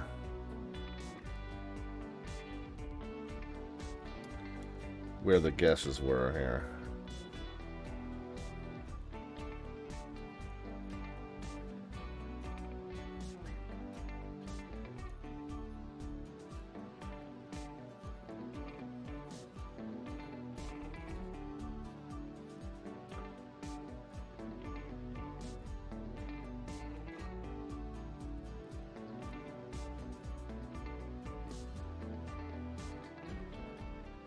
I'm just scrolling back through the chat trying to find the beginning of the guesses. I said, so the beginning of our guesses was 195 with Acro Nerd. Yep, indeed. No, that was indeed. I think there was a question of whether that was for this particular landing, but no, that indeed was for this landing. That was after the conversation about DownwindSim's daughter's voice acting. So yeah, that was the first guess registered for this last landing. 195, 9588. 120, 89, 178. Yeah, indeed it is 121. From Tavares G was a new friend that stopped into the stream. Good to see you. Yeah, so Acro Nerd does indeed pick this one up. Yep, indeed. Alright, Acro Nerd, and where was this? Lee's is 68KY on 11-1. Alright, so there were our 5 landings for the stream tonight, guys. We had Victor 4288 with our landing at Mountain Air, and then we had Acro Nerd, Dunk Mac, Good Fixins, and Acro Nerd again, rounding out the landings for the evening. So all those folks get their entry into the landing rate raffle, and then of course we've got all of the Alphabets points raffles, which Alphabets points tickets. Those of you who are brand new to the stream, just so you know, we got 2 concurrent raffles that we run on this stream all the time. The Alphabets points raffle, you join by virtue of those Alphabets, this Twitch channel points you have at the bottom of the chat panel there, the Alphabets serial icon, and the little button next to it tells you how many you're racking up. 1,000 you can get cashed in for 1 entry into that raffle. 5,000 you can cash in for 6 entries into that raffle. And we'll pull both of those winners, the landing rate raffle and the Alphabets raffle, at the end of each month. Our next drawing date, I think, is Wednesday the 24th for those. So we will take care of, yeah, so Akron, no, we know we owe you We owe you 1, we owe Amtrak 1, we owe Smitty 6, we owe Papa Charlie 12. We'll get those put in probably as soon as I wrap up the stream here. So we'll take care of that. You can check on that next stream, but they will definitely be in there. All right, guys, but yeah, so we just pulled our 2 winners for the month of October, and we pull it towards the end of each month. So if you don't have enough points tonight to cash in for an entry into our Alphabets Points raffle, don't worry about it. Keep coming back. You've got the entire month to save up. Again, 1,000 for 1 entry, 5,000 for 6 entries, and the winner of those raffles gets their choice of any of these items from the Slant Alpha prize list: the black T-shirt or the white T-shirt with black trim, or the white T-shirt with the Slant Alpha logo. We got the ball cap, mouse pad, coffee mug, tote bag, or if you don't want any of my crap, you can elect instead for an Amazon or xplane.org store gift card. Matter of fact, on Monday the 8th, the 6 landings, each of the 6 landings will garner a prediction winner that we will give one of the prizes out of this prize vault. So 7 winners in total on Monday the 8th, as each landing predictor gets themselves a prize, and then the donations, of course, get you eligible for a drawing at the end for that Flight Sim Expo 2021 t-shirt. So lots of stuff to give away 1 week from today, guys. All right, I think I've yammered on long enough. That's going to do it for me. Let's go ahead and wrap up and send the love over to another one of our favorite Flight Sim streamers. Let's see who we've got up and running today. Who do we have? Looks like we're going to send you over... Oh, my goodness.